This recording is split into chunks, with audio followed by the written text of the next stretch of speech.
When the music kicked off and everyone started dancing, I escaped to the garden for some fresh air. As I sat down by the fountain and sighed, a soft object hit me squarely in the face. Then someone in black jumped down from the tree above me. Brought your favorite cheeseburger. Meredith, what are you doing here? And why would you hit me with a burger? Wait, are you dressed up like Catwoman? Yeah, it's been my look for weeks now. 1, it shows off my fantastic figure, which is a service to humanity. 2, every vigilante hero needs a costume, and I've always found Catwoman classy. 3, vigilante hero? You basically rob people. Yeah, like Robin Hood, stealing from the rich and giving to the poor. You steal for yourself. I am the poor. And what's all this you nonsense? Last time I checked, we were a team. But sis, what's taking so long with this mission? It's not that simple.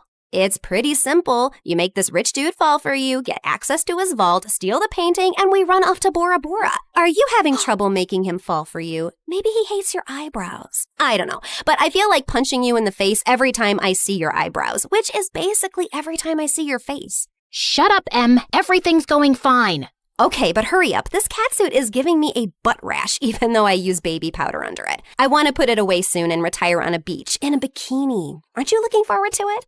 Just take the stupid suit off. You're a con artist, not a cat burglar. And of course I'm looking forward to it. You should go before you blow my cover. And thanks for the burger. It's not a gift. Duh. You're gonna pay me back. I've noted it in my diary. See ya. I couldn't help laughing as I saw her clumsily climb the wall, then fall over to the other side. But as I turned away, I felt troubled. The problem wasn't about making this rich guy I had to rob fall for me. He already had. The problem was, I'd fallen for him too. Let's start from the start, okay? Hi, I'm Claire, originally from Connecticut. And yes, you might have heard some fun words being used for me. Deceitful witch, manipulative liar, and con artist might come up, none of which is an exaggeration. But people change, okay? Before I tell you my crazy story, please like and subscribe. My mother was born into what she always called old money, which basically means her family had been rich for a long time and their wealth was passed down generations. Unfortunately, it skipped our generation. Apparently, my dad was extremely charming and swept Mom off her feet when she was just 20. She married him against her parents' wishes and they cut her off from their wealth. Then, 2 years later, Mom gave birth to twins, Dad met another woman, and he abandoned us. At least he left us the house in a nice neighborhood, but my grandparents refused to help Mom out and said she had to live with her decisions. Mom, how are you feeling now? Like my organs are shutting down one by one. So, same as this morning then. Here's some chicken soup. There's no chicken in it. Well, you asked for chicken soup when there was no chickens in the fridge, so I guess we all have to use our imaginations, don't we? Oh, the soup at my parents' house always had chunks of chicken and big fat prawns. What has life come to now? I was raised as a creature of luxury. I'm like that fairy tale princess who couldn't sleep because of a single pea under her mattress. So you say, but there's a bunch of sharp pebbles under your mattress and you sleep like a log and snore like a bear. What? How could you put pebbles? I do not snore. Leave me to decompose, please. Well, you have to return to your waitressing job, so get well soon, Mom. Shall not. I loved Mom, but she was basically a spoiled, selfish child who just couldn't adapt to her change in fortunes and start acting like a freaking parent. My sister Meredith and I were twins, but we looked nothing alike. With her soft blonde hair and big baby blues, she looked like the kind of sweet soul who saved kittens from trees, helped old people across the road, and sang to birds. She didn't look like she had an ounce of evil in her, which wasn't true, like at all. But we'll come back to that later. From an early age, it was clear to me and Meredith that we had to be resourceful for money. I started doing odd jobs for our rich neighbors in the 8th grade, like raking their gardens, walking their dogs, and babysitting their kids. But Meredith was always finding more creative ways, like taking stupid boys in her class on paid exclusive tours to an alien site she'd discovered in the nearby forest. I'd seen her digging up the crater where the spaceship had landed, or selling youth water to high school girls, claiming she'd traveled far to the Fountain of Youth over summer break and had a limited supply. They actually thought she was telling the truth because it tasted different. Yeah, that's because she was filling up bottles from the neighbor's gross jacuzzi. People eventually caught on and stopped buying from her, and that's when she started stealing from me. But whenever I'd confront her, she'd throw a tantrum and deny it like I'd accused her of killing someone. So the next time, I hid money in my diary and made my latest entry. Dear Diary, guess what? What? When Mom took Meredith to the hospital for her sore throat the other day, the doctors made a shocking discovery. Meredith has a rare, incurable disease. She only has a few more months with us. We've decided not to tell her so she isn't scared and lives the rest of her short life in peace. Yes, I'm sad, but not that much because my baby sister is going to a better place and leaving me all her stuff. I knew my trick had worked when Meredith came down one morning with swollen eyes. When Mom asked her what was wrong, she burst into tears about her incurable disease. Where would you get an idea like that? Yes, Meredith. Please, tell Mom where you got this idea from. You wrote it in your... Wait, you chubby witch! You made me believe I was dying! Meredith lunged at me and we went rolling all over the kitchen floor. But she ended up getting grounded for a month for stealing and invading my privacy. I soon started missing her at dinner time though. So late one night, I snuck into her room with ice cream to find her playing darts with my face as the target. I'm sorry you're stuck here, but you did steal from me. I know we don't have a lot right now, but we'll work hard and make money in the future. But the future is in the future. What do I do now when I need money for mascara and gummy bears? Maybe we can think of some business idea. Oh, I thought you'd never ask. She pulled out a box from under her bed full of t-shirts. So you know my friend George, the next-door gardener's nephew? Apparently he volunteers at a mental institution every weekend. The owners got t-shirts made from all the patients, but they refuse to wear them, blah, blah. So now the mental place has hundreds of these lying in storage. George said he can score them for me, and we could have our own t-shirt range with cute things written on them. Look, here's one I made for myself. I want to go to Bora Bora, but I'm Bora Bora. Please help me. Funny. I'm very serious, actually. I'm gonna live in Bora Bora one day. So, are we selling these t-shirts? I'm in. I also made one for you. That'll be $10, thanks. Money can't buy happiness, but poverty can't buy anything. Please help me.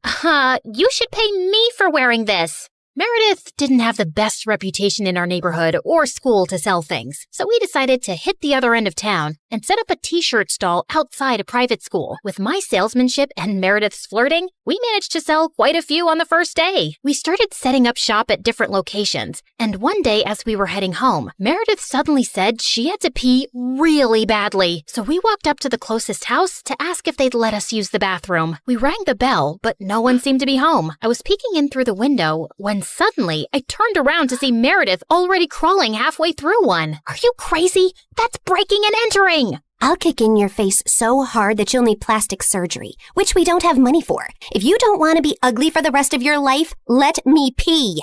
I let her go and was standing guard at the door when, to my horror, a car suddenly pulled into the driveway and a snooty woman stepped out.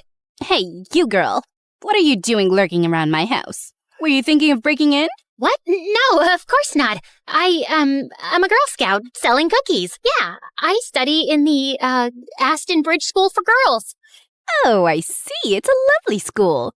I know many people whose children go there. Sorry for my mistake. I'll be happy to buy some cookies from you. Put me down for 20 boxes.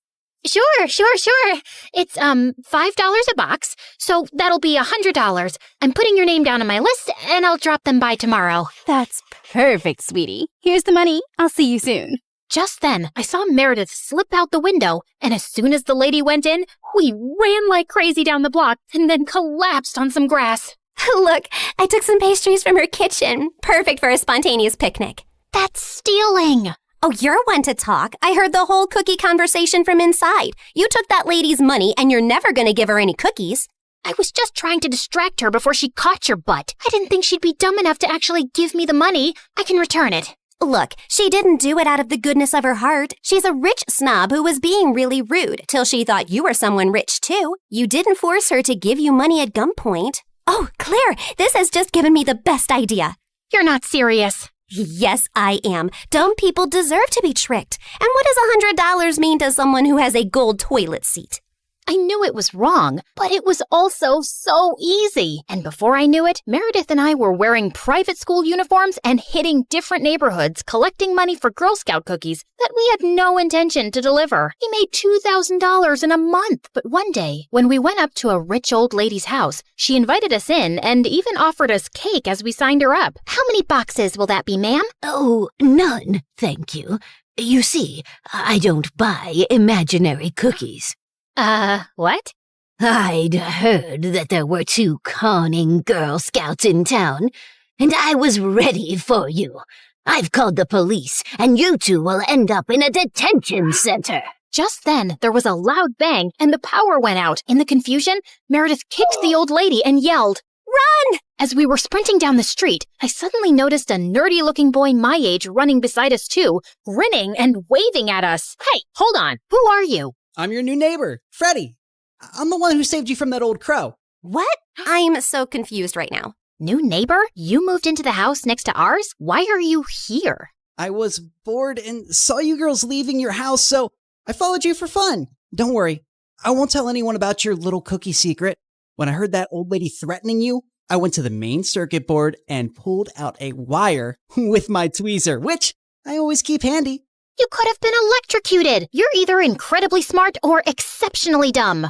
My mom says the exact same thing, except for the incredibly smart part. Listen, you geek, what do you want? If you think you're gonna get a cut of our profits. No, my parents are well off. They're neurosurgeons. I just want to be friends. I swear, I don't have any siblings and I don't know anyone here. What if we say no? I'll keep following you around until you say yes. Okay, fine. Congratulations. You got yourself 2 friends. Oh, I'm so happy! Merry Christmas and a Happy New Year! And from that day on, that goof really did become our best friend, especially mine. He was like the sibling I never had. I mean, the nice sibling who did my nails and watched the channel I wanted to watch on TV without arguing. He was also really generous. I didn't want to take advantage of it, but Meredith and Mom had no problem keeping all the gifts he was always getting us. We decided to lay low with our conning activities in case the old lady had actually told the police about us. But soon after we joined the 11th grade, a new drama unfolded in our lives. A family moved into the huge white house across the street. Apparently, the couple who'd bought the place was loaded, and they had 5 teenage boys. Finally, some eligible bachelors on our street. Thanks. My feelings aren't hurt at all. Oh, I'm sorry I left you out, sweetie. Maybe you'll find someone too. I mean, they have 5 boys. There's a good chance one of them is gay. What? Why would you think? Okay, girls, here's a basket of goodies for you to take over as a welcome present. Now go, throw yourselves at those boys. Meredith and I rolled our eyes, but we decided there wasn't any harm in checking them out, and we were welcomed by the ugliest quadruplets ever. They were really sweet and really excited to see us, but with their orange hair, acne, and buck teeth, they were not a pretty sight. Man, I feel sorry for those parents. Like, Mom got one average-looking kid, but God made it up by giving her me. But those parents, God decided to use copy-paste on that ugly model. They must have done something terrible to deserve this. Huh? You are so rude. Oh, shut up. I know you're thinking the same. I just have the guts to say it out loud. But then a day later, I'd just woken up when the bell rang, and I opened the door to find the most gorgeous boy ever standing outside.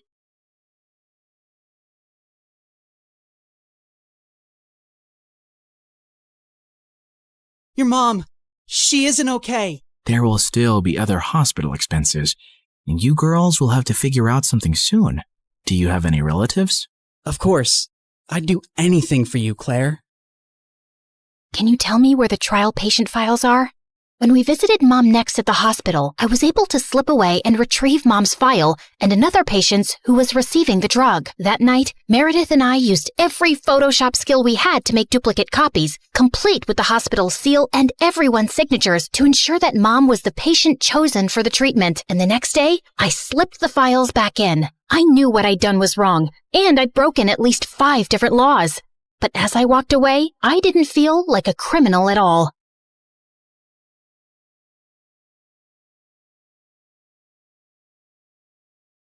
I was walking down the hospital corridor with Freddie when Meredith came running towards us. Where have you been? Mom's awake. She's finally awake. Huh? Oh my god, seriously?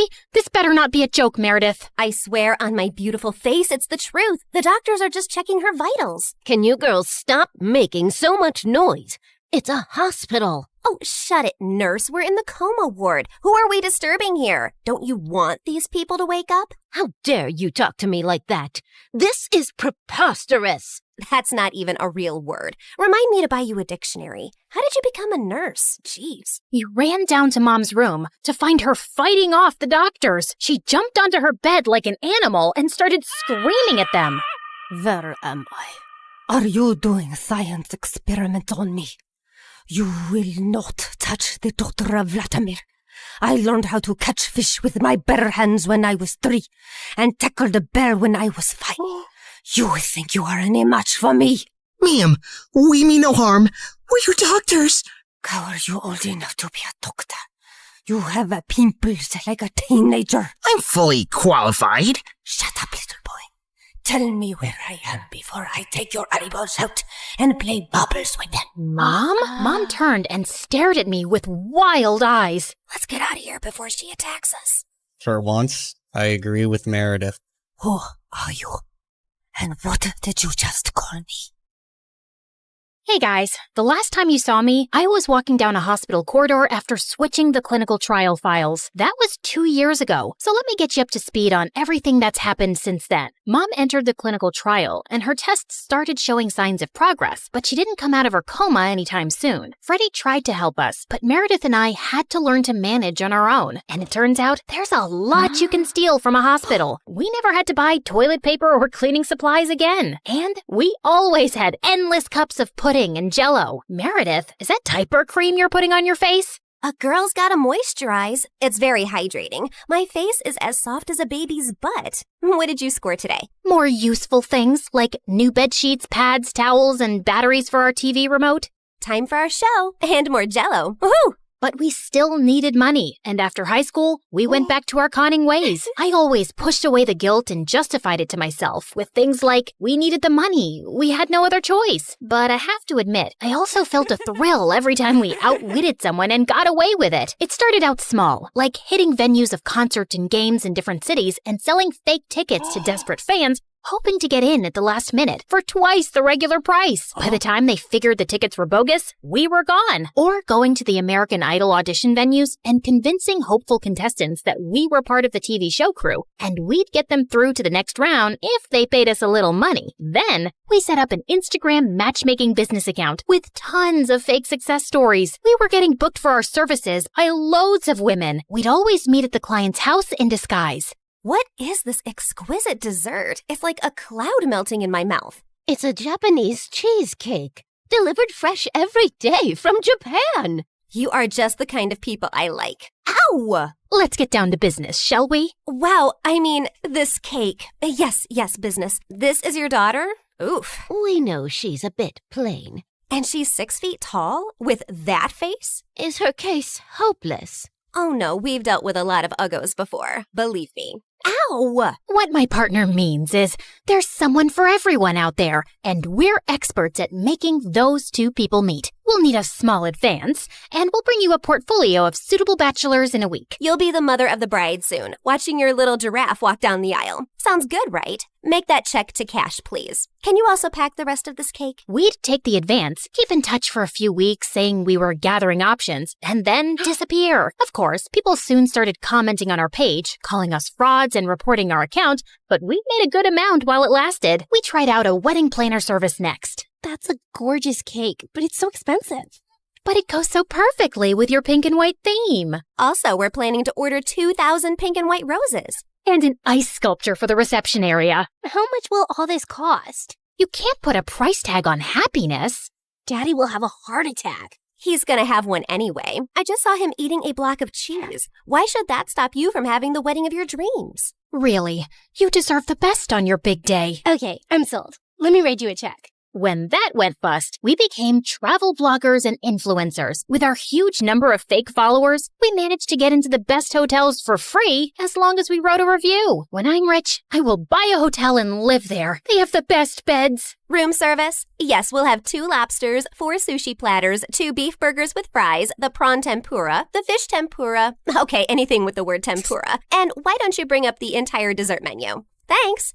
Of course, none of these businesses lasted too long, and we were always on our toes, traveling from place to place, changing disguises, trying not to get caught. The only person who had any idea of our activities was Freddie. But whenever we went back home, he was always happy to see us and never asked questions. 2 years had gone by like this, and Mom was finally awake, except she didn't remember being our mom. Now, we had no chance to ask her about the fake IDs and laptop we'd found, because all she seemed to remember was her childhood in frickin' Russia. We showed her pictures of us together, and the doctors explained that she'd lost most of her memory, and they were unsure if she'd regain it. Oh, my girls, I am so sorry I don't remember anything about you, but I feel a connection to you, as strong as the frost on my toes, walking barefoot in snow, and as sweet as the smell of my grandmother's honey cakes, and as deep as the violet skies of Siberia, and— Yeah, we get it, Mom. We love you too. As the 3 of us sat in a cafe later, I was still trying to process everything when I saw Meredith had a faraway look on her face.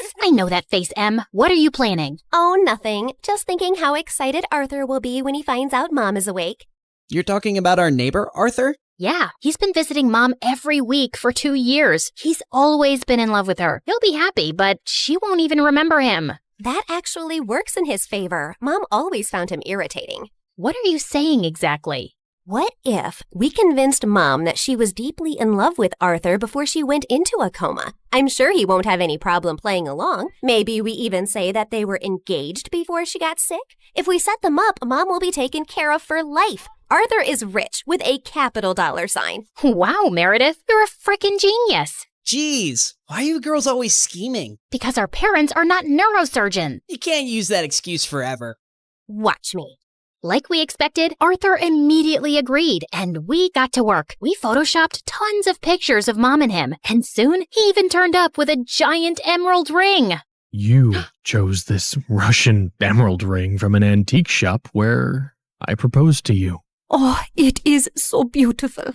I wish I remembered all of these moments. But I do feel a connection to you, as strong as the smell of lavender on a Russian summer breeze, and as warm as Papa's fur coat, and as comforting as a bowl of kidney pickle soup, and— Kiss her, now!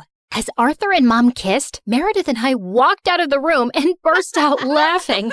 We laughed till we almost peed our pants. Oh God, my tummy hurts. Are we doing the right thing? Fooling Mom? She's no fool. She asked me how rich Arthur is yesterday. Now she feels very connected to him. And within a month, Mom was walking down the aisle in a grand wedding in Arthur's garden. Of course, Meredith and I had made all the arrangements and totally overcharged Arthur. I promise to cherish and to love you forever, and follow you to the ends of the earth. We will go to Russia and start our new life there in the lovely house you have bought me as a wedding gift. And yes, I will cherish and love you and whatever, etc., etc. Now you may exchange rings. Did you just hear what I just heard? Are they moving to Russia? That can't happen. Is it too late to object to this wedding? Shh! You guys are ruining the ceremony. What's wrong with you? Are you a moron? You know she can't go to Russia. Why not? She's Russian, isn't she? Oh yeah, she shouldn't go to Russia. Hold it, everyone. Sorry, Mom, but you can't go to Russia. Oh, sweetie, I will take you girls with me, don't worry. We're taking them with us? No one's going to Russia. Can we, discuss this later? You're ruining the moment. Arthur, shh. Listen, Mom, we need to talk. As I got up to talk to Mom, I tripped on my dress and crashed into this big cage holding 100 pigeons, and they all started flying off. This was supposed to be for after the ceremony! But suddenly, those pigeons turned vicious and came back to attack everyone. They clawed at people's hair, poked them with their beaks, and pooped everywhere. As the guests ran around in chaos, someone slammed straight into the wedding cake. Meredith and I grabbed Mom's arms and dragged her home. What is wrong with you two? There's something you need to know, Mom. Meredith and I ended up showing her all her fake passports, IDs, and the laptop, and she was stunned. My name is Alexei, and none of these IDs have that name. Mom, we don't know who you really are or why you left Russia. What if you were a spy or some sort of criminal? What if you're wanted in Russia? If you go back there, you might get arrested or worse. Apparently, many years ago, some bad people were looking for you, and we don't know why. You have to stay here and keep a low profile. But I want to find my parents and see my home. It's all I remember. You can't risk it. Not till you get your memory back. Or we get someone to tell us what's on that laptop and figure out who you are. We're sorry. We hugged Mom as she cried, then fixed her makeup and returned to the wedding. The pigeons had left, and the guests were leaving too. Stop, everyone. The wedding isn't over yet. And Arthur, Mom wants to move to Hawaii instead. From the top, people! Arthur was very confused, but they finally got married. Later, as everyone moved towards the dance floor, Freddie asked me to join him. So, now your mom is well and you have a rich stepfather. What are your plans? I like traveling around with Meredith. Maybe I'll do that for some time. There isn't any reason to stay here anyway. Ouch. Why don't you just hit me with an axe? Of course, there's you. I can always come visit. That's not good enough, Claire. Look, I have to say this now. I've been in love with you since forever, and let's not pretend you don't know that. Don't you think you can give us a chance? We're best friends, and I'd do anything for you. I know, Freddie, but I just can't. I love you, but not like you want me to. You can try dating me. Maybe you'll feel differently. I don't think I will. And I can give you a good life. You don't need to live like a freaking criminal anymore. Some people might call me an artist. Con artist, yeah. Still a criminal. Maybe I enjoy being one. It's kind of thrilling. I don't really believe that. You don't want to believe that. We're too different, Freddie. You're going to be a neurosurgeon like your parents, and she'll find a nice girlfriend and then marry her and live in a nice neighborhood, and you'll be content. I'm not sure that's the life I want. It sounds boring. I wish I'd said something else when I saw Freddie's hurt face, but there was no easy way to let him down. He kissed me gently on the cheek and walked away, and I felt a lump in my throat. Mom moved to Hawaii with Arthur, and Meredith and I went down a crazy path over the next few years. There wasn't a scam, fraud, or con we didn't attempt. We never stuck to the same thing for too long, in case the police picked up a pattern, but word got around in underground circles about 2 female con artists, and we actually started getting hired for our services. People were always less likely to suspect 2 pretty, innocent-looking girls than someone who looked like a thug. And working with these thugs, we learned how to forge signatures, create counterfeit money, make fake checks, and steal credit card information. I'd always been bad with computers, but Meredith even showed a great knack for hacking. We made good money, partied with rich people, traveled first class, and stayed in amazing hotels. But for me, the glitz and glamour gradually started to fade. I was getting tired living out of suitcases, always wearing disguises and looking over my shoulder. I had no real friends, and even if I met someone I thought I could like, I knew I couldn't be in a real relationship. I was almost thinking of talking to Meredith about quitting the con artist life, when one day she burst into our New York hotel room looking beyond excited. You won't believe the job we just got. It's gonna pay us $250,000.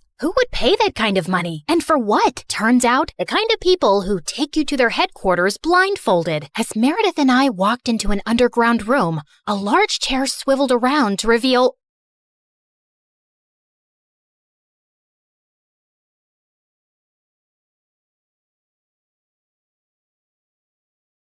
Hi, I'm Joyce, and I'm from China. People think my life is perfect. A pretty face, wealthy parents, and an elite school. But what good is any of that if my family doesn't love me and favors my genius brother? All I ever wanted was for my dad to be proud of me. But I made my brother disappear, and that ruined my life. Let me start from the beginning. I look like Mom, thankfully. Dad's beauty is mostly internal. Mom is the prettiest woman I've ever seen, and she looked more like my big sister than my mom. She looks like you, but I hope she doesn't have your brain, or she'll turn out useless like you. Well, I had learning difficulties and barely spoke more than a few words until I was 5. Dad hated me. He spoiled my brother Dustin rotten. I wanted to impress him too, but Dustin, 3 years younger than me, was already a genius. Dustin loved me, no matter how much Dad compared us. He never let it get between us. Like this one time on my 8th birthday, Dad decided to celebrate Dustin instead of me. He invited all his employees and business partners. Dustin was on stage reciting this long old English poem called Beowulf, and people were already yawning and checking their watches. Mom and I were late because we were at the salon, and when we finally walked in halfway through the poem, every single head turned our way. People looked at us like we were movie stars. Dad came rushing over, looking pissed. What are you all staring at, huh? It's just 2 girls who care more about their looks than their brains. Joyce, you're just a disappointment. Go upstairs. Actually, do us all a favor and stay there. I went to my room, and a few people, including Dustin, gave me the thumbs up and told me how pretty I looked in my dress. So I gave them my best princess bow, threw a couple of kisses like a celebrity, and kept walking. Once Dustin started 1st grade, my parents adored him even more. Dad gave him the entire 2nd floor, 3 private drivers, and 1 jet. Maybe you're wondering why a 6-year-old needs a private jet. Yeah, me too. But when you're that rich and that obsessed with your genius kid, I guess a bicycle just doesn't cut it. Anyway, once, Dustin took me on his jet to France for breakfast. And when Dad found out, he freaked out and grounded me for weeks. I knew I would never make Dad love me, so I thought maybe being close to Dustin would help. Whenever he did something wrong, like breaking a glass or messing up the floor, I'd take the blame, thinking maybe that would make Dad look at me differently. Joyce, stop! You don't have to cover for me. Dad's not gonna love you more because you're suffering, and it kills me when he talks about you like you're nothing. No, you're just too young to get it. Once, when I was in 7th grade, Dustin had a science project and wanted to test gravity and weight. He used a bowling ball from our private bowling alley and dropped it on different items. One of those items was an old watch he thought nobody wanted, but it turned out it belonged to our maid, a gift her mom had given her when she was a child my age. When she found it broken, she lost it and said she would tell our parents. I panicked. I couldn't let them think their perfect kid could be this careless. So I did something I'm not proud of. I knew our maid had a sick mother, so I called her. This is Joyce. I'm sure you know who I am. Your daughter is threatening me and my brother, and I don't like that. I know you're sick and you need monthly medications, and your husband is useless and your son steals from you. And your only provider is our maid. So I advise you to talk to your daughter and tell her to back off, or I'll talk Daddy into firing her. Do it before it's too late. Then I hung up with a tight feeling in my chest. The maid didn't say anything after that. She just kept working quietly for days, and I felt terrible. I kept giving her money from my pocket anonymously for years. Then 9th grade arrived, and something completely unexpected happened. One afternoon, I was humming in the school bathroom when the music teacher happened to be hiding in one of the stalls trying to catch girls who were vaping. She heard me, asked me to sing, and ended up loving my voice. She even said I could be the lead singer for the Christmas choir. I was over the moon. And no, of course Dad didn't come to the choir. Only Mom came. And she didn't even stay until the end because Dad called her to come home for whatever reason. But everyone else was so impressed by my voice that a few people came up to talk to me afterward, including this kind-looking man who honestly resembled Keanu Reeves, if Keanu had a paunch. I'm Peter Anderson. I'm a music producer. You've probably heard the rumors that I'm a fraud, but this town loves gossip more than the truth. Anyway, I see real talent in you, and if you're interested, I'd love to help you become a singer. Here's my card. Maybe we can talk more in my office. I was so happy that someone finally noticed something in me and wanted to help me shine, even if it was this half-fraud kind of a mess person. Of course I kept his card with me, and I didn't tell anyone except Dustin. So I guess you're the child who'll make our family proud after all. What is that supposed to mean? I mean, Joy, people think the perfect, favored child is the lucky one, but it's actually the ugly, stupid, neglected one. Like, how would you discover your voice if you lived in a cage chasing someone else's dream? Okay, wow, this is getting deep. Don't worry, I won't go that deep. I know your IQ. Anyway, I need a favor. I know you're going to that Halloween party this weekend, and Dad would never let me go. So maybe you could sneak me out with you? I really, really want to go. They're bringing Chicago-style pizza. And if Dad finds out I snuck out, at least he'll know I was with you. Which will make things even worse. Come on! I'll do your assignments for the whole next semester. For the next 2 years. Fine. Shake on it. Wait, did you like this video and subscribe to MSA? Obviously. Why do you think I turned out so emotionally intelligent? Guys, interact with our video so this story blows up. What are you waiting for? Comment now! That weekend, I snuck Dustin out and we headed to this huge party 5 blocks away. Dustin was wearing a white ghost costume. Way too simple for a genius, but whatever. I dressed like Amy Winehouse, and honestly, I looked really cool. The party was wild. Everyone was having fun, and a bunch of kids were wearing the same ghost costume as Dustin. I kept an eye on him until this cute guy came up to me and started talking. I liked him, and when I saw Stephanie staring at us with jealousy, I realized she probably liked him too. She was a girl from my school who was always jealous of me, so I decided to annoy her even more. She walked over and started talking to him, and he didn't mind. So, Alan, did you know I have a really good voice? I can sing Can't Help Falling in Love by Elvis Presley if you want. They have karaoke here. It's Derek. The singer? No, my name. Anyway, I'll show you how it's done. Then she rushed to the karaoke machine and sang in front of everyone. Her voice wasn't bad, and I saw Derek nodding along. When she finished, everyone cheered, and she looked like she owned the world with that smug smile. I don't know what came over me, but I ran up, grabbed the mic, and started singing too. Everyone went silent, listening. I even saw kids showing each other their goosebumps. When I finished, Derek came over to hype me up. That's my girl. I felt amazing, especially when I saw Stephanie's annoyed face. My eyes followed her as she stormed out of the party, and I saw a few boys in ghost costumes leaving too. That's when I remembered Dustin. I tried to run after him, but kids kept stopping me for high fives and congratulations. By the time I made it outside, I sprinted to the group of ghost boys. Dustin? Dustin! Knock it off! This isn't funny! No one answered. I started pulling off their masks one by one, but none of them were Dustin. Back off, you weirdo! Panic shot through me. I ran like crazy through the streets. Dustin! Dustin! Dustin! 2 hours passed.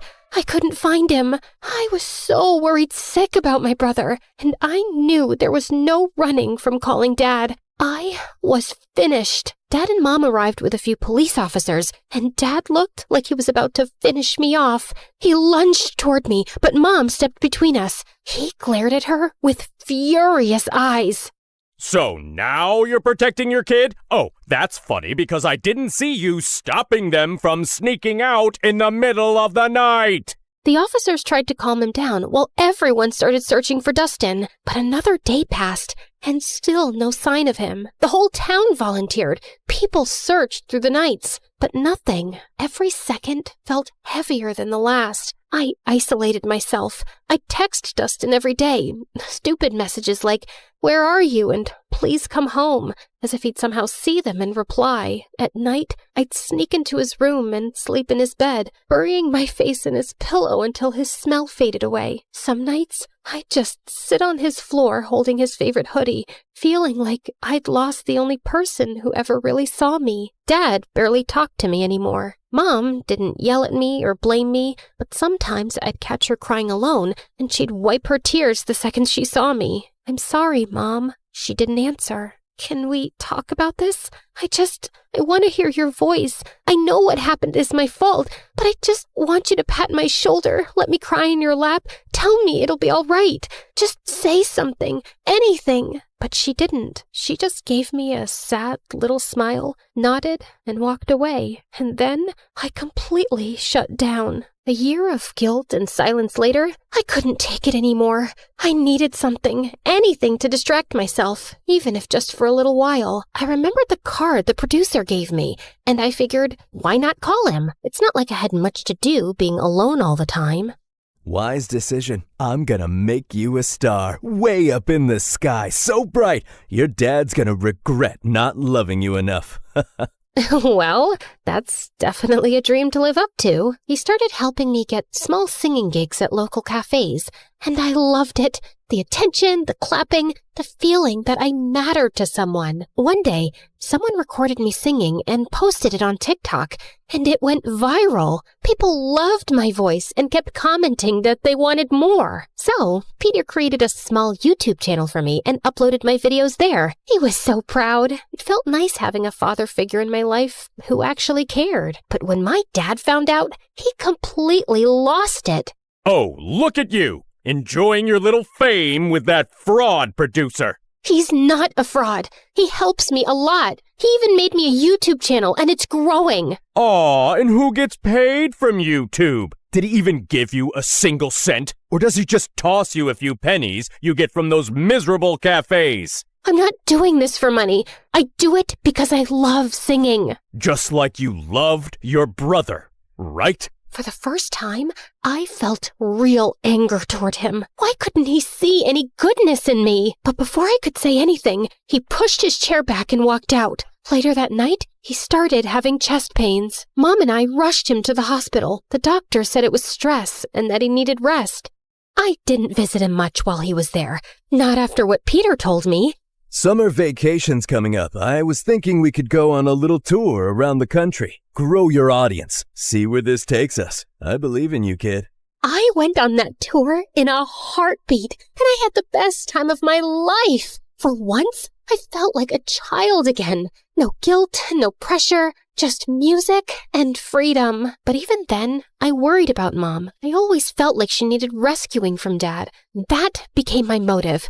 Work harder, grow bigger, make more money, and buy us a house far away from him. My fame grew fast. By the time I finished high school, I was well known enough to earn a good income. One night, before leaving the house the next day for good and renting an apartment in the city, I was having my last dinner with my parents.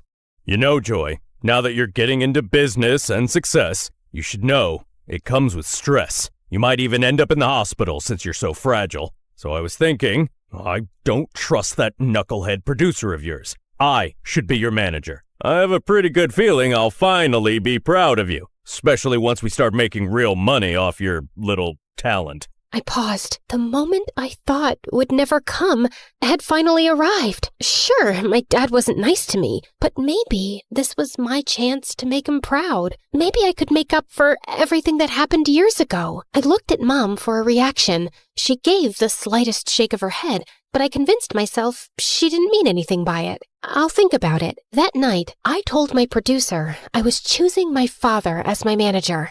Kid, I can't force you or tell you what to do. You're grown up. If you think your dad's the right man for the job, then go ahead. And just remember, I'm still here for you.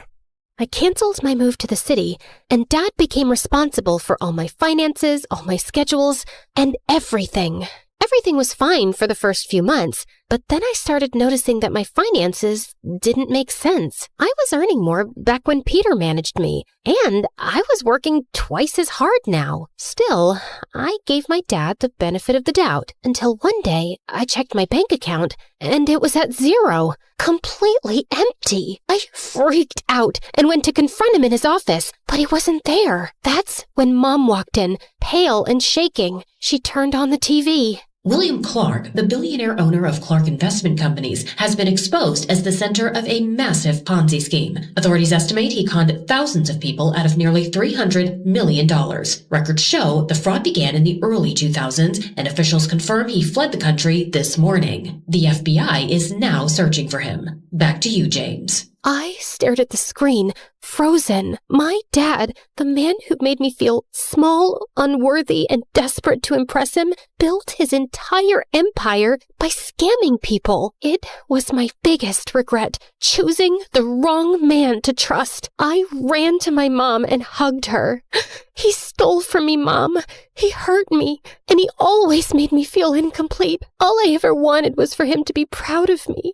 Where did I go wrong? Mom wrapped her arms around me. You were focused on the wrong parent, honey. Every time I tried to hold you, I could feel myself breaking. And I didn't want you to see that. I didn't want you to carry my pain on top of your own. Words were never my thing, but I always loved having you around. After Dustin, everything fell apart. You shut yourself away, and I didn't know how to reach you. But your father's gone now. Good riddance. It's just us. I've saved some money. Let's start over. I hugged her tighter. Her words came late and in the hardest moment of my life, but somehow I felt happy. I never knew you could feel so happy and so sad at the same time. After that, everything happened in a blur. The FBI seized our mansion, our cars, and everything inside. Mom and I moved into a tiny apartment and hardly left it. Then one day, someone knocked on the door. It was Peter. Didn't I tell you? I'll always be here when you need me. But who's gonna listen to my music after what my dad did? Joyce, what defines Joyce is what Joyce does, not her father. It's time to rock again. Remember your YouTube channel? I've been saving everything we earned from it for something big, and today's the day. No, I can't. I just want a quiet life with Mom. I'm sorry. Actually, I gave an interview this morning. I told everyone what your father did, including how he stole from you. People are sympathetic. I've read the comments. They love you, Joyce. They want you back. Wait, you did an actual interview? For me? Wow. Peter helped me restart my career, and people were happy to have me back. And soon enough, I was a huge success and making good money too. One day, before one of my biggest concerts, Mom told me that Dad had been arrested and was facing decades in prison. She said he wasn't feeling well and wanted to see me. I decided to see him one last time before closing his chapter for good. I know you probably think I was stupid, Joyce. No, you committed every sin in the book, but stupidity wasn't one of them. You know what? I actually feel sorry for you. You spent your whole life putting down an innocent little girl without a shred of guilt. Well, you weren't like Dustin. For Christ's sake, he was the only one who made me proud, and you had to take that away from me. I guess it was for his own good. Otherwise, he would have grown up to be a miserable little fraud like his father. I finally get it. You were never capable of being proud of me. Not because of who I am, but because of who you are. A fraud, in business and as a father. Now, if you'll excuse me, I have a crowd of 200,000 proud people waiting for me. And with that, I spit on him and left. The moment I stepped on stage, the entire arena erupted. I looked out at all those excited faces, at Mom's proud smile, at Peter beaming at me like his daughter had made it. And then I closed my eyes, and I saw him, Dustin, with that same cute, confident little smile he always had when he believed in me more than anyone else. I keep running, like I'm trying to outrun time. I can't stop, I can't slow down with these ghosts still in my mind. And it hits me when it's quiet, nowhere left for me to hide. So I keep on moving, just to feel alive. But as I sang, the crowd grew louder. Louder than I'd ever heard. I opened my eyes. There was a guy being lifted by the crowd, riding toward the stage, and for a second, I stepped back in fear. But then, my heart stopped. Dustin? I signaled for my security to let him through. He climbed onto the stage, and I swear the world went silent around us. I looked at him like I had just seen a ghost. The hostess rushed forward, tears in her eyes. After your mother's interview about your missing brother, the internet made it their mission to find him. He's been missing for 10 years. We interviewed him and confirmed with your mom. He is your long-lost brother. My knees almost buckled. I couldn't breathe. But Dustin spoke first. I was taken by some shady people. They asked Dad for ransom, but he ignored them. They took me to Mexico. We got into a car accident. I lost my memory. A kind Mexican couple adopted me. I didn't know who I was, but I always felt like someone out there loved me. I just didn't know it was you. My heart shattered and healed all at once. I dreamt about this moment every day, always imagining myself as the stupid, reckless sister who failed you. I never pictured meeting you like this, as a woman with a life and strength and dreams of her own. Welcome home, brother. I threw my arms around him, and he broke too. And when I looked up, the whole arena was crying with us. I turned back to the microphone, wiping my tears. Thank you, everyone.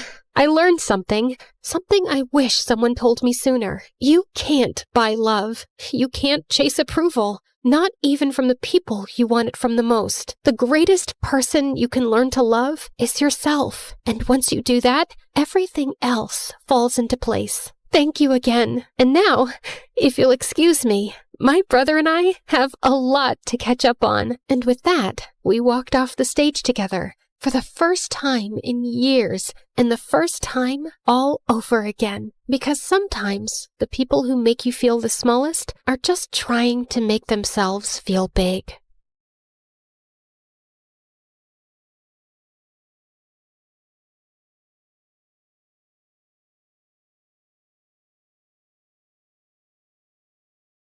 Hi everyone, my name is Marina, and I'm from Nevada. Please like and subscribe. I was raised in a small town by my aunt who owned a small bakery and loved me to bits. Aw, honey, today's your first day at school, so I packed muffins for all your classmates so you can make a lot of new friends. You're awesome, Aunt June. She wasn't super rich, but she was the richest person at heart, and that's why everyone loved her so much, including me. I always wanted to be just like her, so I'd help her out at the bakery. Marina, I'm going to go out for a bit. Can you put the pink icing on the cupcakes? Sure thing. Later, when the customer came to pick up her order, it turned out I'd caused a disaster. This was supposed to be for a gender reveal party, but you put yellow icing on the cake. Ugh! That wasn't the first time I mixed up colors. My aunt knew something was wrong with me. Turned out I had color blindness, and I couldn't differentiate between certain colors. Is it going to be like this forever, Aunt June? I'm afraid so, honey. But cheer up, because I've got a brilliant idea. The next day, everything in the house and all the ingredients in the bakery were labeled along with their colors. Aunt June made things so easy for me, and our life was just perfect. Until one day when I was in second grade, an old man walked into our bakery and offered to buy it. This bakery has been passed down from generations in our family, and there's no way I'm going to sell it. But the man's tone just got more rude. You should have signed these papers while I asked you nicely, but now you're just going to pay for your stupidity. If you don't leave now, I'm going to smash your car and then you'll have to pay for your stupidity, sir.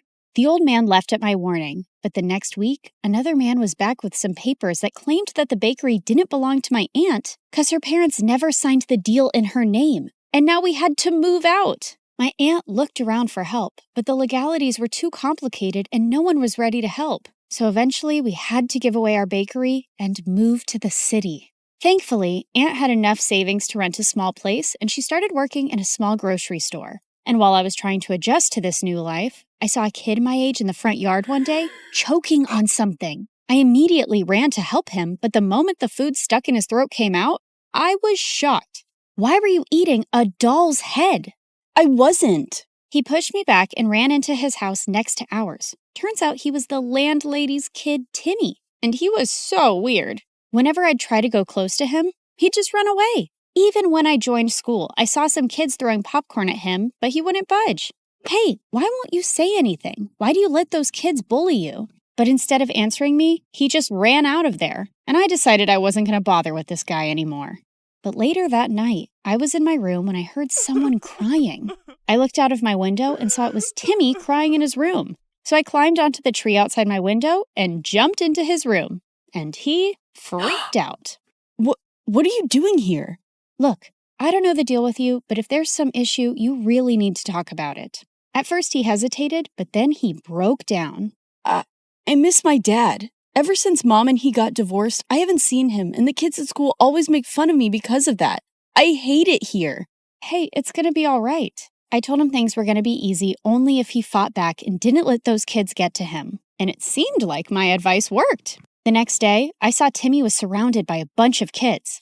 I heard the cupcakes we gave you last time had Barbie heads in them. We're so sorry for that. Here, take these. They have cockroaches.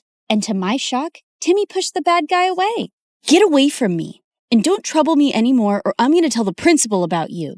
The other kids ran away scared, and Tim turned to me with a bright smile. Did you see that? I wasn't scared, and what you said worked.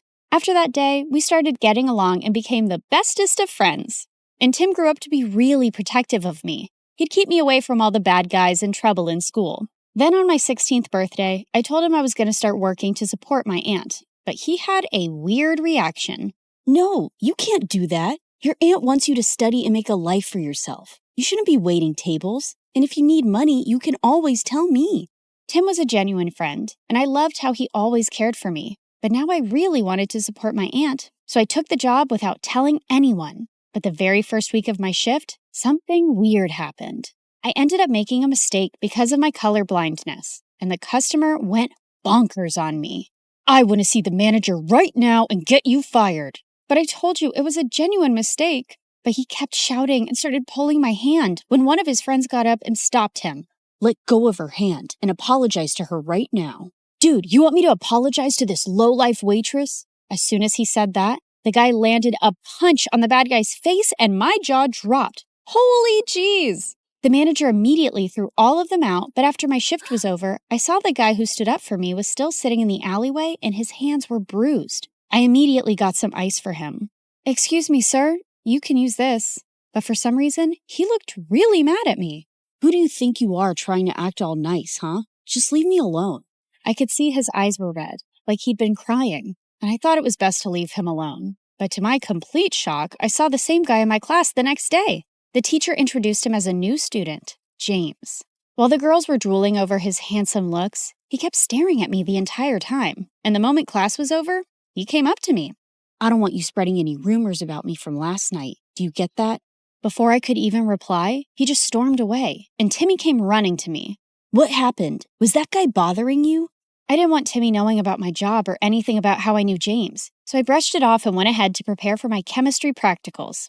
But turns out, James was already there. Minutes into the practical, I realized some of the labels on the chemicals were missing, so I asked James to help me differentiate, but he didn't even look at me. That jerk. I continued guessing and mixing the chemicals, but suddenly they caught fire, and I almost got hurt when James jumped in and pushed me out of the way. I quickly got up and put out the fire. What are you, nuts? Did you want to die? Suddenly my eyes went to the burn on his hand, and I rushed him to the nurse's room and gave him first aid myself. Seems like you're always helping people who are hurt. Yeah, especially those who get hurt because of me, and with you it's every single time. And that's when this tough guy finally let out a smile. You don't look so bad when you smile. I know. I don't want the chicks going crazy over me, so I keep it under check. This guy had multiple personalities. As time went by, we started spending more time together because we had similar projects, and James turned out to be a really fun person to hang out with. He'd often walk me to my work after school, and we'd enjoy all sorts of treats on our way. And even though he was a little mysterious, he was growing on me by the day. But there was someone who just hated our closeness. What's going on between you and that new guy? He's bad news. Stay away from him, Marina. What are you talking about? And how do you know he's bad? Oh, come on. Haven't you seen? He's always covered in bruises. Just stay away from him, okay?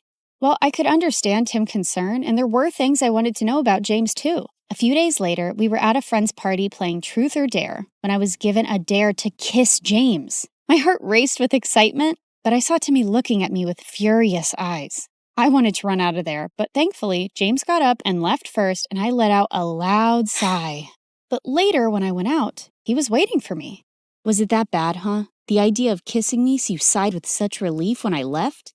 No, it's not like that. It's just that there's only so much I know about you, and I didn't... Suddenly, he pulled me close and looked deep into my eyes. What do you want to know about me, Marina? Well, why did you cry that night in the alleyway? And is there something that you keep from me? My mom is really sick, and she was admitted to the ICU that day, and I couldn't help but... Shh, it's okay. You don't have to say anymore. With that, I pulled him in for a kiss, and he whispered into my ears, I love you, Marina.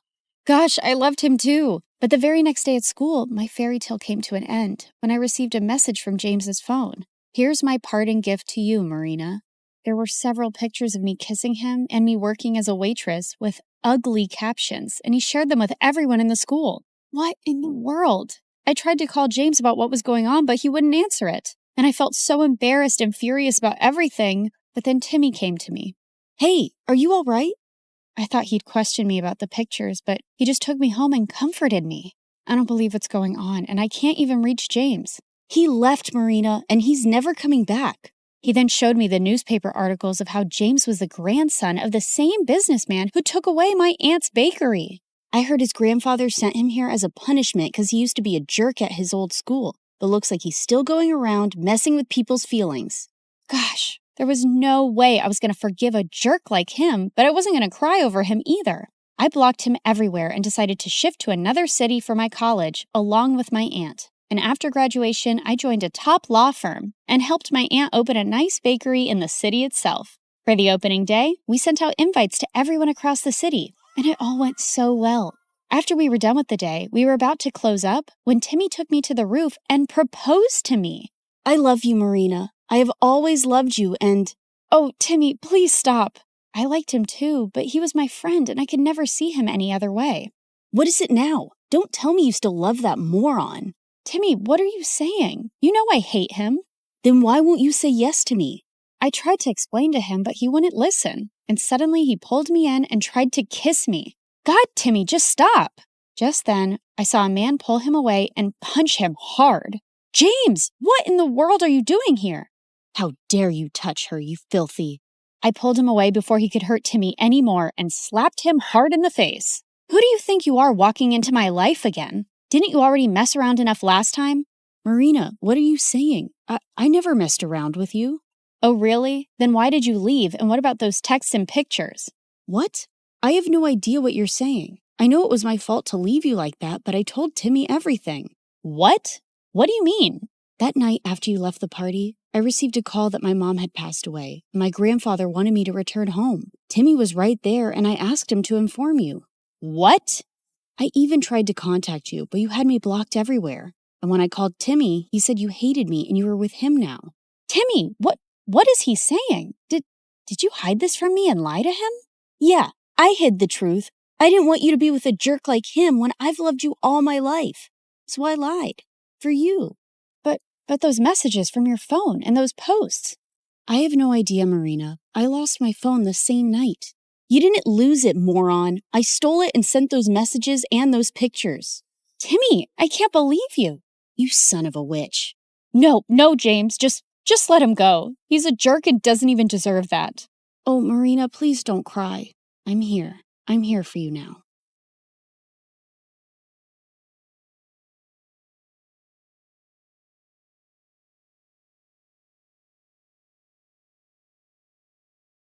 As Hermes, messenger of the gods, I've borne witness to countless tales spun across the tapestry of Olympus. With my winged sandals, I have traveled across the realms of the universe, carrying tidings that have altered fates. Among these tales, one that stands out in my mind is the story of Persephone and how a twist in her fate affects every mortal until eternity. You see, Demeter is the goddess of harvest, and she could turn the earth green with her touch. She made countless flowers bloom and coaxed bountiful crops from the soil. With her presiding over the planet, no living creature ever went hungry. She took great joy in her role, but her heart belonged entirely to her daughter Persephone, the Maiden of Spring.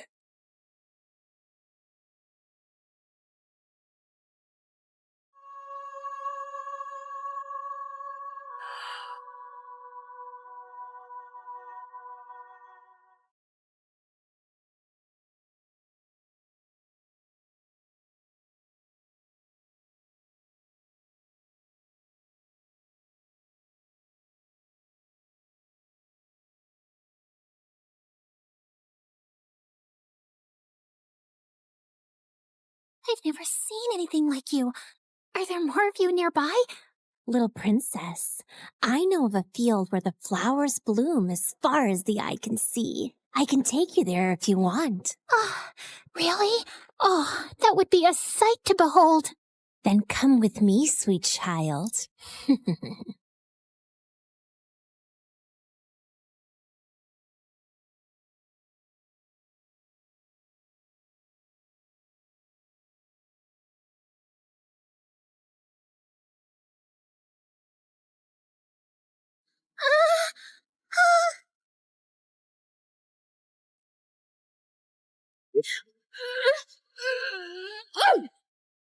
Enough, spirit of mischief! I have given you plenty of chances to change, but it seems all you want to be is a troublemaker. Did you think you could lure my daughter away and I would be unaware? Curse you, Demeter! Why should you and your child receive all praise and adoration when we, the spirits of nature, fade into the background? A heart that is as poisoned with envy as yours cannot be cured. You are banished forevermore from these woods.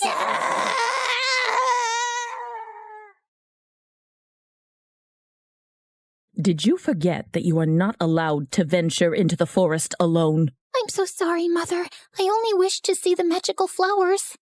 And you shall see many wonders, my child, but always within the safety of my reach. The world holds great beauty, but also grave danger. Come now, it's almost dawn. Let us go out into the meadows and make our own magical flowers bloom. That sounds perfect, Mother. Demeter always wanted to keep Persephone close to her. But as her daughter grew older, she turned into a beautiful young goddess who attracted the attention of many young suitors.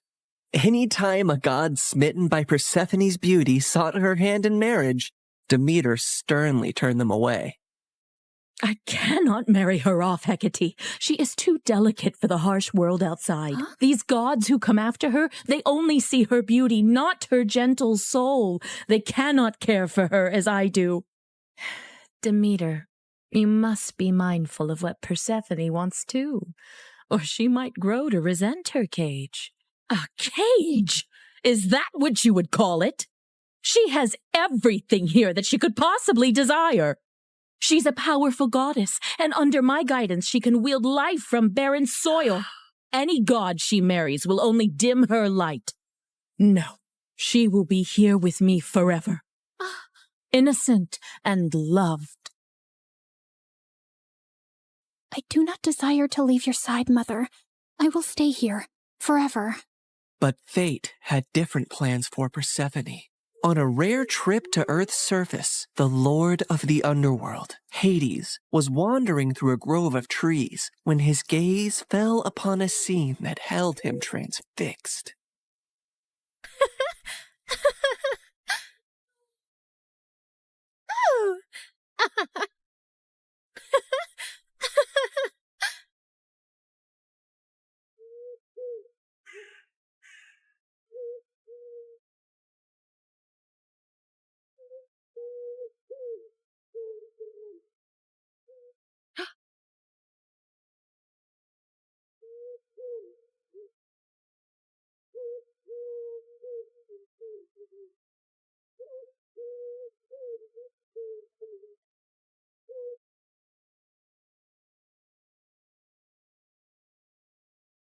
Hades, my lord, you seem to be troubled.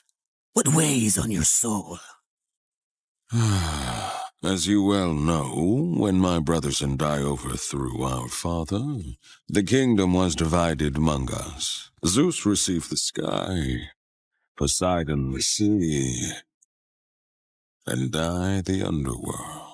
I've never complained about my lonely lot, and do my duties justice. I don't frolic or play like the other gods, and work hard in my solitude.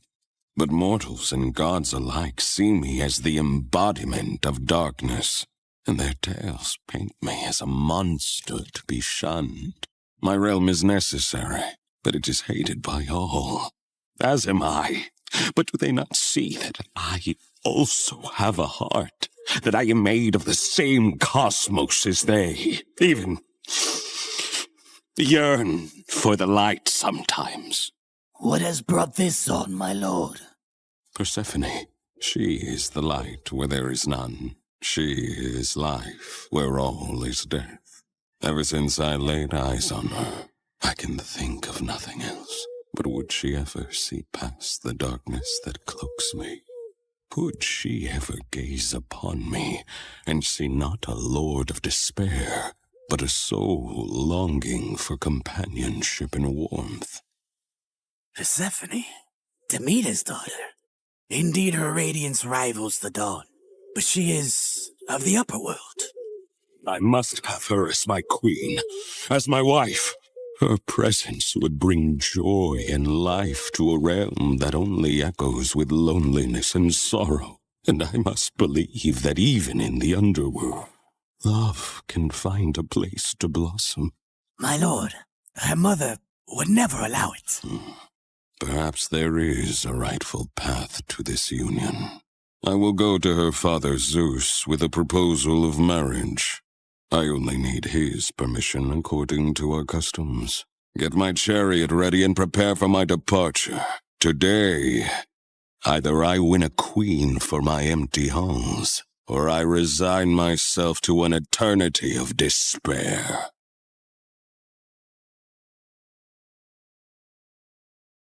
The next day, when Persephone had wandered far from her companions in a field and was kneeling down to admire Narcissus, suddenly the earth beneath her shook.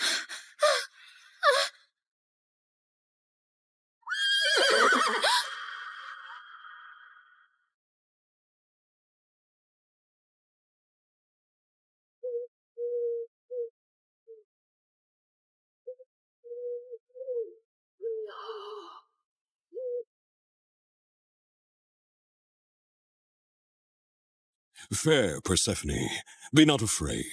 I am Hades, lord of the underworld. My kingdom is vast and rich, but it lacks the radiance of your presence.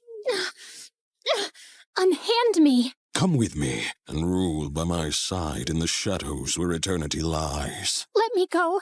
My mother will tear the world apart to find me, and there will be no place dark enough to hide.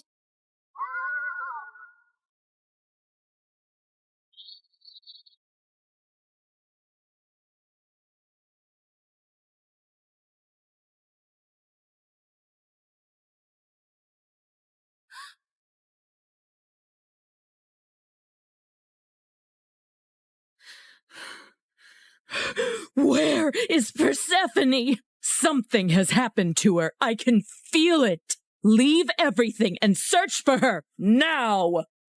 Demeter's grief upon discovering her daughter's disappearance was immense, and as she roamed the earth searching for Persephone, she had neglected her duties. And so, the crops and trees began to suffer.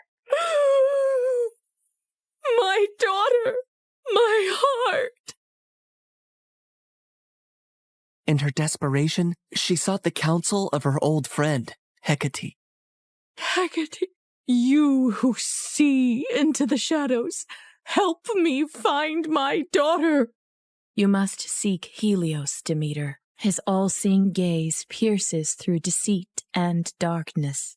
Taking the advice to heart, Demeter ascended to the chariot of the sun, where Helios guided the day. Helios, please, you must tell me where my Persephone has gone. You see everything from your throne. Surely you must know. I can't bear this pain any longer. Helios the sun god had indeed seen everything that fateful day, but had chosen not to interfere. However, he was moved by Demeter's grief. Demeter, your daughter has been taken by Hades to the underworld. He desires her as his queen. That cannot be. My daughter, queen of that cold, dead realm? I won't allow it. Perhaps it is not as dire as you fear. Persephone's grace could bring life even to the underworld. Also, he is one of the most powerful, wealthiest gods in the universe, and she would rule by his side. Is that so terrible? This is an outrage! How dare he take my daughter? Did Zeus know about this too? Zeus allowed it. In her fury, Demeter descended back to earth. Return my daughter to me, or I will let the earth perish in my sorrow. I will let this world turn into ice and ash. I will plunge it into eternal winter. Meanwhile, in the underworld, Persephone wept in despair and lashed out at Hades any time he tried to speak to her. To rule the underworld by your side? I want nothing to do with you. You've stolen me away from the sun, from my mother. I understand your anger, Persephone. I only hope, with time, you will see me and my world differently. Until then, I will respect your wishes. As enraged and heartbroken as Persephone was, she eventually got tired of her despair and ventured out of her chambers to observe Hades and her new home.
I built this for you, to remind you of the surface and to give you a place of peace. I've never seen something like this. It's so beautiful. As are you, my queen.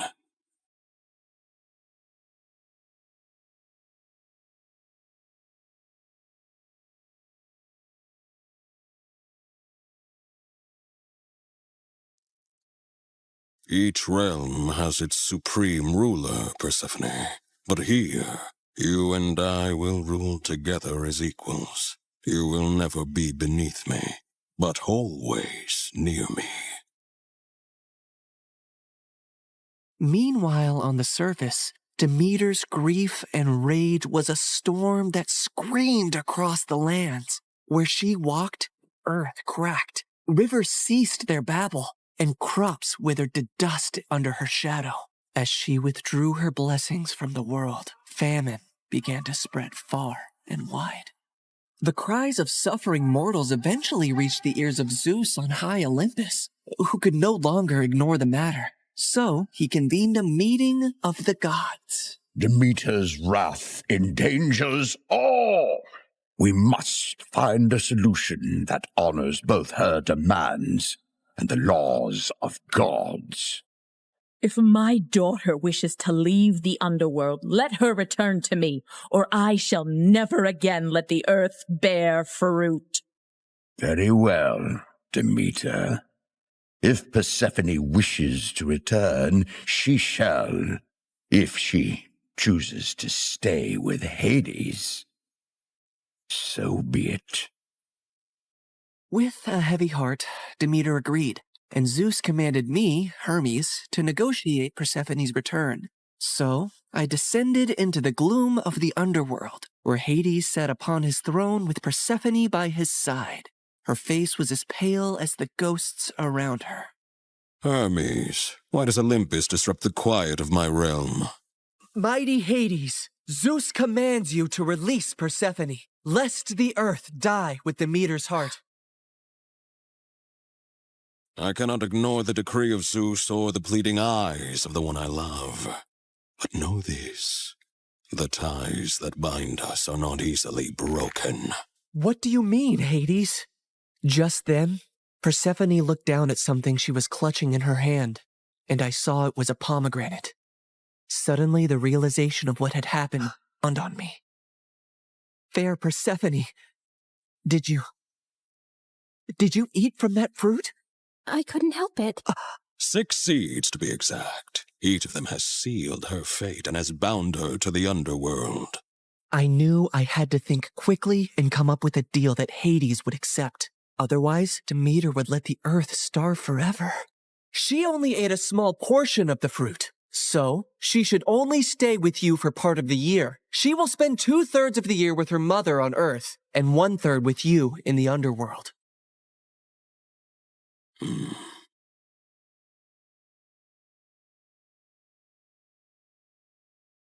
Go now to your mother, but feel compassion kindly in your heart towards me, and do not feel sorrow upon your return. For while you are here, you shall rule as my equal, and have the greatest rights and honor among the gods, as well as my undying devotion. Persephone assured him she would return on the agreed time, and he arranged his chariot for her to depart.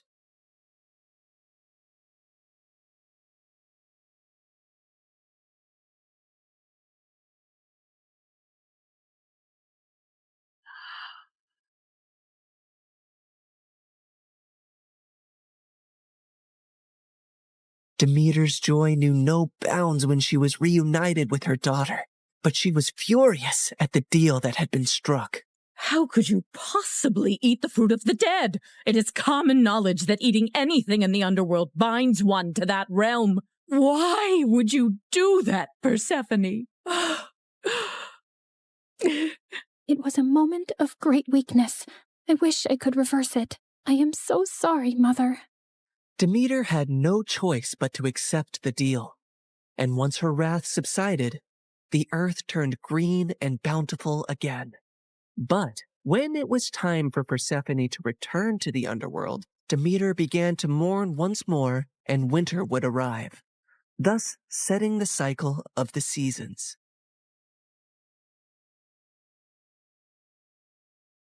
My daughter, my soul, your return brings life to this world.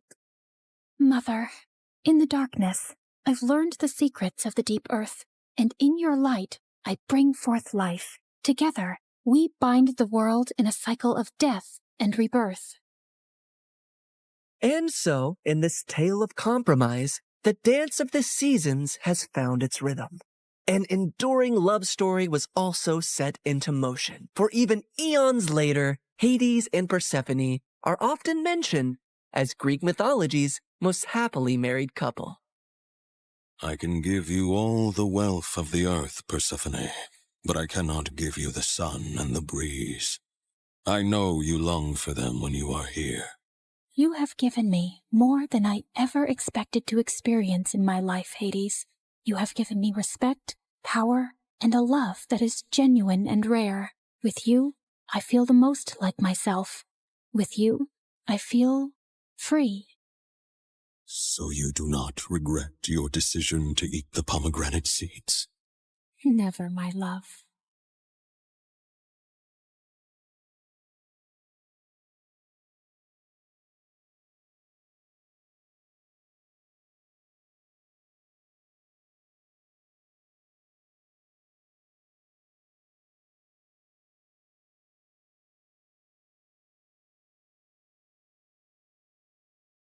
I used to think silence was peaceful.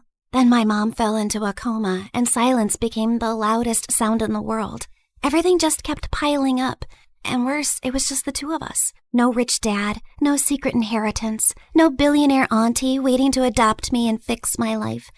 I tried to stay strong, but when the nurse gently reminded me again that we still had unpaid bills, something inside me finally cracked. I just nodded, locked myself inside the restroom, and finally broke down. I had already sold almost everything I loved. My iPad, my sweatshirts, even the tiny cute things that used to make me happy. What else was I supposed to give? My hair, both of my kidneys? I had almost lost hope.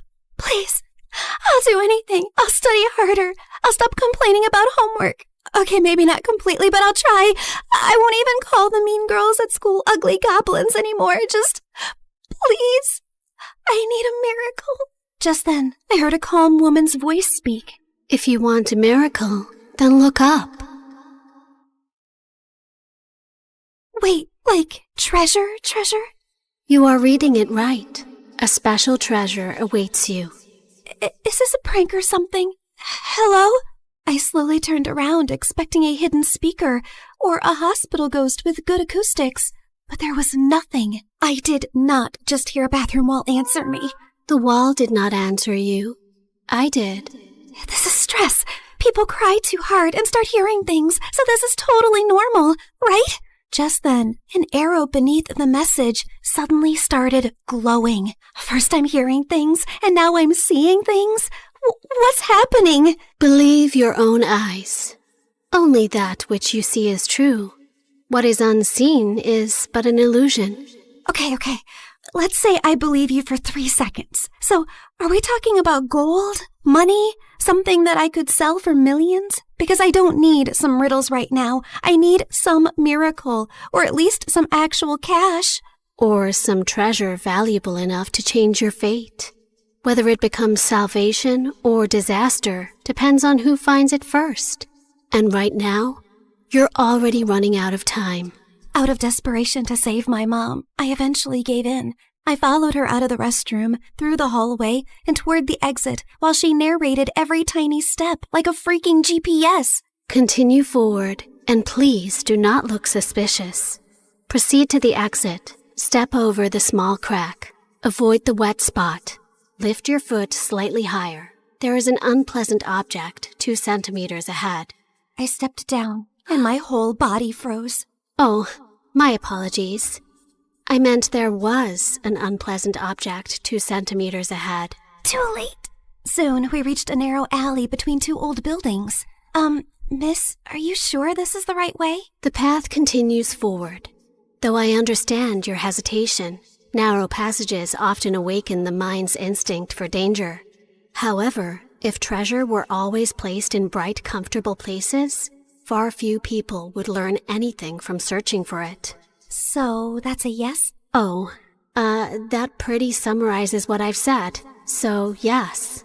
I finally stepped into the alley, and thankfully it was only normal scary and not dangerous and life-threatening scary. Just then, everything went silent all at once. Even the dramatic pigeon on the street shut up. Miss Lady Voice? Hello? Are you still here with me? Don't worry. I'm here. Just keep walking. Do not turn back yet. Step back and just breathe slowly. I only asked if you were there.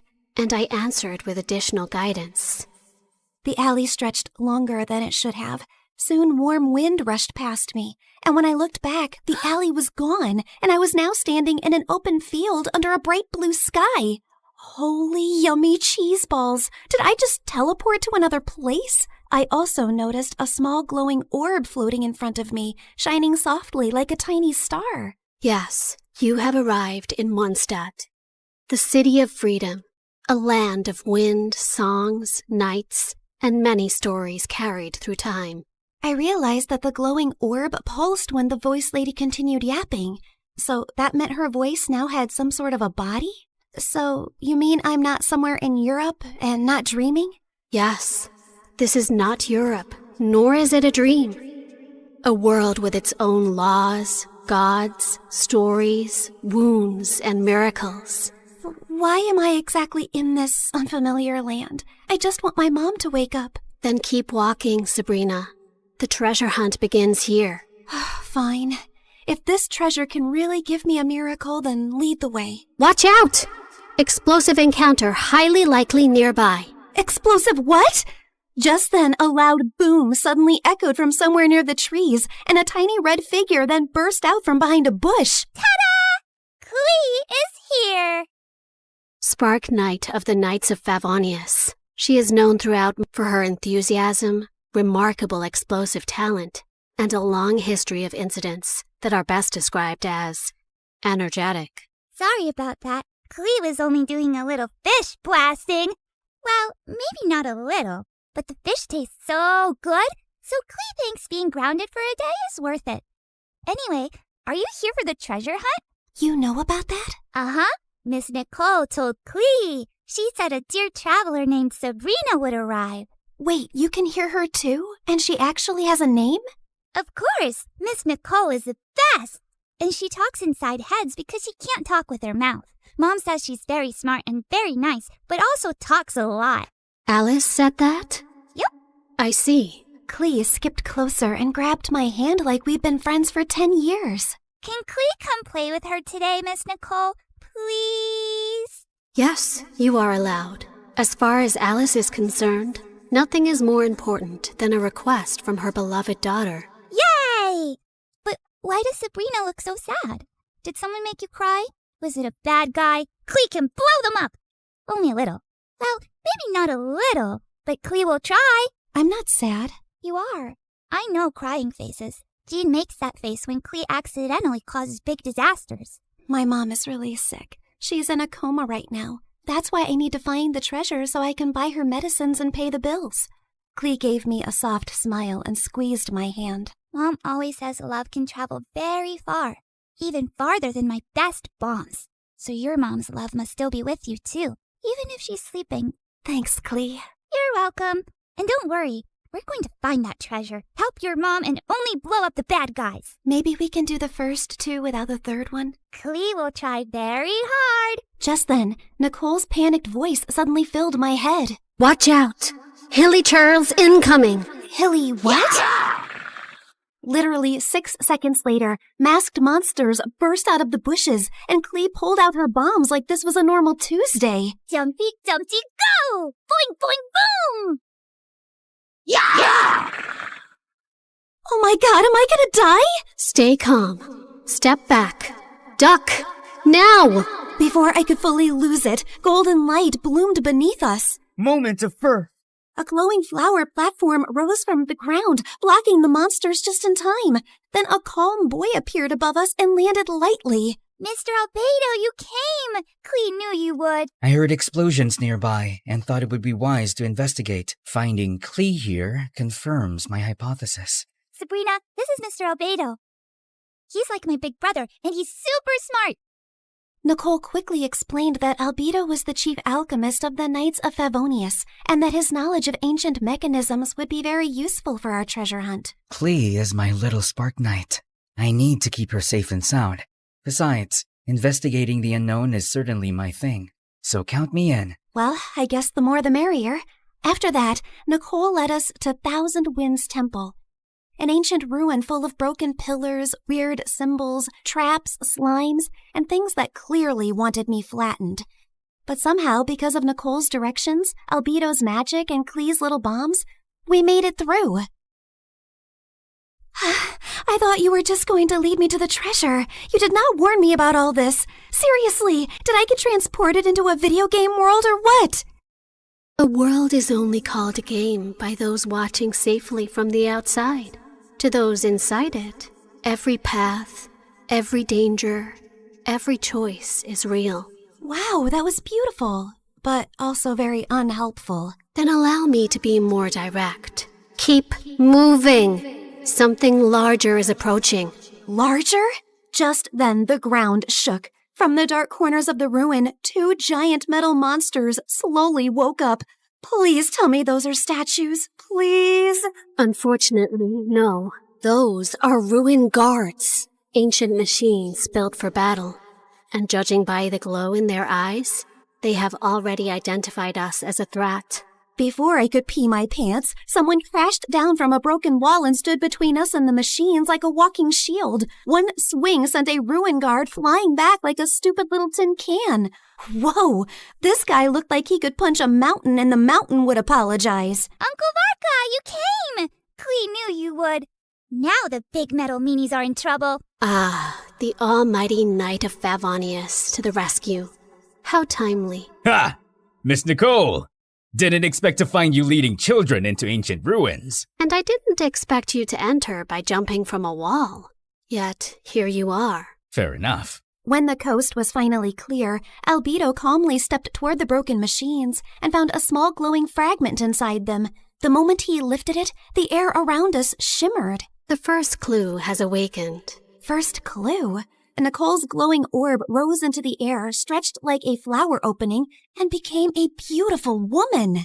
Well, there you are. I was wondering how long you planned to stay as a floating light. Wait, you're Miss Voice Lady? You actually had a physical form this whole time?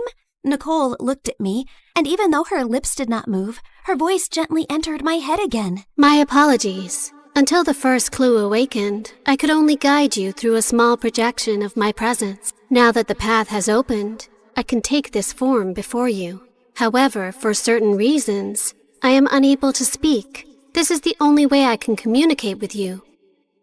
Now then. She continued yapping for 8 more minutes straight. And from what I understood, she was an angel called N from the Hexen Circle, a circle of powerful witches. She then explained that the glowing fragment was a piece of the treasure's scattered light and could lead us to the traces left across Tevat. The treasure you seek was broken long ago.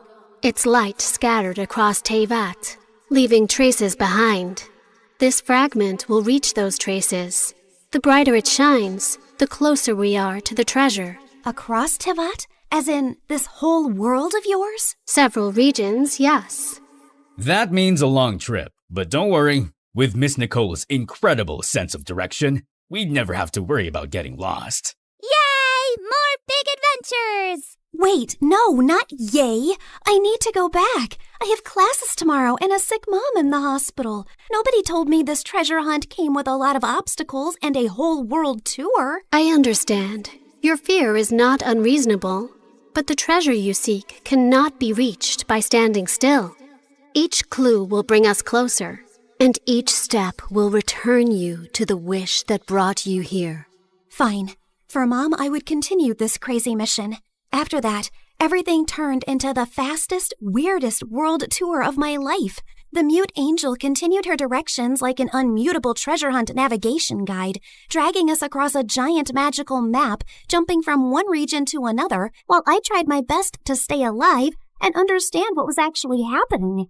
In Inazuma, the sea was angry, the sky was angrier, and my stomach was fighting for its life. Storms often remind mortals that control is an illusion, and yet... Miss Nicole, respectfully, I'm about to throw up into the ocean. I suggest you give the kid the short version, Miss Nicole. Very well. Storms pass. Thank you. That one helped.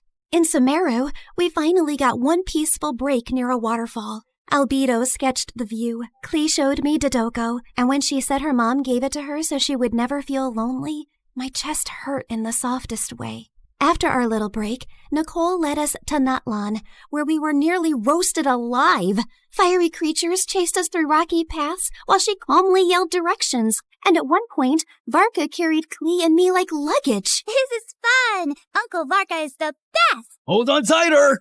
Every trace we followed made the fragment shine brighter. And by the time we reached Fontaine, it was full-on glowing, like it had finally remembered where the real treasure was hidden. Nicole led us beneath the water to hidden ruins, where the fragment pointed us toward the final trace, the one hiding the real treasure. Freaking finally! Soon, we found a mysterious sealed door, and Albedo figured it out like a puzzle in minutes, using one of Fontaine's underwater mechanisms like it was nothing. The sealed door opened, and I thought we had finally reached the treasure. Behind it were more passages, hidden compartments, and even more puzzles. I swear to God, is the treasure shy or what? Ancient civilizations valued protection. Finally, we reached a chamber where a small chest waited on a pedestal. I opened it with shaking hands, but there was no gold, no money, no jewels, nothing I could sell. Inside was just a small, broken, flower-shaped relic. No, we traveled across Tevat for this? For a broken thing? It is indeed damaged. We can fix this, right? Yes, but not with gold, not with force, not even with knowledge alone. Then how? This relic is a vessel of hope. It reflects the heart's deepest wish. It was never meant to make someone rich. It was meant to answer the part of a person who refuses to give up. I stared at the tiny broken flower and slowly understood. The treasure was never something I could sell to fix my life overnight. It was hope. The one thing I had almost lost in that hospital restroom. Nicole said every region had left something inside me. Courage, endurance, wisdom, strength, and truth. I held the broken relic and thought of Mom's smile, her warm hugs, and the little things she did whenever I was sad. I wish for my mom to wake up. I don't need gold or anything. I just want more time with her. Please. Just then, the relic started glowing. Golden light filled the cracks, and the broken petals slowly repaired themselves until the flower became whole again. You fixed it! The restoration is complete. The way home can now be opened. A portal appeared behind us, and my chest hurt when I realized I was really leaving them. They were supposed to be just my treasure hunting team, but somehow they had become my friends. Klee hugged me first and gave me a tiny Dodeco charm. So you won't forget Klee. Fear doesn't mean you're weak. It means what you're fighting for matters. Always remember that, kid. If fate allows us to meet again, perhaps we could continue this conversation over dessert. You asked for a miracle, but you were the one who kept walking toward it. Remember that, too. After a tearful goodbye with them, I finally stepped into the light. When I opened my eyes again, I was back in the hospital restroom. I thought it had all been a dream until I felt Klee's Dodeco charm in my pocket. So it was real. Everything was real. I ran back to Mom's room. The bills were still there. Mom was still sleeping. But I felt different. Scared, yes, but not empty and hopeless anymore. One day, my seatmate was secretly playing some online game called Genshin Impact. And the second I saw her screen, my soul almost left my body. The characters looked way too familiar. And then it hit me. So I was in a game? That night, I downloaded the game beside Mom's hospital bed. And when Nicole's banner finally appeared, I pulled for her. Not gonna lie, I really miss her voice and her endless yapping about lore and random facts. Step into the world of Genshin Impact, the open-world action RPG where you explore, battle, and uncover the secrets of Teyvat across PC, mobile, and console, all seamlessly connected. Experience exciting new adventures in Luna 7 Truth Amongst the Pages of Piranha, featuring powerful new weapons, fun minigames, and exciting rewards to enjoy. Uncover a brand new story chapter in Sumeru. Meet new Wishbanner characters like Nicole, Prune, and Lowen. One afternoon while I was studying beside Mom, her fingers finally moved. Mom? Hey, sweetie. Mommy, you're awake. You're really awake. I missed you so much. And for the first time in a long time, the silence in the room did not feel scary. It felt peaceful at last.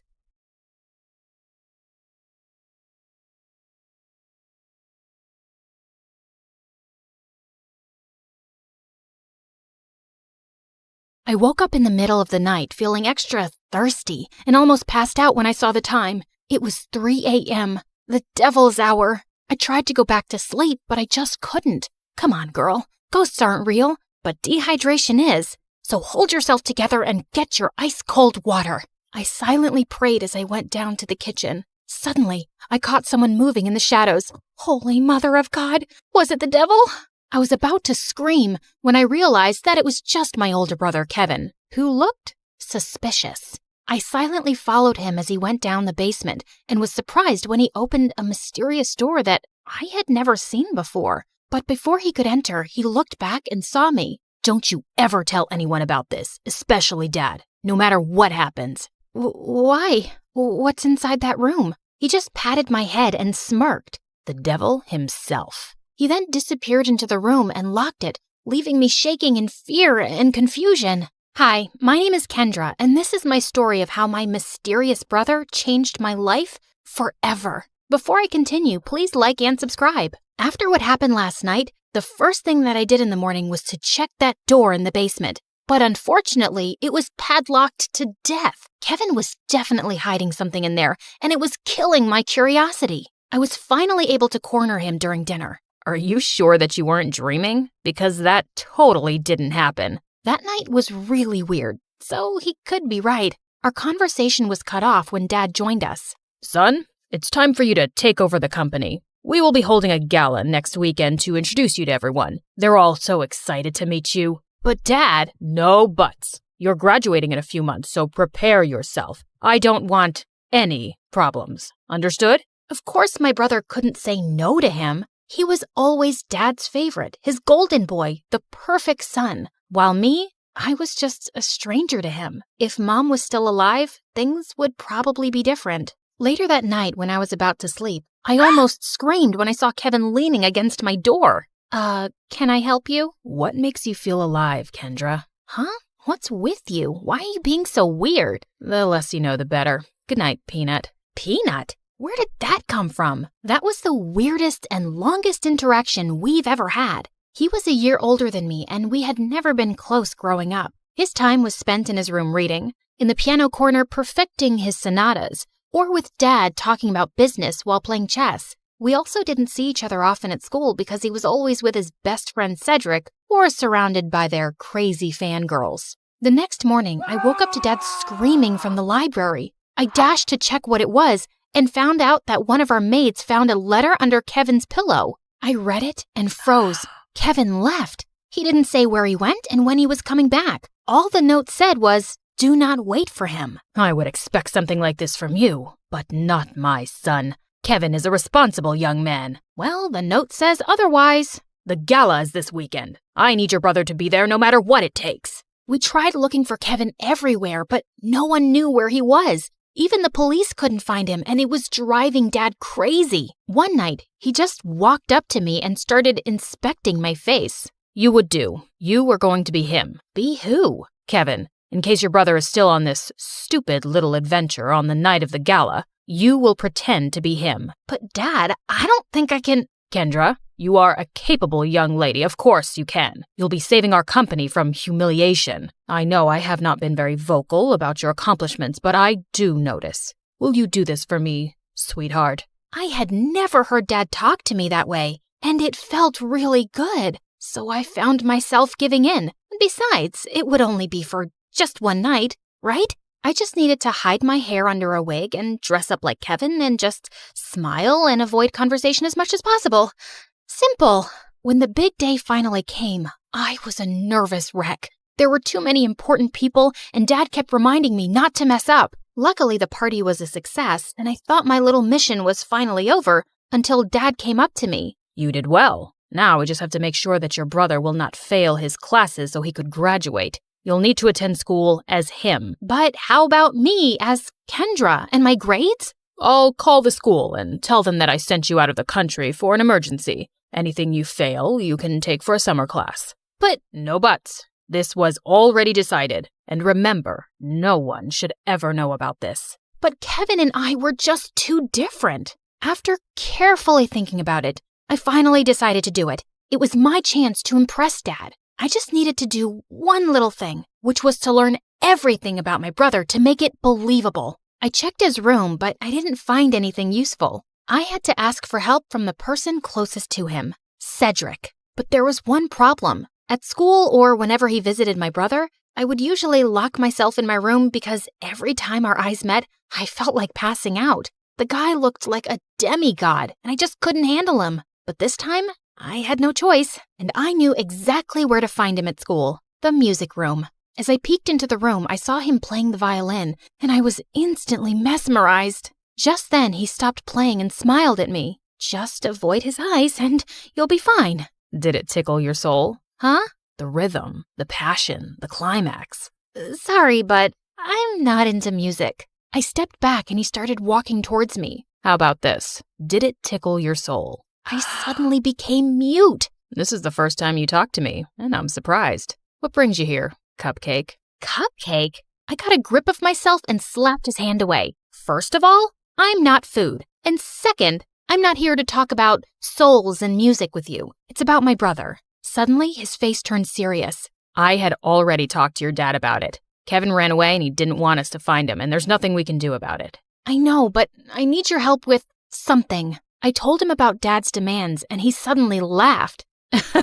That's a ridiculous idea. You two look similar, yeah, but you're too cute and girly to be a boy. Wait, he found me cute? I excused myself to the bathroom, and after calming down, he was nowhere to be found. It took me a whole day to finally find him playing violin in the school garden. So, are you going to help me with this, or are you just going to play your violin all day? I only help people who can look me in the eye. Ugh, why was he being like this? I gathered up all my courage before finally meeting his eyes, and thankfully I was able to control myself until he smiled. You have the same eyes as your brother. They're very pretty. So he liked my brother's eyes? That was fruity. Whatever. Now, where do we start? Your appearance. And I think it needs a lot of work. For the makeover, he brought me to the mall to cut my hair short, and it took me several hours to finally say goodbye to my precious long hair. After accepting the fate of my hair, we tried on some clothes similar to Kevin's fashion.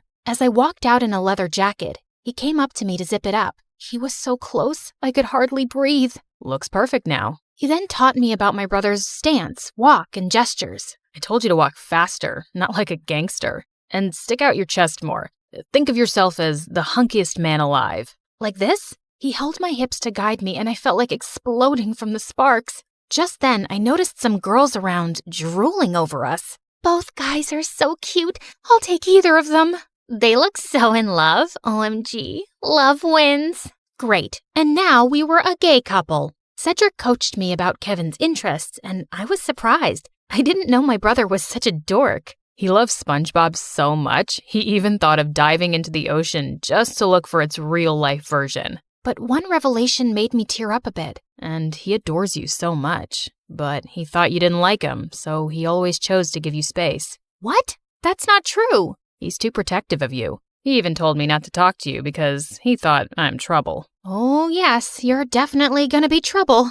To my heart. That weekend, we continued practicing until I looked convincing enough, and when we finally got to school, I just stayed close to him and smiled at people from time to time. I was doing an excellent job at being my brother until it was lunchtime. We sat at their usual table for lunch when suddenly someone sat on my lap and kissed my cheek. It was Lauren, the prettiest and coolest chick at school. What in the frickin' pregnant duck is happening? What? You hate my kisses now?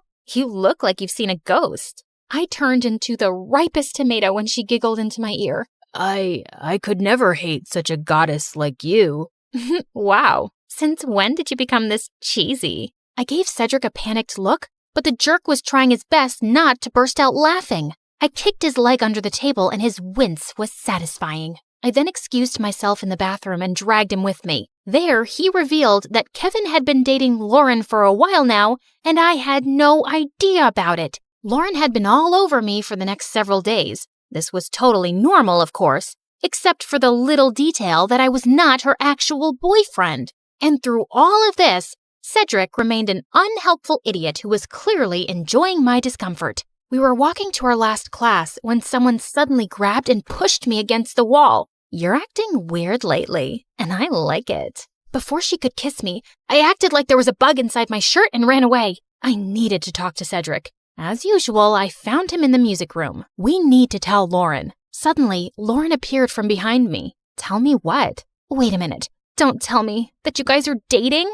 What? Cedric finally stopped playing the violin and grinned at me. I'm straight, but I don't know about your boyfriend. Aw, baby. You know I would accept you however you identify, right? Well, that's good to hear. Lauren looked like she bought it, and I just found myself exploding. I'm not Kevin. I'm not your boyfriend. I'm his sister Kendra pretending to be him. I then explained everything to her. Oh, okay. Explains why you look and act differently. That's it? No violent reaction whatsoever? I'm used to Kevin's quirks. So, anything I can do to help with this mission? Just don't tell anyone about this.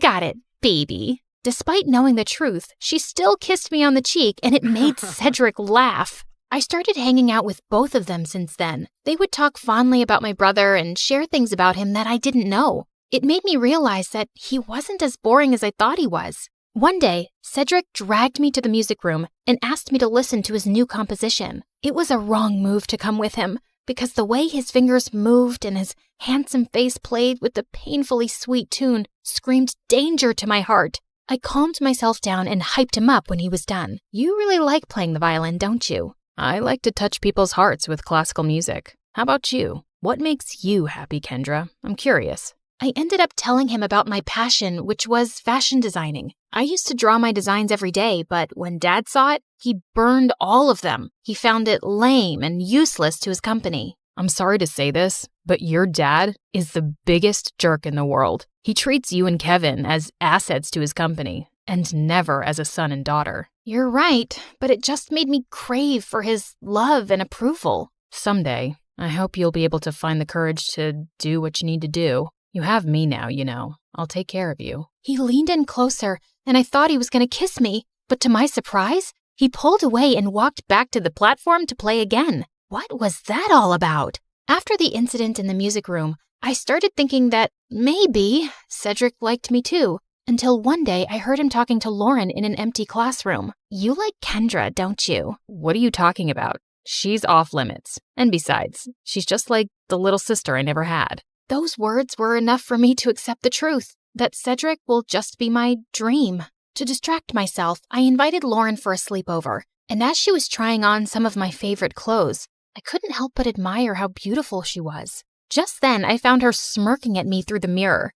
Are you falling in love with me now? What? No, I wish I was as pretty as you. Oh, honey, you are prettier than me. And not to mention cute. She ended up knocking on my drawers, spilling some things. There was one thing that suddenly caught my attention. A peanut. What was it doing there? Suddenly, I remembered Kevin calling me a peanut before he ran away. Why don't we crack it open? Maybe he left a secret message or something. And he actually did. I'm finally alive. Wait a minute. That night before he left, he asked me what makes me feel alive. Lauren and I then came up with a mission to find the answer to that question. Your brother is too mysterious sometimes. Maybe Cedric knows something. But unfortunately, he was useless. One day, Dad suddenly called me and started asking about Lauren. I learned that she's dating your brother. Her parents and I are talking about a very important business deal. We will have dinner with them tomorrow night. Make sure to be extra attentive to her.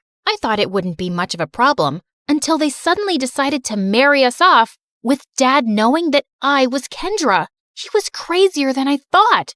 Do you think Kevin will be home by then? I don't know if he's ever coming back. I can't believe you dated an idiot. Watch your words, honey. That's my idiot. Well, we need to find your idiot ASAP. The next day, we met up with Cedric in a cafe to talk about finding my brother. We don't even know what makes him feel alive. Shouldn't we just wait for him to come back? Our parents are talking about marriage, for Pete's sake. We're running out of time. Do you know what my parents would do if they found out they were being played? Out of panic, I remembered something again. The mysterious door in the basement. I told them about it, and we waited for Dad to be out before destroying the padlocked door, only to find out that it was actually a dark room where Kevin developed all his photographs, and it was connected to his room.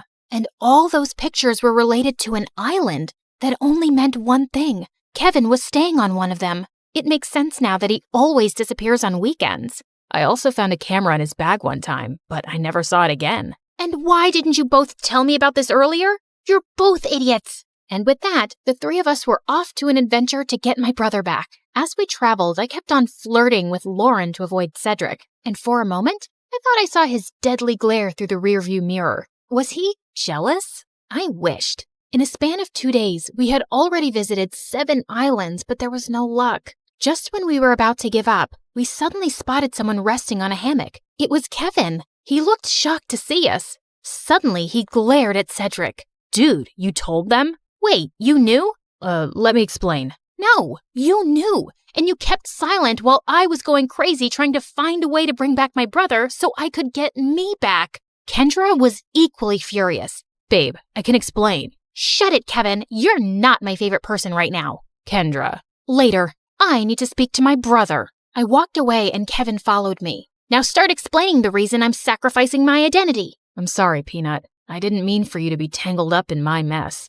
I felt stuck and suffocated because of Dad's expectations. I always knew I would have to take over the company someday, but I didn't know it would be this soon. I thought I would have enough time to still do what I love, to enjoy every island and see its beauty through my lens. But suddenly, I didn't even have a year. So I panicked and I ran away. I'm such a coward. It didn't take a second for me to melt. No, that's the bravest thing I've seen you do. All our lives, I've only ever seen you nod to Dad's every demand. I'm proud of this version of you. I convinced him to come back, but he ended up convincing me to ditch Dad and come with him. After everything that happened, I just realized one thing. Dad wasn't worth it. So I agreed. Lauren is amazing, you know. She didn't deserve to be left without a word. I know, Peanut.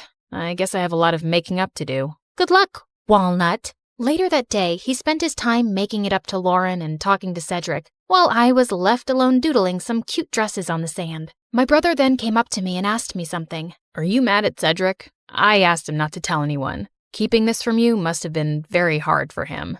I understand, but you like him, don't you? What? No, I mean, don't worry. I finally gave him the go signal. You two can kiss or whatever. As soon as he left, Cedric walked up to me with an earth-shattering smile. Can we talk? I couldn't look at him in the eye again.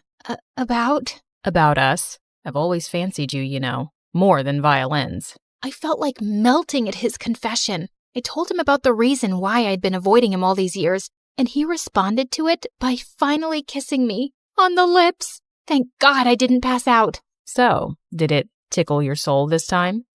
Yes. Finally.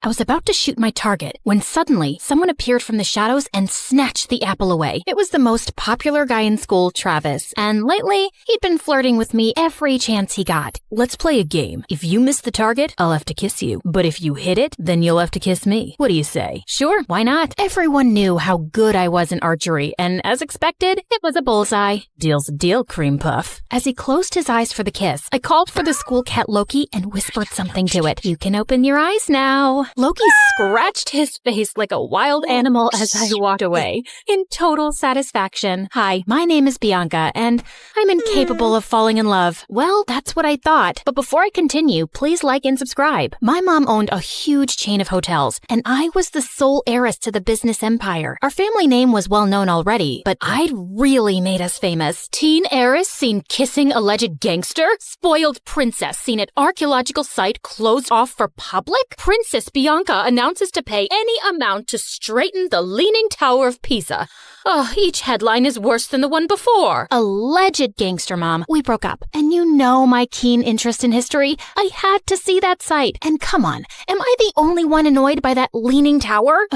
When will you ever get serious, Bianca? I have a private jet to catch, but we're not done with this conversation. Yes, go to your meeting, Mom. You didn't even remember to wish me a happy birthday, but I was still celebrating in style. I was having a huge birthday party at the newest club in town, but my night was ruined when I saw an uninvited guest, Travis, and he was approaching me and my BFF Carmen as if he was God's gift to women, despite that scary face. Hey, sugar lips, wanna dance? Aren't you supposed to hate me for making you look like Frankenstein? What's love without a little pain? And I adore your feistiness. He was all over me the whole night. Eventually, I had to make Carmen distract him and try to escape, but he noticed and followed me like a madman. I'm not done with you, my love. I turned around a corner and opened a VIP door at the end of the hallway. There were some men in suits playing poker, and they all turned to me like I was an alien. Oopsie, wrong room. Thought it was the toilet. But may I say, sir, your jacket is really cool. Very vintage 90s. Michael Jackson kind of vibe. Okay,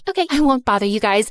May the best man win. Bye. Travis was nowhere to be seen, so I took the chance to finally leave the club. But of course, I couldn't avoid him at school, and he was being such a nuisance that eventually I got a restraining order against him. My life was finally peaceful, till a few days later when Carmen told me that her cousin from the village would be joining our school. Since when do you have a cousin? Ever since he was born? You never told me about him. I love to collect snake skins and samurai swords in my basement. I didn't tell you about those either. What? Friends should share everything. I think some secrets are good. Oh my God, my cousin's here. I turned to this guy who was walking towards us like he was the king of the underworld. Judging by his walk, he knew he was a fine specimen of the male species. But suddenly, he tripped over nothing and fell into the fountain nearby. And then he immediately got up like nothing happened. I felt like I was watching a comic cartoon strip. Are you sure he's not some hot model you paid to act as your clumsy cousin? Nice way to say that he's hot and adorable. He then spun her around like she was a cotton ball. Carmen, my favorite girl. I missed you so much. The guy turned to me and I was stunned. He was even more handsome up close and also really familiar. You must be Bianca, Carmen's best friend. I'm Slater. Nice to finally meet you. Did you just curtsy? And have we met before? No. Is this how city people greet each other? Excuse us a moment. Carmen pulled me out of Slater's earshot. What you doing? Talking to my best friend's cousin? Why does that require you to bring your face so close to his? I just thought he looked really familiar. What's your problem? I just think you're finding an excuse to flirt with him. Now listen up, Bianca. You're never serious about any boy, and you just play with their feelings and dump them. And you're not allowed to do that to my cousin. He's not even my type. Relax. Just don't get involved with him that way, or it's friendship over. Understood? Loud and clear, ma'am. Since then, the three of us started hanging out together, and I was having a hard time believing someone like Slater existed. Sheer perfection on the outside, but with the poorest balance a human could possibly have. He tripped, slipped, and stumbled everywhere. He even got a black eye while tying his shoelaces. But one night, while I was admiring one of the paintings at home, it hit me like a bolt of lightning. I remembered where I'd seen Slater before. You gotta trust me, Carmen. Your cousin's up to something shady. Mom and I attended this art exhibition downtown last month, and Slater was there. He was one of the artists. We even bought a painting from him. Only his hair and eye color was different, but it was him, and he wasn't clumsy. He must have been a look-alike. Slater has lived in the village his entire life and just got here last week, and he can't even draw a circle, trust me. I even showed Slater's picture to Mom, and she said it's him too. Now she's contacted the artist to buy more of his work, and he's coming soon, and I'll finally know the truth. You just need to give yourself something to be excited about. Do what you want, but you're wrong. A couple of days later, the artist called Mom to say that he had to go out of town and he'd come to meet her next month. How convenient. I decided not to say anything to Slater and try to get to the bottom of his secret identity. He was always hovering around me and Carmen like an annoying fly. He was sure to slip up at some point. I'd be watching him. But one day, I was spying on him at the gym, and after seeing him miss the 100th basket, I got really bored. I decided to skip the rest of school that day to get a manicure. As I was walking to my car, a van suddenly stopped next to me. Good day, child. Would you please buy some apples from me? I run an orphanage, and I'd like to get some toys for the children. Sure thing. Just give me a basket and I'll give you $100,000. I was about to take the basket from her when Slater suddenly popped out of nowhere and crashed into me. Hey, you. Who do you work for? Show me your ID. The poor lady looked terrified and just drove away. What the heck was that? Didn't your parents ever tell you not to take candy from strangers? What if she was trying to poison you? Dude, those are apples, not candy. And who am I? Snow White? And that cute granny is trying to poison me because I'm the fairest girl in all the land. This isn't funny. You don't know how dangerous some situations can be. Oh, please. I swam with sharks last year and jumped off a hot air balloon when it malfunctioned. I laugh in the face of danger. And that lady just wasn't dangerous. I know you're from the village and probably think everyone in the city's evil, but please stop being a weirdo. But Slater just got weirder. Like another time, the three of us were at a restaurant, and as soon as the waiter served our order, he started sniffing mine. If you wanted me to completely lose my appetite, you succeeded. What's wrong with you? He also started sniffing his food and Carmen's. That's how we do it in the village. The first whiff of food tells you everything you need to know. About what exactly? About how organically the food was grown, if the farmer sang to his crops and cows. I ordered a giant brownie sundae with whipped cream and sprinkles. Are you insane? Just give me that. Just then, there was a loud crashing sound next to us, and Slater jumped towards me and brought me down to the floor, covering me like a human shield. He was looking down at me, and I was a little breathless. And then, I saw everyone else staring at us like we were mental. Apparently, a waiter had just dropped a tray full of glasses. Oh, my bad. I thought it was a gunshot, and maybe some robbers had come in. I just acted on instinct. Wait. Let me get this straight. So you thought it was a dangerous situation, and your first instinct was to save Bianca? Hello? What about me? Your own flesh and blood? Slater muttered some apologies while Carmen kept scolding him, even if he was crazy. It was really sweet how he tried to protect me. One weekend, Carmen told me that the cheer captain was throwing a party, just for the cheerleaders and all the boys. I felt curious to see how Slater would act at parties with other girls, so I dashed over to the venue and spied from the bushes. But I couldn't spot him anywhere. I knew how girls looked at him. He was probably surrounded by the cheerleaders. Well, what did I care? I took this opportunity to practice my amazing singing. I can buy myself flowers, write my name in the sand, talk to myself for hours, say things you don't understand. Suddenly, I heard a sound right behind me. Slater, what are you doing here? Same question for you. I came here to sing flowers, 'cause there are flowers here, duh. What about you? It's too loud inside, and everyone was acting wild. It was scaring me. Just then, a huge bug came flying at our faces, and Slater tried to smack it away, but he ended up slapping me instead. Oh my god, I'm so sorry. My hand is so stupid. Bad hand. Gosh, Slater, why are you so freaking clumsy? I don't know, just born that way, but I get even clumsier around you, 'cause attractive girls make me nervous, and you're the most beautiful I've ever seen.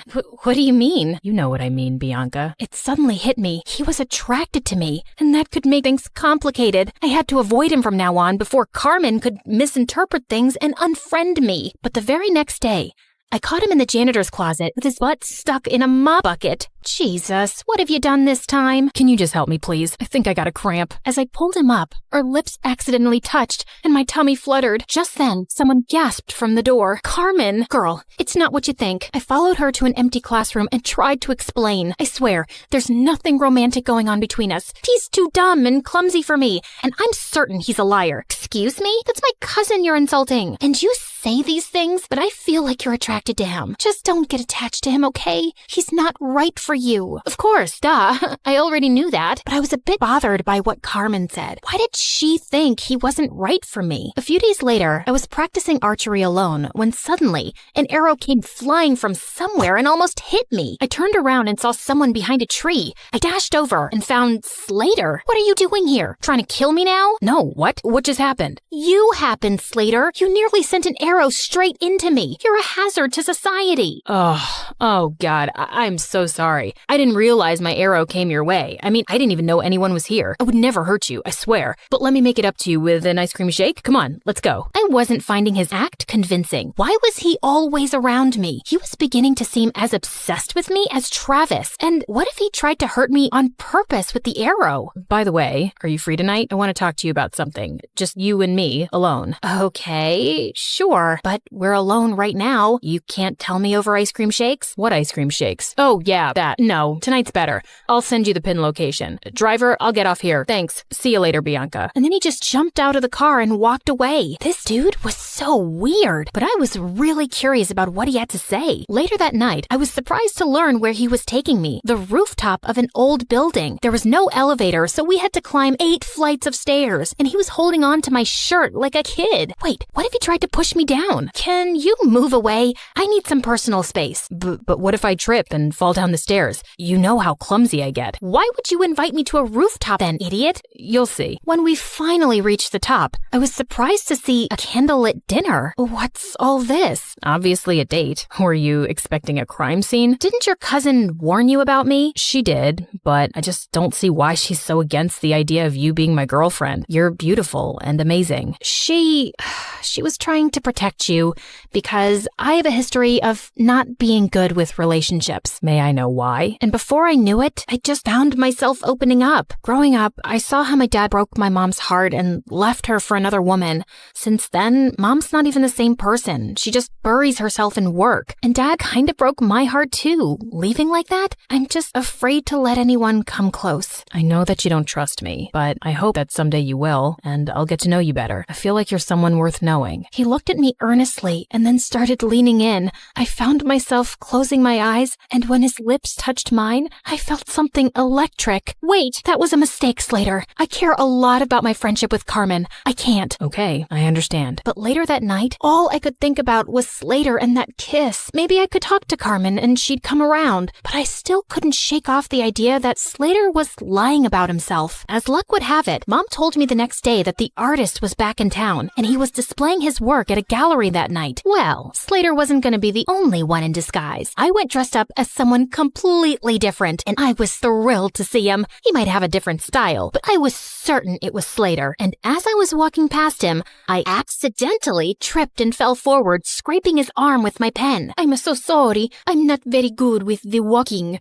Clumsy, like you people say. Oh, it bleeds. It's fine, miss. I'm okay. Excuse me. I need to use the bathroom. And the next day at school, Slater was wearing a full-sleeved shirt, just like I'd expected. So I spilled my juice all over him. Oh my God, you're wet. You'll have to change your shirt. It's fine. It'll dry up. No, you'll get sick. I won't. I'm as strong as a cow. I tried a few more tricks, but he was able to avoid all of them. I guess I just had to do it by force. After our classes, I followed him outside school, and just as I was ready to jump on him from behind, he turned around and pinned me to the wall. Bianca, why were you trying to attack me? How did you know, Spider-Man? And all I wanted to do was this. I pulled up his sleeve, and sure enough, he had a long cut on his arm. Ha! So you're really that artist. I've exposed you, you big fat... Suddenly, there was a growl behind me. I turned to see two guys holding two rabid dogs and pointing at us. Bianca, just run. Slater grabbed my hand, and we ran like crazy from the dogs. After sprinting down several blocks, he pulled me into an old building, and we ran up the stairs. We climbed all the way to the rooftop, and we could hear those guys behind us. Okay, there's no other choice. We gotta jump. Excuse me? I must have heard you wrong. And what is going on? Questions later. And what's the matter? I thought you laughed in the face of danger. Ha ha. Now is not the time to be sarcastic. Just hold on to me and you'll be fine. Do you trust me? Of course I don't trust you. You're the clumsiest idiot I've ever met. Listen, Bianca, I'm not who you really think I am. I just need you to trust me right now, okay? I won't let anything happen to you. I promise. My instincts told me to trust him, and I did. And what happened next was the most thrilling thing ever. We went flying through the air and landed straight in a garbage dump. Ew, fish heads. Come on, this isn't over yet. I needed answers about why I was currently running a marathon with my BFF's mystery cousin around the city. Slater, why are these people after us? Listen, something happened. He didn't get to finish because the gangsters finally cornered us. Slater pushed me inside one of the diners as he started fighting them expertly. What were these kung fu ninja moves? He was so hot. Just then, one of the guys came up behind him with a metal chair. I looked around for anything I could throw at that scumbag before he could hurt Slater. Bullseye. That's my girl. Just then, a bunch of policemen arrived and surrounded the men, and Slater pulled out a badge. You're under arrest. What? He was a detective? As those jerks were being taken away, Slater finally told me everything, starting with how I unknowingly got involved with an international mafia gang. You walked in on them one night at the dance club and saw something you weren't supposed to see. You've been in danger since then. Oh, those guys. But I swear I didn't even see anything. They couldn't be sure of that, so you've been their target since. I was already in town looking for this gang and posing as an undercover artist, but when we found out that they were looking for you, I joined your school to be closer. We also thought we could catch them using you. You mean using me as bait? I didn't mean use you like that. We just knew they'd come after you. So that date on the rooftop, was that also a ploy to get the gang members there? Well, yeah, we had police hidden all over that building, but I think the gang realized it was a trap. Everything made sense now. He was just pretending to be interested all along so he could be around me for my protection and to catch the bad guys. I was just a mission for him. You saved my life. Thank you. I just did my job. I'm glad you're safe now. I gotta report to headquarters soon, so... Yeah, great job. Goodbye then. As I walked away, I suddenly felt sad and empty, and the next day at school, Slater was gone. I demanded more answers from Carmen. Slater really is my cousin. He became a detective at a young age, and he doesn't tell us much about his job. But after that restaurant incident where he was clearly protecting you, I asked him what was going on, and he said it was something related to you, but it was confidential. So that's why you didn't want us to get closer. Yes, because he was just here for his job, and he doesn't form attachments. I didn't want you to get hurt. I'm sorry. What for? I can see it in your eyes, Bianca. You're in love with him, but I don't think he can make you happy. Oh, please. I've told you. I'll never fall in love with anyone. If you say so. Over the next few days, I tried my best to get back to normal, but I couldn't get Slater out of my mind. Even Mom noticed something was up with me. Haven't seen any crazy headlines lately. No new adventures? Yeah, it's It's been kinda quiet, but I did make one stupid mistake, falling in love. Mom sat down beside me and then pulled me into an awkward hug. Sweetie, I know you've been affected by what your dad did, but don't close your heart off. Falling in love isn't stupid, and you'll find the right guy one day, and it'll be amazing. Trust me. Mom decided to take some time off work, and we planned a vacation together. But just as I was leaving for the airport, I heard a loud crash from the main hall and saw Slater had pinned Travis to the ground. Slater? Travis? What are you both doing here? Bianca, my cream puff, I couldn't go on any longer without seeing you.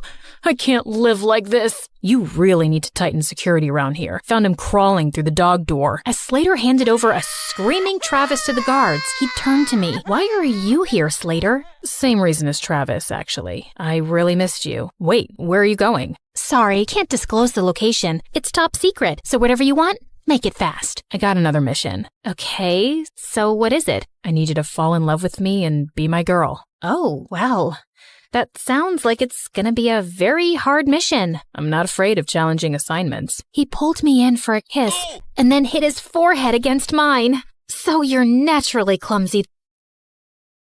Only when I'm in love.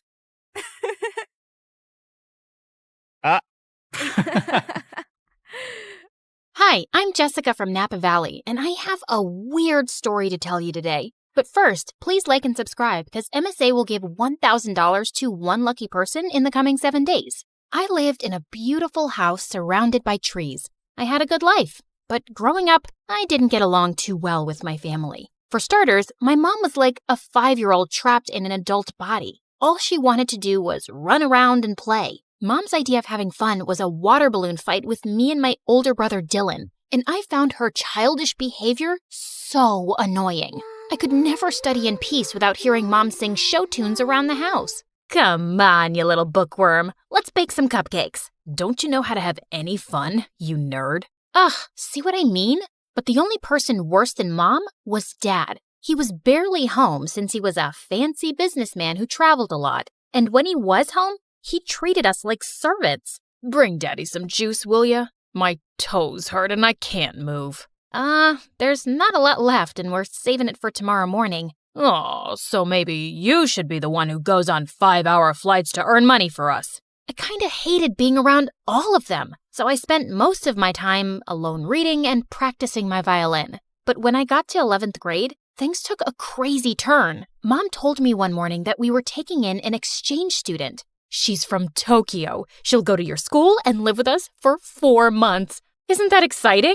Sure, but we'll have to clean the kitchen first so she doesn't run crying. Be happy, Jessica. Now you'll have a live-in friend to bore to sleep while you play your violin. I sure hoped she wouldn't be a live-in headache like Dylan. That weekend, we all drove to the airport to pick up our Japanese guest. Her name was Queenie, and she looked like a goddess out of a wonderland. Even her fingers were beautiful. Thank you for having me. Truly, it means so much. It's our pleasure, sweetie. Look, I got you a stuffed welcome panda. Mom?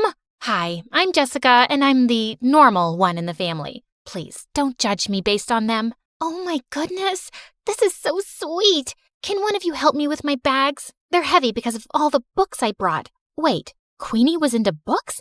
I loved this girl already. She and I were talking about our favorite authors on the way home, and after that, we really started to bond. It was nice finally having someone I had stuff in common with. Queenie was also super helpful around the house, so both of my parents adored her, especially Dad. Aren't you amazing? How about I buy a present to thank you for all your hard work? Maybe new shoes or gold earrings? I would have bought some for Jessica, but all she cares about is school and homework. That's very kind, but you guys have already done enough, really. Then one night, Queenie and I decided to go on a walk, and she grabbed a jacket from the coat closet. Oh, that's actually Dylan's. But it's so comfortable, and I don't have any warm jackets. Can't Dylan lend clothes to his guest? You can't just take someone's jacket without permission. Give it back. I don't want you wearing it. Fine, here you go. I'll just freeze to death then. Come on, Jessica. Dylan looked really mad, and suddenly he pulled me aside. What's her deal? After all we're doing for her, she gets this worked up over a jacket? I don't get why you can't just lend it to her for 10 minutes. Because there's something about that girl I just don't like. You mean 'cause she's actually sophisticated and has manners? Makes sense why you wouldn't like her. Dylan just looked angry and stormed off. Jeez, what a drama king. He probably was just jealous that Mom loved Queenie so much. He'd always been Mom's favorite. The next day at school, I was studying for exams in the library when Queenie came in and sat next to me. Hey, girl, listen, I just want to apologize about Dylan being so mean to you. He must have forgotten to take his meds. Don't worry about it. Actually, I was wondering if you could help me with my English assignment later. I'm still not fully comfortable with the language. Yeah, of course. Thank you so much, Jessica. I'm really grateful for you. Queenie hugged me super tight, and I realized I was her only real friend here. I could just feel how sad and lonely she was. I waited for Queenie at her house for several hours, but she didn't show up, even though I called and texted her 100 times. Then finally, Queenie arrived carrying a small box. Sorry I'm late. I was buying you a present. Here, open it. Aw, Queenie, you didn't have to get me. At that second, I saw a hissing rat and I started to scream. Jessica, calm down. This is a pet rat. I have one just like him at home. He's so sweet. Just hold him. Queenie let the rat crawl on my arm, but he bit me. Minutes later, I had to go to the emergency room, and Queenie burst into tears. I swear, I had no idea that rat bites were poisonous.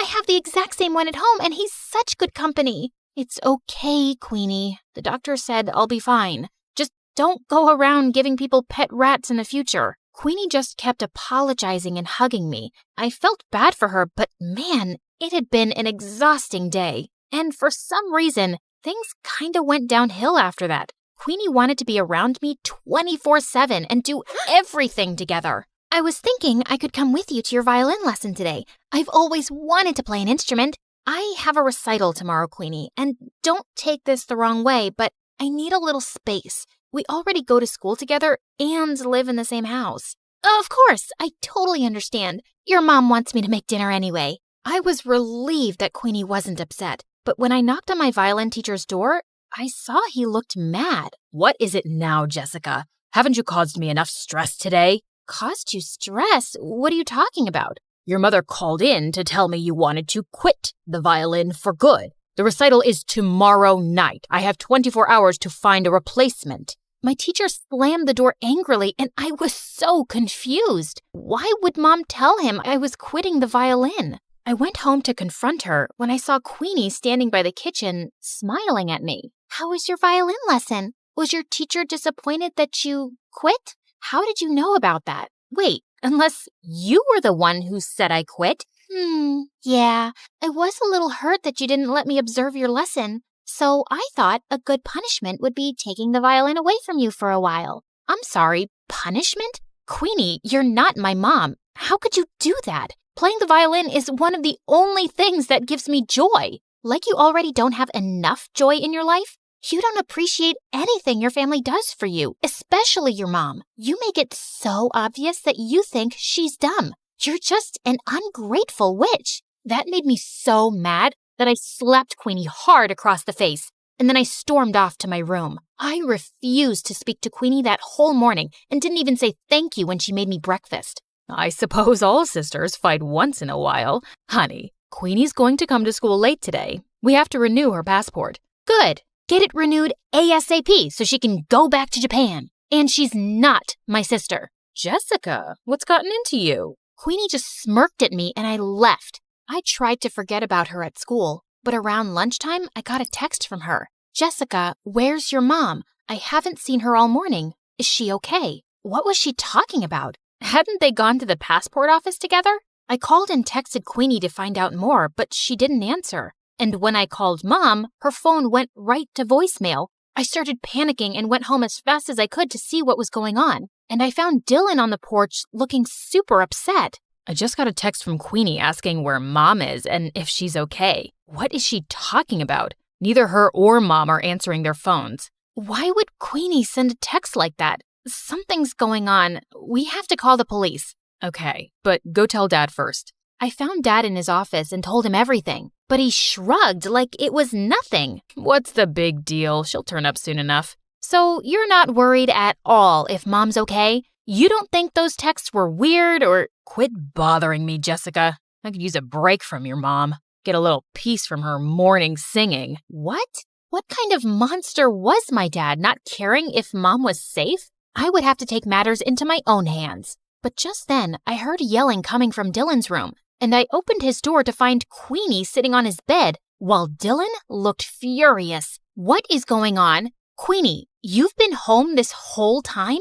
Do you know how many times we tried calling you? What is going on with our mom? Sorry, that's not a question I can answer. Jessica, this girl's a creep, and I know she had something to do with Mom being missing. Look, Queenie, I know we had a fight yesterday, but we really need your help. Queenie didn't answer me. She just walked towards the door with her arms crossed. You two won't find your mom anytime soon. I'm making sure of it. You're making sure? Queenie, tell me right now where Mom is, or what? You'll go to the police? You'll accuse a poor, helpless exchange student of making your mom go missing with no proof? I don't see that working out, and I'm not done with you guys yet. In fact, I've just started. With that, Queenie pushed me off of her and walked out of the room. Dylan and I immediately went to the police station and reported everything. They sent out a search team to look for Mom and then did an investigation on Queenie. And to our shock, they discovered Queenie wasn't an exchange student at all. She'd faked her application. She wasn't even from Japan. She lived in LA. So she's just this stranger who came into our lives and made Mom go missing? Who is this girl and what does she want from us? I don't know, but that chick gave me weird vibes from the start. She's obviously out to get us. We stayed at the police station for several hours, waiting for any news. Then finally, the police came back with Mom. Oh my God, what happened to you? It was Queenie. She said she had to show me something important, then drove me into the middle of the woods and threw me out of the car. She just left me there without my phone. I was just lucky some forest rangers found me. But don't worry, I'm all right now. Just then, some policemen walked in with Queenie. Looks like Mommy made her way out of the woods. You're a monster, Queenie. We know everything. How you kidnapped Mom, how you faked your exchange student application. Who are you and why are you trying to ruin our lives? Because you ruined my life first.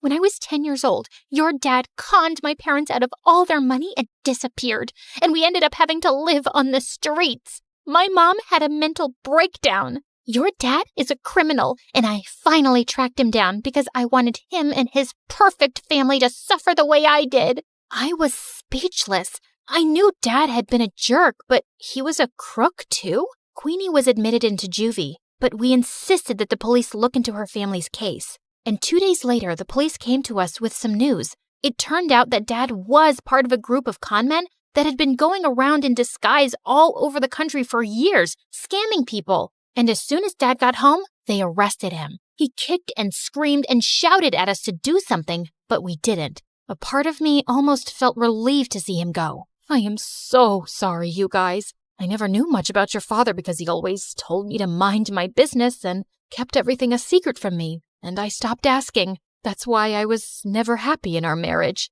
He was the worst. He never cared much about you or us. You did everything for us, Mom, and I really appreciate you. I'm so sorry if I looked down on you for being messy or childish or whatever. Now come on, let's go talk to the police to get Queenie's family help for their situation. Be grateful for the life you were given. Every day is a gift.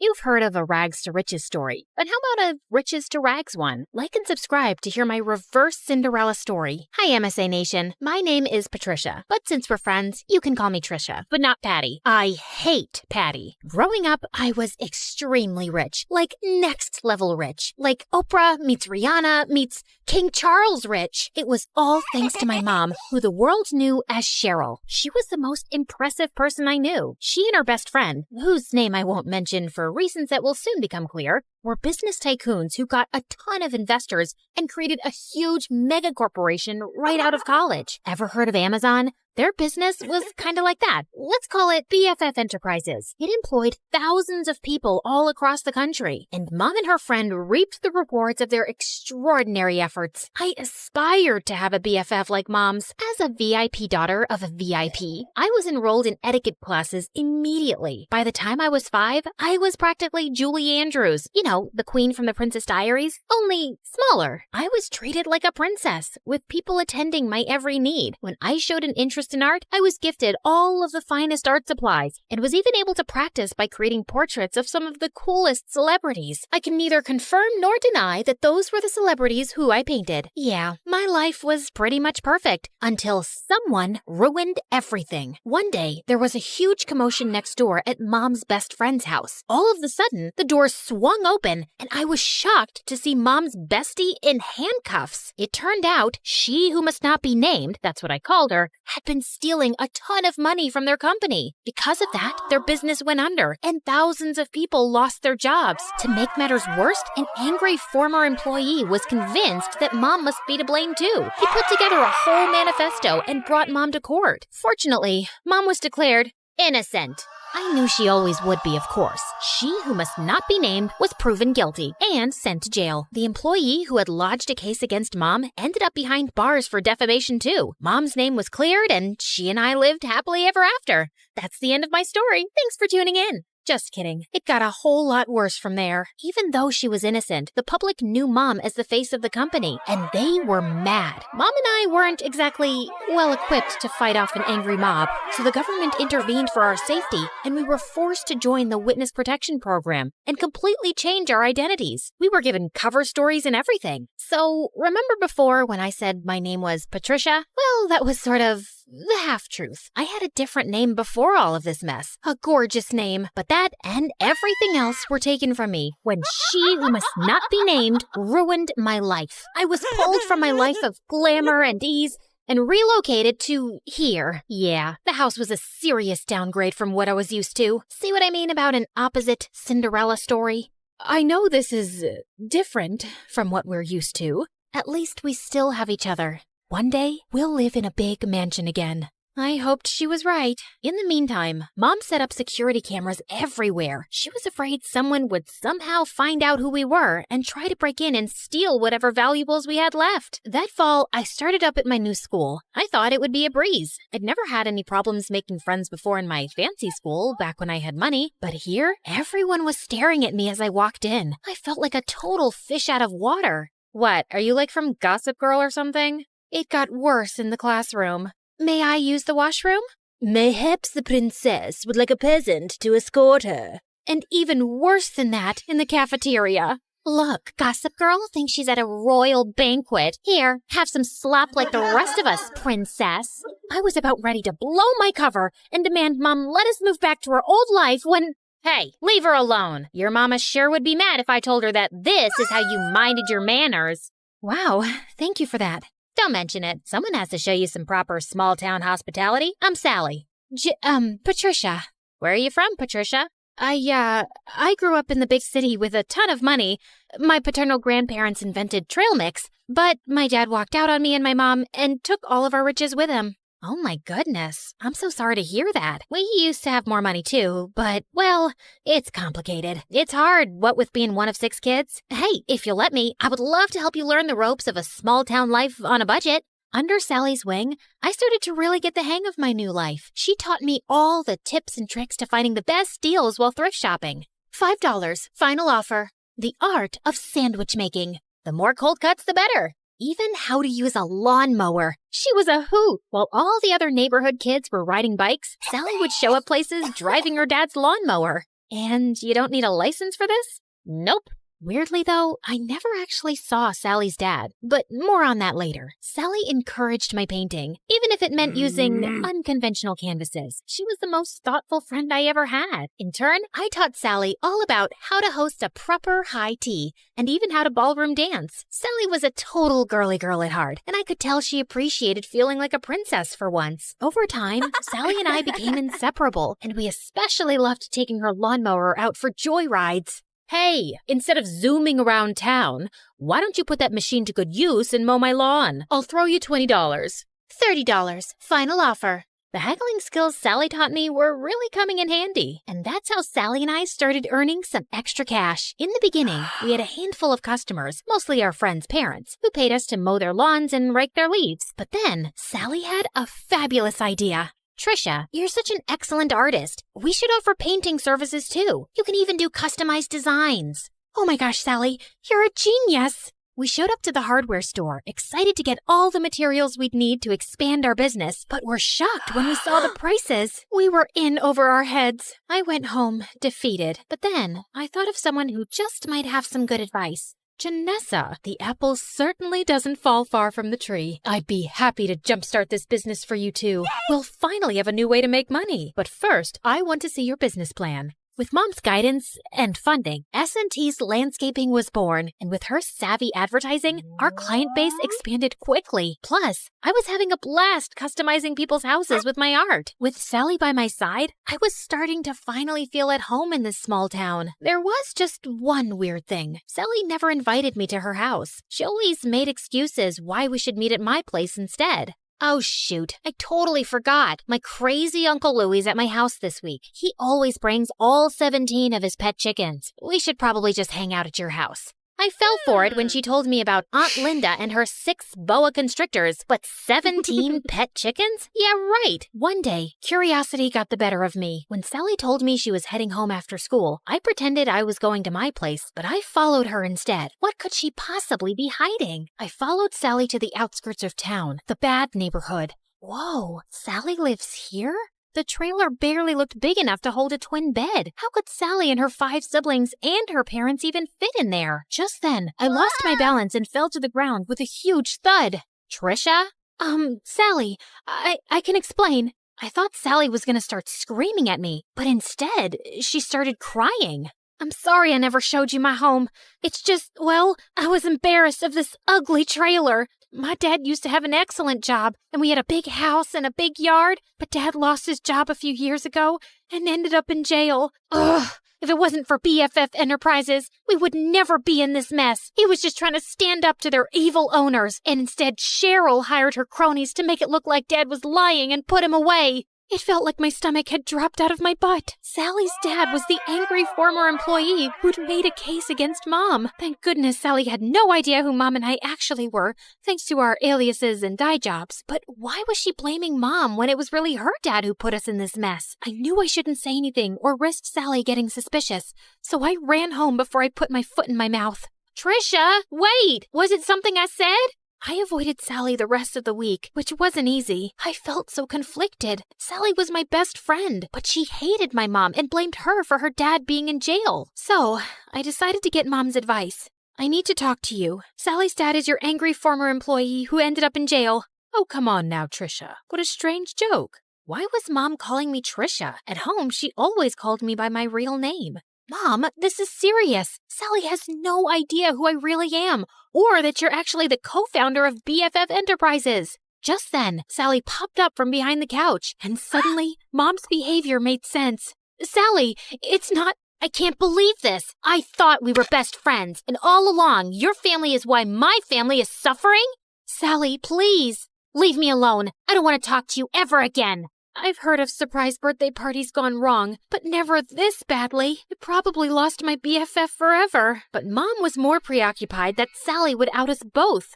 What are you doing? Follow her. Make sure she doesn't talk. Do whatever it takes. I hadn't seen Mom this stressed out since the trial. I tried texting, calling, even showing up at Sally's window, but she wouldn't even look at me. I returned home completely hopeless. Did it work? Will she keep quiet? She won't even talk to me. Just then, Mom turned into a fire-breathing dragon. Well, not literally, but I'd never seen her this angry. Then we need to move again, now. But this is her home. Sally is my friend. Some friend. As soon as she talks, I'm going to jail. Mom, what are you talking about? Why would you go to jail? The judge said you were innocent. Of course he did. I bribed him. My business partner and I were both stealing funds from the investors because we deserved more. But unlike me, she was dumb enough to get caught and unwilling to do whatever it took to stay out of jail. And Sally's dad figured it all out and tried to get me behind bars too. But I showed him I am not to be messed with. I couldn't believe it. I was so blinded by all of her generosity over the years. I'd never even once suspected that she could have done anything criminal. And I felt so awful for Sally and her family. They didn't deserve this. But then again, how could I choose between my mom and my best friend? What Mom said next, though, made everything totally clear. You got us into this mess. Now you have to get us out. Me? I'm just a kid. You're the one who was so greedy that you stole money and ruined your company and all of your employees' lives. You even let your own best friend take the fall. You cared so much about money, you forgot about what really matters, friendship. Trisha, come back here. My name isn't Trisha, Mom. It's Janissa. So, let me reintroduce myself. Hi, MSA Nation. My name is actually Janissa. Pretty, right? Okay, back to the action. I grabbed the security cameras on my way out and headed straight to the police station. It had our conversation and Mom's confession recorded. The police took my mom away, and because I had just turned 18 recently, they let me take care of myself. And that night, the story was all over the news. I knew I'd done the right thing, but I'd never felt lonelier. The next morning, I woke up to a knock at the door. Sally, you have to believe me. I didn't know about my mom. She told me everything for the first time yesterday. I can't believe you did that for me, Patricia. Well, I had to. It was the right thing. I mean, sure, I probably could have bounced from town to town with Mom for years, pretending to be someone I'm not, but I don't want to be like Mom, throwing my friends under the bus and not caring about hurting other people. I would choose friendship over luxury 1,000,000 times. And, by the way, my real name is Janissa. It took months, but after campaigning tirelessly, we finally got Sally's dad out of jail and back home where he belonged. With Mom behind bars, I was finally free to come out of hiding. Even though I was totally free to move back to the city, I decided to stay put in this small town. After all, this had become my home. I even asked Sally's family to move in with me. Plus, Sally's dad was able to take over the landscaping business. With him in charge, business is booming. Everyone is just so thrilled that he's back home where he belongs. We did have a company name change, though. I'm just so happy to have my best friend by my side.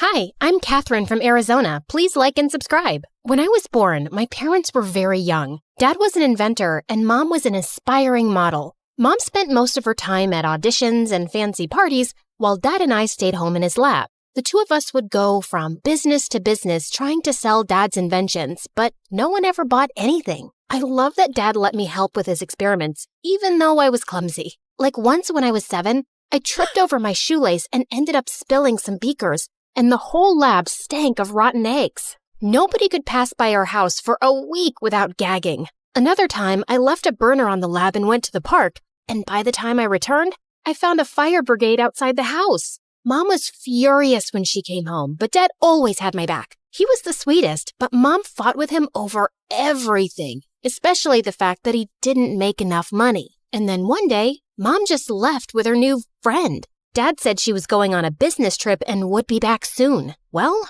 Mom never came back, and Dad did his best to keep me happy. Once when I was 9, we were at the supermarket and Dad picked up the last bag of marshmallows when suddenly a lady started yelling at him. "Hey, I was about to take that. Give that to me." "Ma'am, I picked them up first." "So what? I saw them first. Don't you have any manners? It's ladies first." Dad gave the bag to her, but I was furious. He was just too nice, and I had to protect him. Plus, there were marshmallows on the line. I acted nice and offered the lady some gum. And seconds later, the witch started to scream.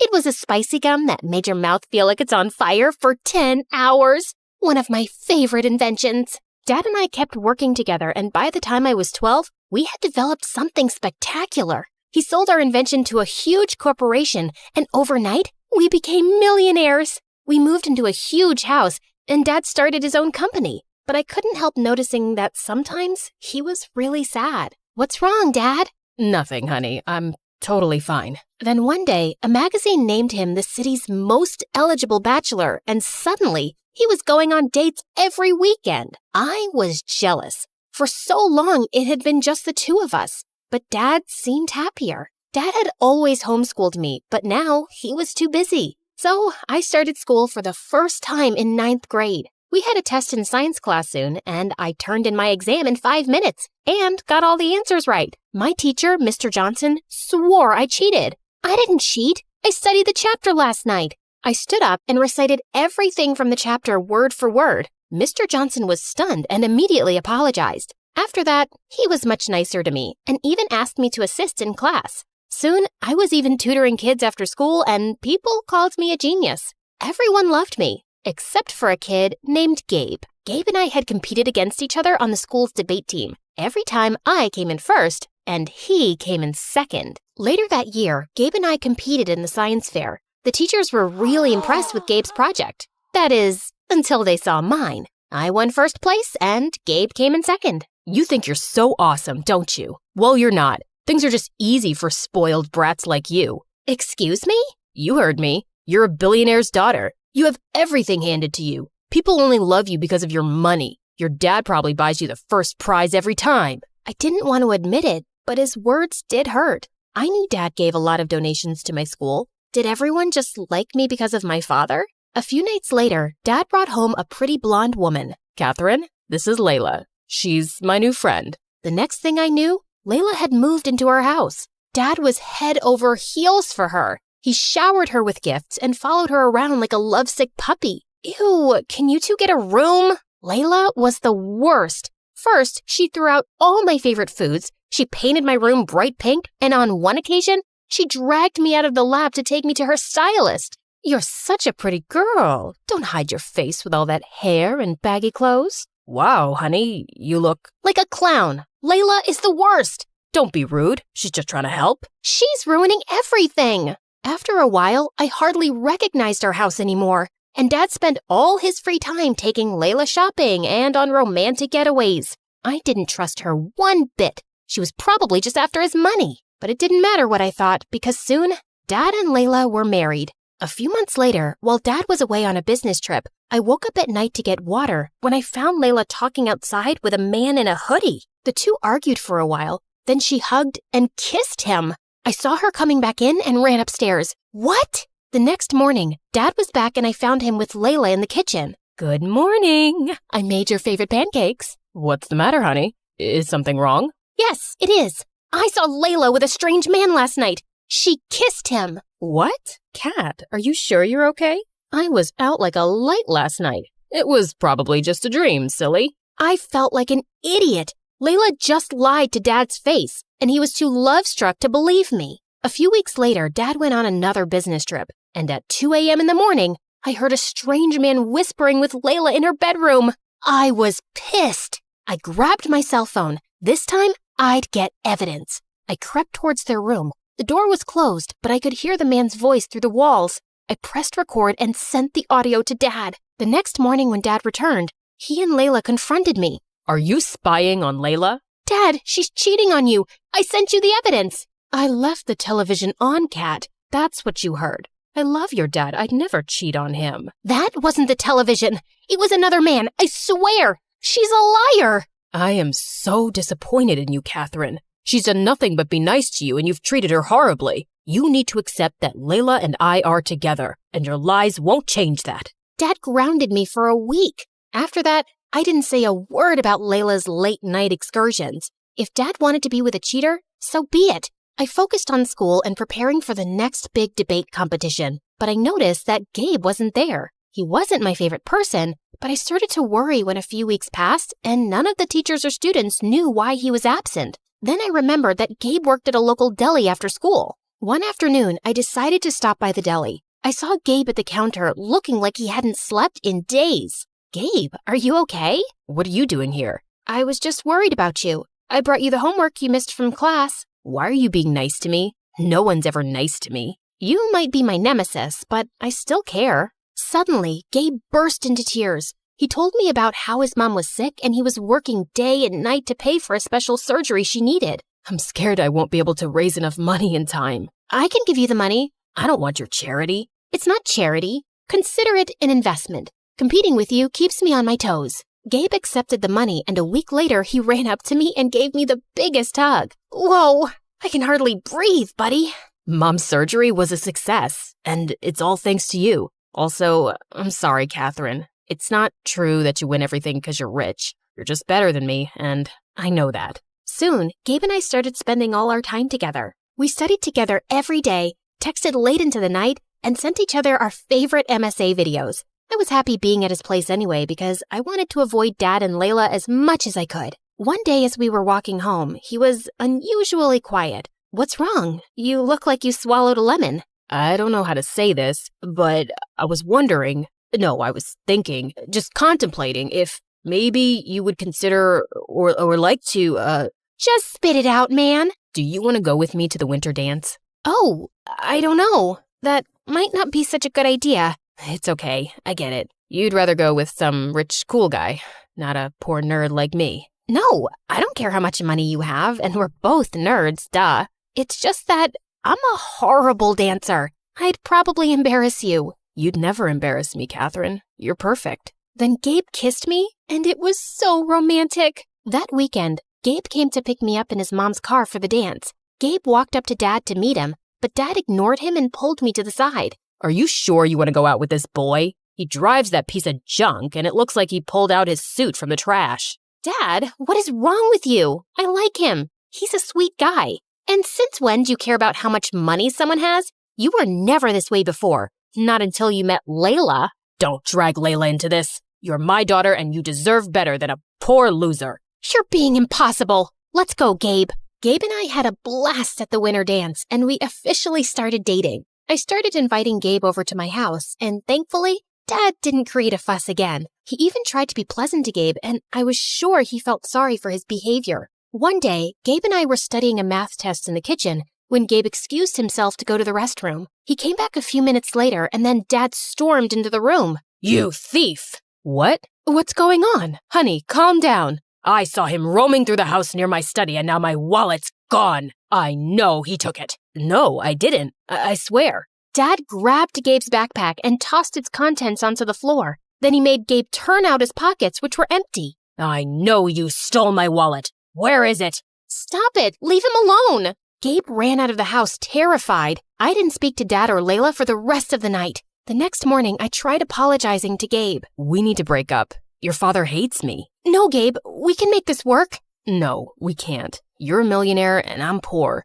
Your dad'll never accept me. I love you, Catherine, but I can't do this. I have my pride too. After that, Gabe didn't speak to me again. He blocked my calls, and when I went to his house, his mom said he didn't want to see me. Days passed and I focused on my studies, but I still missed Gabe and felt so angry. Catherine, your father is upset that you've been ignoring him completely. He didn't mean what he said about Gabe. The things aren't always what they seem. He's been under a lot of pressure at work, and I don't care about your excuses, Layla. All I know is that my dad was amazing and we were happy till you came along, and now he's changed and everything's awful. A few weeks later, Dad and Layla had their anniversary, and Dad made dinner reservations for us at a fancy restaurant. I said I didn't want to go, but Dad looked upset, so I reluctantly agreed. I was getting ready and decided to wear my favorite diamond necklace, which was in Dad's safe. I went into Dad's office and opened his safe, and inside there were suitcases full of money, stacks of gold bars, and duffel bags full of diamond jewelry. But then my eyes wandered to the table, to Dad's lost wallet, and next to it were some newspaper clippings that made my blood run cold. They were all from unsolved bank robberies with pictures of the masked robber. I examined the photos, and one of them had a close-up of the robber's neck and the birthmark on it. It was just like my dad's. Dad? What's wrong, honey? I showed Dad the newspaper clippings. This is you? How could you do this? What? No, I don't understand. This can't be. I didn't. Then Dad fainted and hit his head. Layla called the ambulance and Dad was rushed to the hospital. I sat in the waiting room while Layla spoke to the doctors. Then she asked me to come into Dad's room. Layla and I have been keeping a secret from you. I have dissociative identity disorder, also known as a split personality. I struggled with it when I was younger, and I had it under control for years. I was his psychiatrist and fell in love with him. He was good for a while, but then his condition got worse. That was your dad in the hoodie outside the house that night, and he was the one you heard in the bedroom. He was supposed to be out of town getting treatment, but both times, he came home acting strange and saying things that didn't make sense. He didn't ever let me tell you because he didn't want you to worry. I have no memories of the robberies, Kat, I swear. I didn't know things had gotten that bad. I'm so sorry, honey. I hugged my dad and Layla. I felt so bad for Dad and for how I'd treated Layla. Dad was released from the hospital. The judge decided not to press charges for his crimes, but ordered him into therapy, and we returned all the stolen goods. Layla and I supported Dad through his treatment, and a few months later, the doctors released him from the psychiatric facility. And over this time, Layla and I grew closer. One day, when I got home from school, I opened the door to see Gabe and my father standing inside. Layla told me I chased your friend away, and I've apologized for how I treated him. I'm sorry for the pain I've caused you both. I would never stand in the way of your happiness, Kat. Thank you, Dad. Gabe rushed over to me and kissed me, and from then on, he never let me go.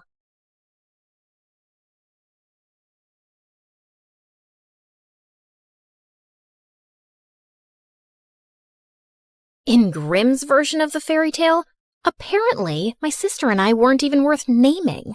But at least we were rightly described as beautiful.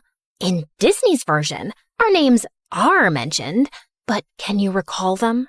No. I bet all you can remember are two pug-nosed sisters with terrible hair, the nasolabial fold of a 70-year-old, annoying voices, and very big feet. The thing is, we really weren't ugly, especially me. Honestly, I was kind of a looker from the right angle. No, move to the left. That side is prettier.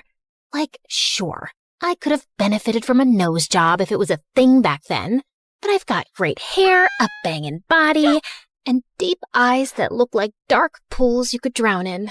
Or so I've been told. No, the problem wasn't us. The problem was her. Because next to her, anyone would look like a gnarly potato. You know how one day you feel you're looking really good? The skin is skinning, the hair is hairing, the outfit's outfitting. And then you see some celebrity on Instagram and feel like you two can't even be creatures from the same planet? Yeah, that's what the Cinderella effect was. Making everyone around her look like E.T. And you know what the biggest joke is? She was never a victim or forced to be our maid. She was very OCD, so scrubbing everything like a maniac all the time is entirely on her. No one asked her to do that. I guess she didn't love being a nobody, because slowly, very slowly, she started spinning her story. And before we knew it, we were the villains. She was the poor, mistreated servant girl, and I was the bitter hag trying to steal her man. But he was my man first. My name is Drizella, and I'm here from the dead to tell you the true story of how Cinderella pulled off one of the greatest cons in history. She got the name, the ball, the prince, the animated pigeons, the march, the eternal adoration. And it's built on lies, all of it. Well, except for the part about me having really big feet. Like, I was told most of my life to shop from the men's section of the shoe store. I bet that's half the reason I've ended up being a villain in every version.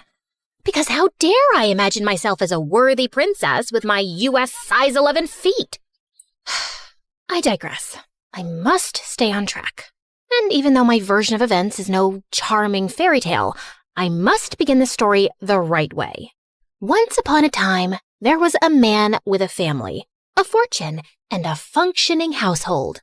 So naturally, he had a midlife crisis and ran for the hills. Gone to figure myself out. Don't wait for me. And tell your mother, it's not me, it's her. I hope you figure out you suck big time. Yeah, I wasn't shocked. Because honestly, we'd be idiots if we hadn't seen this coming. I crave adventure. This provincial family life is suffocating my soul. Someday I'll leave to seek my higher purpose. Marriage and fatherhood can't be it. I have to find myself, and I really don't think I can do it, while married to you specifically. But Mother was still blindsided, shocked, bamboozled. Why had he left? Was it because she wasn't pretty enough, or young enough, or hadn't plucked her eyebrows properly since 1823? Maybe her elbows were too pointy. Maybe her eyes lacked emotional depth. I tried to explain that it was more about him being a spineless lizard running away from adult responsibility, but she just kept sinking in the depths of her despair, and the couch. And without a husband around, she went into full damsel in distress mode. Oh, how I crave pickles.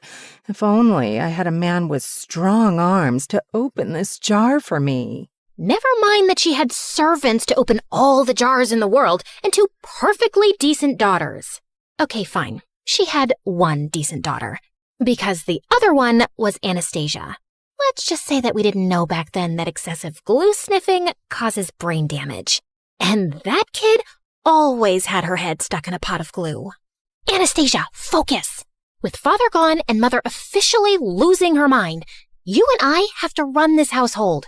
Mother has plenty of money, but we need to start budgeting. Why? Mother is always telling me to stop budgeting when I'm around horses because it makes them nervous. Like, hello, lady, I'm the nervous one here. I'm the one who got kicked by a horse in the head. No, she's telling you to stop fidgeting. Those are two completely unrelated things. Are you sure? They sound a little related. They're not! Look, budgeting just means that we need to keep track of our expenses. For instance, how much do we spend on candles per week? Oh, candles? At least 11. 11 what? Candles. I meant money. What about it? How much money do we spend on candles? We spend money on them? No, Anastasia. They just grow on trees and we pluck them like fruit. Yeah, that's what I'm saying. Candles are free. What's the next item on your fidgeting list? Yep. This was my partner in responsibility. Her loyalty was unwavering, as was her misunderstanding of absolutely everything. She had a heart of gold and the usefulness of a fork in a soup bowl. Okay. I'll stop roasting my poor sister now. Despite all her flaws, she was my rock. Heavy, useless, and mostly in the way. Ha ha ha, bazinga. But we soon had a much bigger problem at hand. Mother was dying for attention from men, and word of her wealth and desperation spread fast, sending every gold-digging bachelor within 100 miles our way. And I figured out how to get rid of them fast. Of course, my sister slowed me down. Okay, Anastasia, are we ready for afternoon tea? Absolutely. I ordered those fancy pastries Mother loves, fresh lilacs, lemon curd. No, Anastasia, not the actual tea. The plan. Are we ready for the plan? Oh, the plan. Right. Let me just quickly cancel the musicians. You ordered musicians? This isn't an actual date. It's an ambush. Do you remember the strategy or not? Not really, but I'll think of something on the spot. You know I'm very quick on my. Did you just forget the word feet? Quick on my feet? No, that doesn't make sense. You know I run slower than a duck. I have yet to beat a duck in a race. Oh my God. Focus on the tea. Fine. I'll spill tea on his thighs. No, that's not what we... Actually, you know what? You do that. Leave the rest to me. Great. And afterwards, we can eat the pastries? Yes, we can eat the pastries. And the lemon curd? Yes, fine. The lemon curd, too. I had discovered that the fastest method to drive off unwanted suitors was to casually mention Dad, and then watch Mother spiral into all 5 stages of grief. Well, 4. Acceptance was off the table. Mother, you look lovely today. Isn't this the dress you were wearing the day Father left? No, that was the lavender one. Oh, yes. The one Father said made you look washed out. He said what? Madam, you look absolutely radiant today. I cannot understand why any man would leave you. Of course he didn't leave me. He just relocated temporarily. I'm sure at this very moment he's thinking about how much he misses me, and he's making his way back home. Oh, I didn't think this was something temporary. You're right. I'm such a fool. Because honestly, what is there to miss? Just the woman who gave him the best years of her life. I held this family together. I cooked. I cleaned. When? You ironed a napkin. Once. And I'm the one who holds anything together. But if he'd just communicated properly, I could have changed. I could have sent my daughters to finishing school and gone with him to find himself and slept under the stars. I could have been free-spirited and spontaneous. Do you think if he knew this, he'd come back? I really can't say, madam. Oh, there's no point thinking about it. He's gone now. But you're here to mend the pieces of my broken heart, right? You have good, strong shoulders to cry on. I'm going to cry on them so much. It's getting kind of late for my hostess dinner. This has been lovely. Are you running away from me too? No, I mean, yes, but it's not you, it's me. Oh! He was leaving anyway, genius. Tea is expensive. You're all crazy. As he ran off and Mother sobbed into the tablecloth, we high-fived. I thought I was so smart, chasing off Mom's suitors and taking charge of the household. But then I made the biggest mistake of my life. Yeah, bigger than letting Anastasia give me a haircut once. I hired a gardener. Ma'am, thank you for the position. If it pleases you, my daughter Ella will also be staying with me in the servants' quarters. I'm sure she can make herself useful to you. A girl my age emerged from behind him, and I will never forget the first time I saw her. Her hair was like honey catching sunlight, her skin like porcelain, and her patched-up linen dress looked better than any silk I owned. Her eyes were the kind of blue that would make painters cry into their palettes trying to replicate it. Every feature on her face was in perfect harmony. And then she smiled. We didn't know it yet, but the entire trajectory of our lives was rewritten at that moment. Oh my, just look at you, child, like something out of a dream. You're perfect. You're too kind, ma'am. I'm so grateful to you for letting me stay. She's glowing. Should people glow? Do you use some kind of special shampoo made from unicorn tears and fairy dust? You're funny. I like you. Did you hear that, Gisela? She likes me. As Mother led her father away to show him their living quarters, and, I don't know, Anastasia went after a butterfly, Cinderella stayed back and looked directly at me. Drizella, isn't it? Yes. And you're Ella? Yes, but my late mother nicknamed me Cinderella because I'd always sleep by the fireplace and get covered in ashes. You know how nicknames stick. You don't have one? No, but you can call me Miss. You hired my father, Miss. That means you changed my life, and I'll be sure to return the favor. I felt a chill down my spine that had nothing to do with the weather.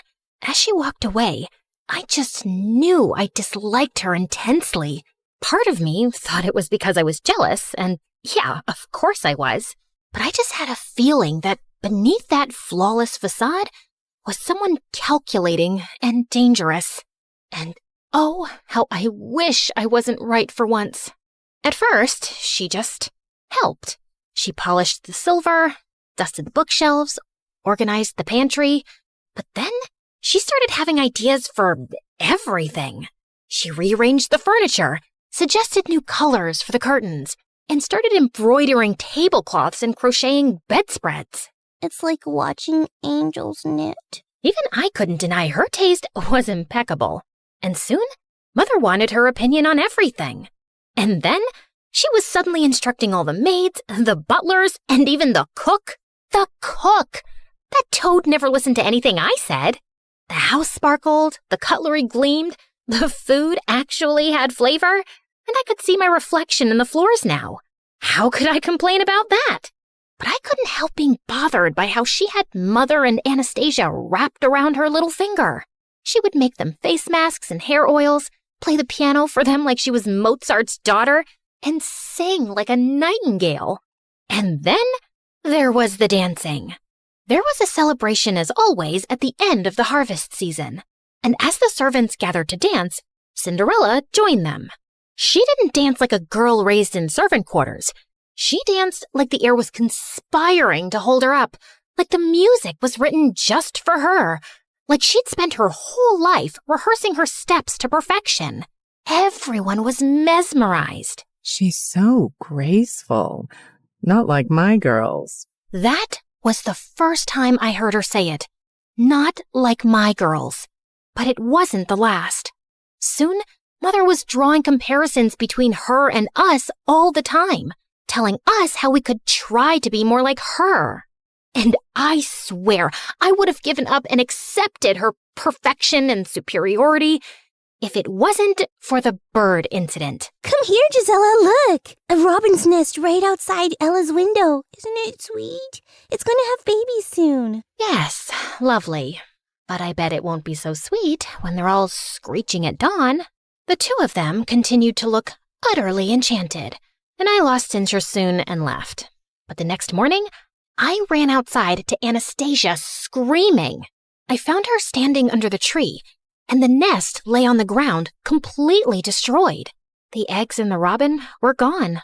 Anastasia cried half the day, wondering if it was the work of an evil squirrel, or an evil raccoon, or an evil eagle. Later that evening, Cinderella walked into the living room, holding something behind her back. Mother, I made you a gift. Mother? Since when did she... Then I saw the gift, and my blood ran cold. It was a delicate comb, woven with tiny blue-gray feathers twisted through gold thread. Oh, my dear, it's exquisite. Mother kissed her on the cheek. Anastasia clapped, while I just stared, stunned. This couldn't just be my imagination running away with me, right?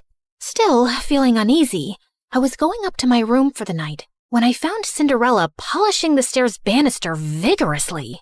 Still cleaning?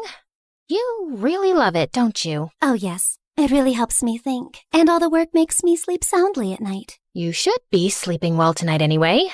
You know, without all that chirping right outside your window. Yes, such a noisy little thing that robin was. I wonder what happened to it. And we both know it wasn't an evil squirrel. Cinderella straightened and met my gaze, smiling. Please, Drizella, do I look like the kind of girl who murders birds? No, but looks can be very deceiving. People only see what they want to see. Luckily for me, they always want to see an angel. Without a shadow of a doubt then, I knew this girl was a psychopath. I just stayed away from her as much as possible. I was also glad that Mother was spending less time with her since she'd recently found gardening and spent hours outside taking interest in dirt and compost. I was happy she had a healthy hobby, until I walked into the living room one afternoon to find her and Cinderella's father sipping tea and holding hands. What's going on here? What does it look like? I'm hoping he's about to flip your palm over and read your future because no other explanation will make much sense. Drizella, I know it's been hard on you since your father left and you miss him. Nope, not even a little, not even at all. Speak for yourself. Honey, a woman needs a man in her life. His companionship, his strong hands, his opinions. What I'm trying to say is, Mr. Rivers and I, we're... No.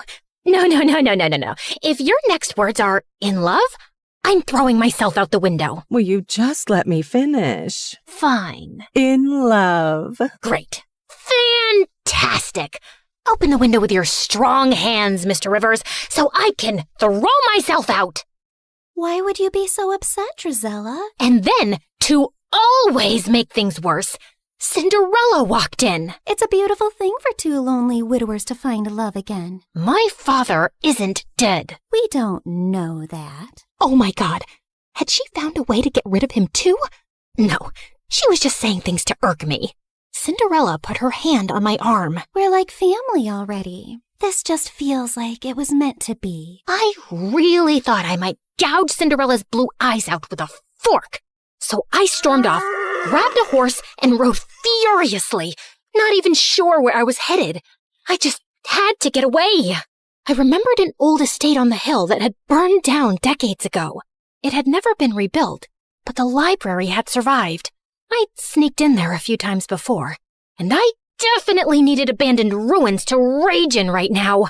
I pushed open the creaky library door, grabbed a book randomly from the shelves, and plopped myself onto the couch next to a pile of dusty blankets. But then, the pile moved. I turned around, terrified, to see a boy emerge from under the blankets. Oh, wow, it's just one girl. I thought an army of banshees had descended upon me. Are you a ghost? No, but that scream should have woken all dead people within a 5-mile radius. Ow! What was that for? If it had passed through you, it would have meant you're a ghost. I was just checking. Did you miss the part where I specifically said no to that question? Why would I expect a ghost to tell the truth? Then why even ask? Okay, fair point. What are you doing here, blending into the furniture? Exactly that. I just wanted to disappear for a while. What about yourself? This isn't the most obvious hangout spot for a girl like you. A girl like me? Well, you don't look homeless in your silk gown. You're not exactly some local goat farmer yourself. How dare you? I'll have you know I milked a goat. Once. It ran away crying, but still. My name's Henry. Henry what? Just Henry. First name Just. Okay then.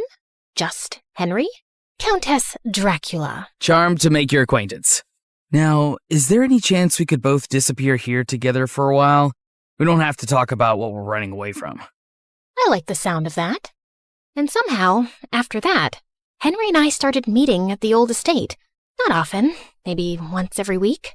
We didn't ask why the other was there. We didn't even ask real names.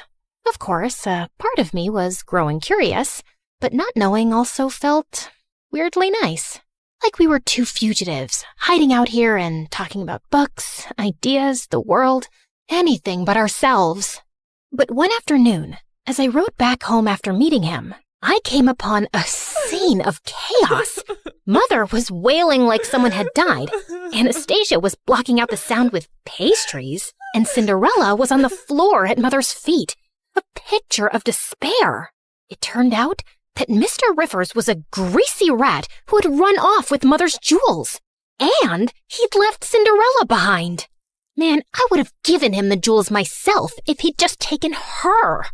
He took advantage of me. He played with my heart and threw dirt in my eyes. I will never forgive him. I will tear out every flower he planted with my bare hands. For a moment, I felt hope. Surely Mother would toss Cinderella out after this. She would be a constant reminder of his betrayal. Please don't send me away. Please don't send me away. This is the only place I've ever felt safe. I will do whatever you ask of me. Please, I love you. I love our home, Mother. Ugh. Oh, my poor precious child. How could I hate you? You're betrayed and abandoned just like me. Of course you will stay here and we will heal together. Anastasia and I were abandoned too, and Mother never paid attention to our healing. As Cinderella sobbed into Mother's lap, she shot me a sideways glance that clearly said, checkmate.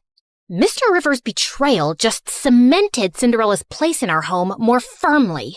Now she wasn't just beautiful, she was tragic too. She needed love and care, and everyone from the servants to the house cat wanted to give it to her. Mother now referred to her as my precious girl, while Anastasia and I were quietly downgraded to the other two. And I just found being around Cinderella unbearable.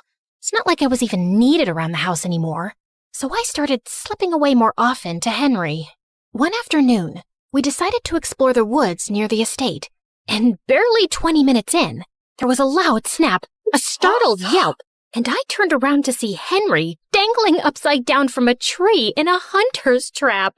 I couldn't help laughing as he flailed around, trying to reach up and unhook himself. A little help before I pass out, maybe? I was just waiting for you to ask. I started tugging at the trap rope, but Henry kept giving me instructions nonstop. You're doing it wrong. Step to your left. Pull tighter. Then twist. No, not like that. Oh, you'll break it. Do you think I'm a helpless little girl who can't possibly figure out a rope trap for herself? Have you ever seen a rope trap before in your life? Of course not, because all I do is embroider cushions and sigh dramatically. I bet you don't even know how to embroider. You're right. I hate it. My threads get so tangled up that I want to poke someone in the eye with my needle. Violent and unladylike. You're a real catch. I yanked hard at the rope, and his face swung towards mine. Suddenly, we were too close. And his lashes were longer than any boy's had a right to be. Ooh, your eyes are really pretty. Flattery isn't going to make me help you faster. No, really. They're dark and deep, like pools one could drown in. That's just the blood rushing to your head. I quickly moved to brace the rope again, when suddenly I noticed his shirt had slipped to reveal his belt, which had a silver crest. The royal crest. Wait, are you from the palace? Define from. Define it before I drop you straight on your head. Technically, yes. Are you the court jester? The guy who polishes the king's shoes? Something like that. Yeah, I'm gonna need better answers before I help you. I pushed him hard and sent him swinging like a pendulum. Oh, come on, Lady Dracula, just let me down. That's when I heard boots thundering through the woods. And before I could react, a pair of soldiers in armor grabbed me roughly by the arms. Another two swooped in, expertly cutting Henry down and catching him before he face-planted into the dirt. Endangering the crown prince is a punishable offense, girl. Endangering the who now? Stand down, and she's harmless, unless she has a needle and thread in her hands. I just gaped at him. You're the crown prince? Yes, first name, Crown, second name, Prince. You told me just Henry. Well, I am just Henry sometimes. You never asked follow-up questions. You will say nothing of this to anyone, men. Same as you. Keep quiet about my visits here. Is that understood? Yes, Your Highness. Your Highness? Your Highness? You look like you're both spiraling and want to murder me. No, that's just my normal expression. Now, since we're being honest and going for full disclosure... You're a liar who got forced into telling the truth. How about you tell me your real name, too? Drizella. That's pretty. Dracula suits you better. Lots of names are coming to my mind for you, but I shall refrain from using them since I know who you are now. Good day, Your Highness. Hey, don't let this change things between us. But I kept walking without turning to reply. How could it not change things between us? The boy I'd been sneaking off to meet, regularly insulted, hit a couple of times, and maybe, possibly, definitely liked, was the freaking crown prince. I didn't go back to the estate for days, still finding the truth about him too overwhelming. But eventually, I cracked, so I rode back to the old estate one afternoon, and my heart skipped a beat to find him already there, throwing pebbles into a broken fountain. Well, look what the cat dragged in. I was beginning to think you died.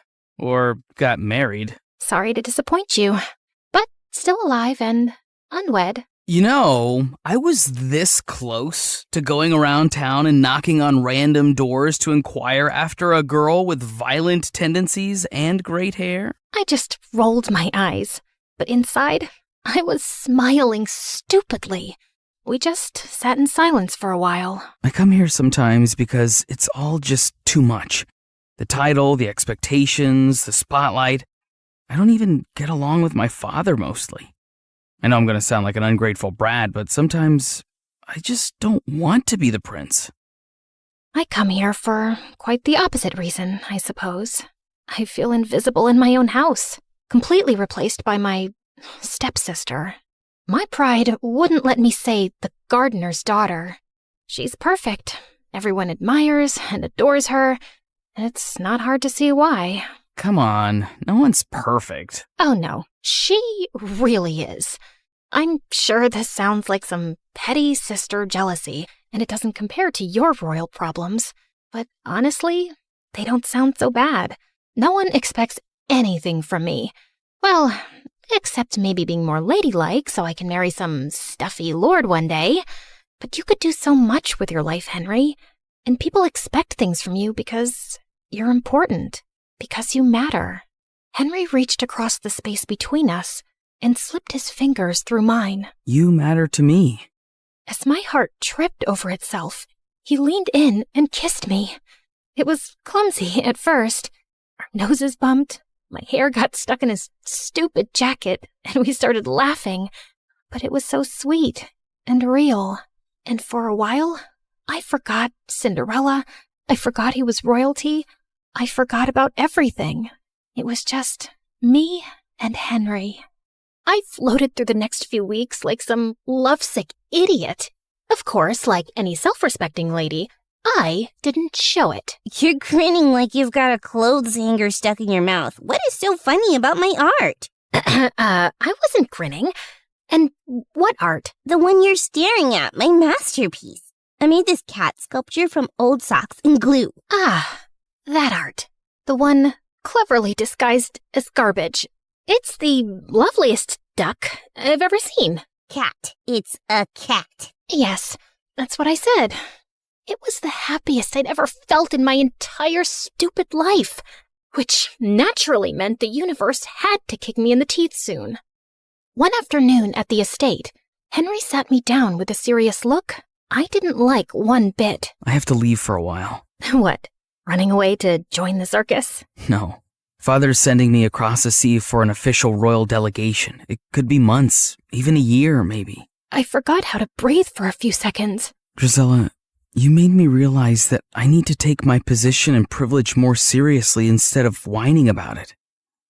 So, yeah, I'm really trying. I'm really proud of you, Henry, and I just know you're gonna be brilliant. But a small, selfish part of me wanted to scream, "Don't go. Just stay." We promised to write regularly, no matter what, and for a while, his letters were the only thing keeping me sane. Of course, I always picked them up from the post office.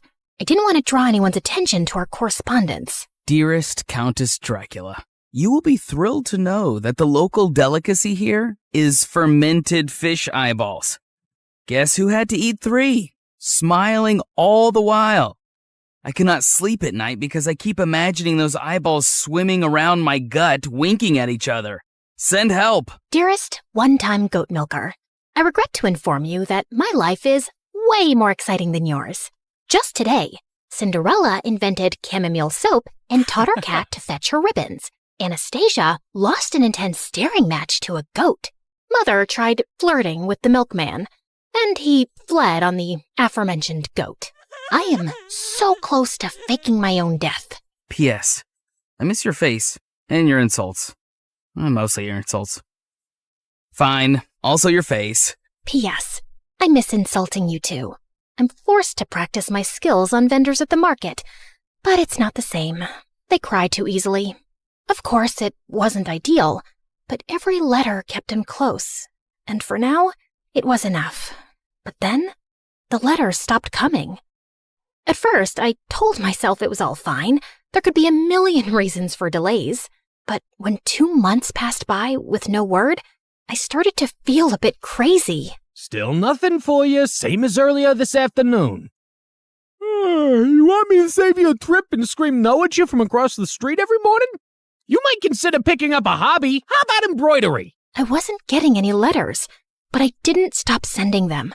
Pages filled with jokes, questions, news, bad drawings. But weeks and weeks went by, and still there was no reply.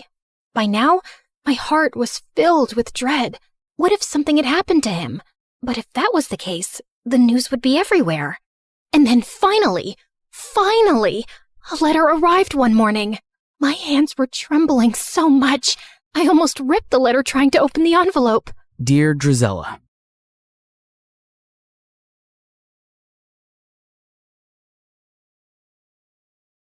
and I opened the door to find the most gorgeous boy ever standing outside. Hello, I'm Eric. You got some of your mail? I came to return it. I just stared at him, dumbstruck, feeling acutely aware of how terrible I looked. Just then, Meredith pushed me out of the way. Hey, thanks. You're such a lifesaver. Haven't seen you around before. I just moved into the house across the street. The big white one with the quadruplets? Yeah, they're my brothers. What? No, they can't be related to you. They're very unattractive. Meredith, can't you ever sugarcoat anything? I am sugarcoating. Did I call them ugly ogres? I am so sorry. It's okay. People have this reaction often. I'll see you girls around. He flashed his beautiful smile at us and then left. Wow, Eric stole his brother's luck, the schoolboy's luck, the neighborhood boy's luck, and his mother's and his father's luck, and the whole town's. I agree. He's beautiful. I hope he's smart and funny and kind too. I'm sure he is. I never believed in love at first sight till I met Eric. Okay, maybe love is an exaggeration, but I was crushing on him hard. Freddie, how does this purple dress look on me? Claire, what the? You can't just come in without knocking? What if I wasn't wearing a towel? Well, you are. So unclench your butt. Now, what do you think about the dress? Hey, Freddie, I want your opinion on this red dress. Oh, hi, Claire. I didn't know you were here. Have some respect for my privacy. What are you talking about? Actually, I don't care. Now tell me, I look hot, right? Of course I look hot. I could wear a potato sack and I'd look hot. I can do hot in my sleep. What's the dress for? The party at Eric's place? What, did you think you're the only one who got invited? The red's a bit much for a casual housewarming party, no? Yeah, you're right. It's more of a second date dress. Thanks, I'll look for something else. And your dress looks lovely. I am not your sister, and you can't treat me like this. I am a man. Okay, thanks for the news flash. Come on, Claire, let's go before Freddie has a heart attack. The party was coming up soon, but I knew there would be many guests, and I wouldn't really get a chance to talk to Eric then. So I decided to drop by to borrow some sugar one evening. But my heart sank when I spotted Meredith and Eric in the kitchen, and they were kissing. I couldn't believe that witch. It was so obvious I was crushing on Eric, wasn't it? Can you give me some mashed potatoes, Claire? I lifted a spoonful and threw it straight at her face. Claire! What the heck? Oh, I'm sorry. You didn't want them on your face? You should have been clearer then. You got a problem with me? What a genius. Since you're so smart, I'm sure you already knew I liked Eric, but you went after him anyway. Yeah, I saw you two kissing. Oh my God, what? You like Eric? I had no idea. You should have been clearer too. Cut it out, okay? You knew. Did not. Okay, so now that you know, will you stop seeing him? No, duh. Are you really into him? Not really. I barely know him, but he's cute and rich and he likes me. You did see that he was kissing me back, right?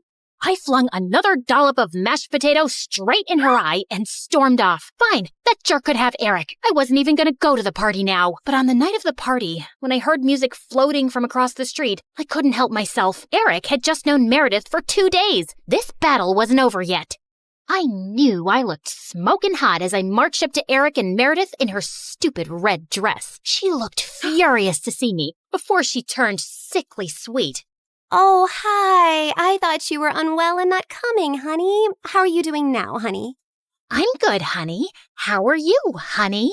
I'm great, honey. Do you like my honey, honey? What honey? Honey? The honey, honey. I see no honey. Honey? What's happening here? Don't worry about it. Let's go get some honey, honey.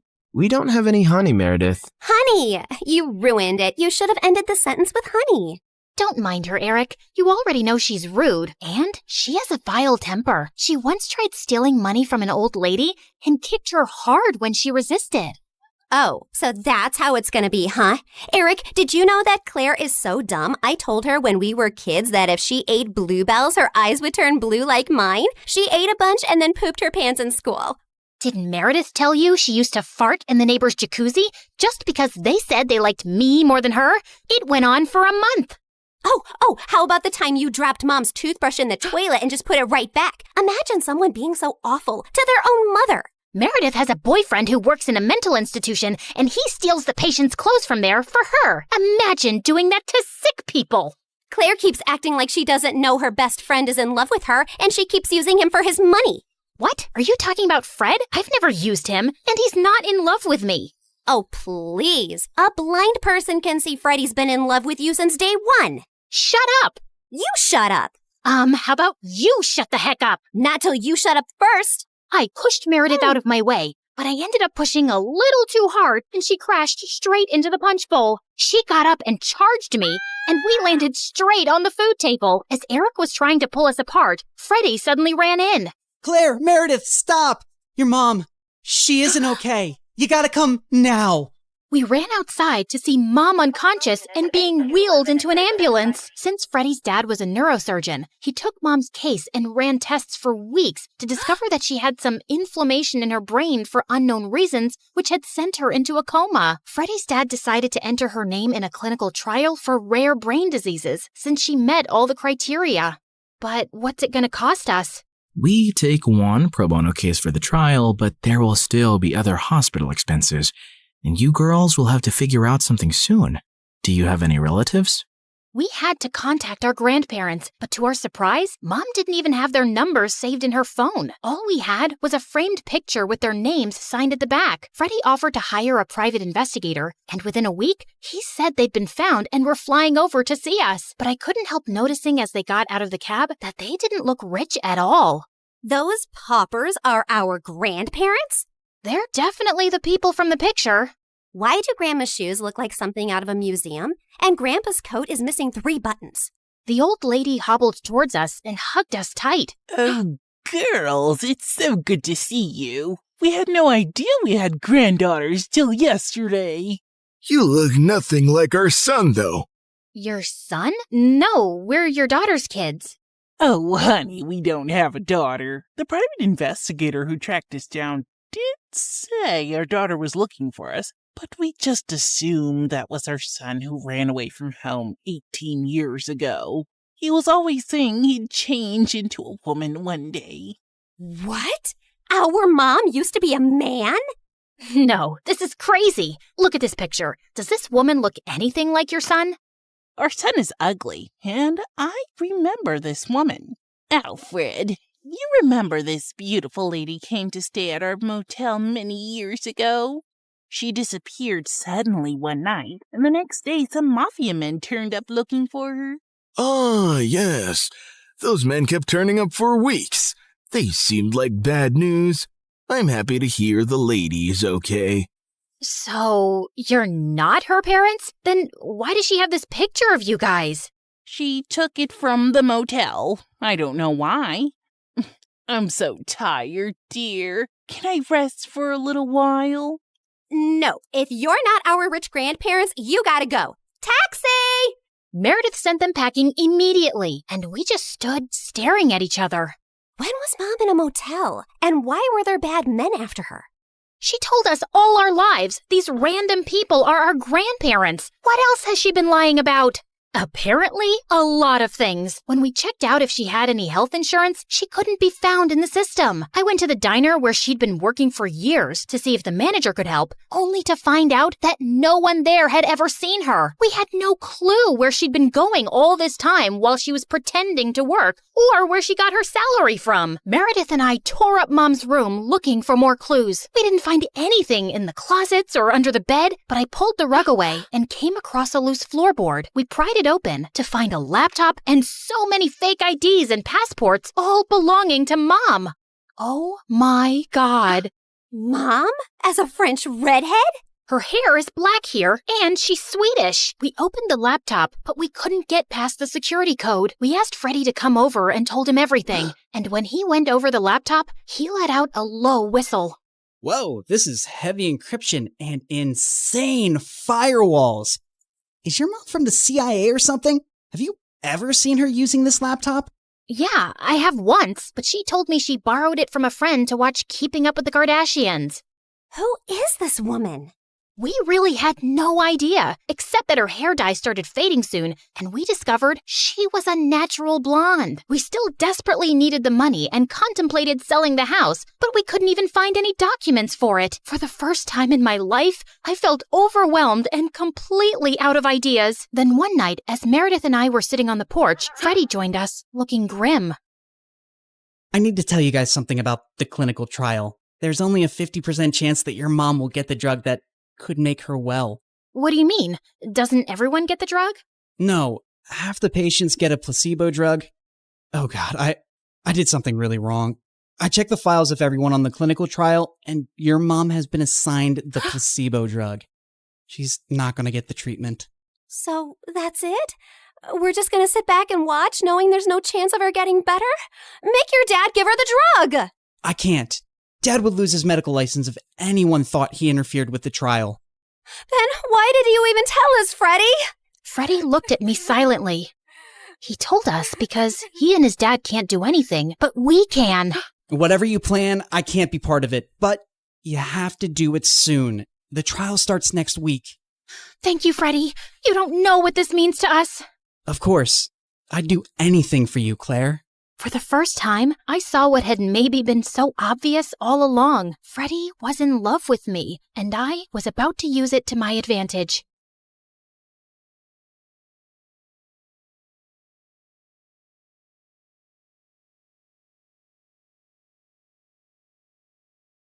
Hi, I'm Leah from Indiana. Before I continue, please hit like and subscribe. Since I was a baby, I was meant to be a dancer. I could dance before I could even walk. I would do the cha-cha while cleaning my room, and bust a move while brushing my teeth, and of course, I was shaking it all the way to and from school. People smiled and laughed when they saw me, but I never cared. When I was 10, I would watch my friends head off to dance class after school. It would tear me up inside to see them living my dream. I came home one day as my mom was finishing her makeup. Mom, can I please go to dance class? All my friends are going. You're not going. You have no idea how much that class costs. There was no other parent to ask at that time. Just me and Mom and whoever she was dating that week. But Mommy, please. I swear, I'll do your laundry and chores, and when I make money from ballet, you'll get makeup from Sephora. I'll take you shopping, whatever you want. Pretty please. This means everything in the world to me. We'll see if that ever happens. Right now, I don't have time for this. I'm going to be late. The answer is no, and that's final. She left me alone in the cold house while she sped off in Ted or Fred's Ferrari to some fancy dinner. For me, another night of instant noodles. I felt devastated with how my life was going, just dreaming about my dream of dancing. But then I turned 12. I was alone, like always, and before I could blow out my candle on my plain cupcake, it flickered out. Oh no, there's still so much to wish for. I was about to leave for school when Mom barged in. Hold on, Leah. You have mail. My mom handed me a card with my name and address on it. Who's it from, Mommy? To Leah from Aunt Lucy. Who's Aunt Lucy? I haven't spoken to her in years. I don't talk to that side of the family. She gave me a ticket. Mom snatched it immediately from my hand. That's not a ticket. It's a check for $10 million. My mom went crazy. It was like she stepped into a Louis Vuitton fever dream. I didn't even know she was that loaded.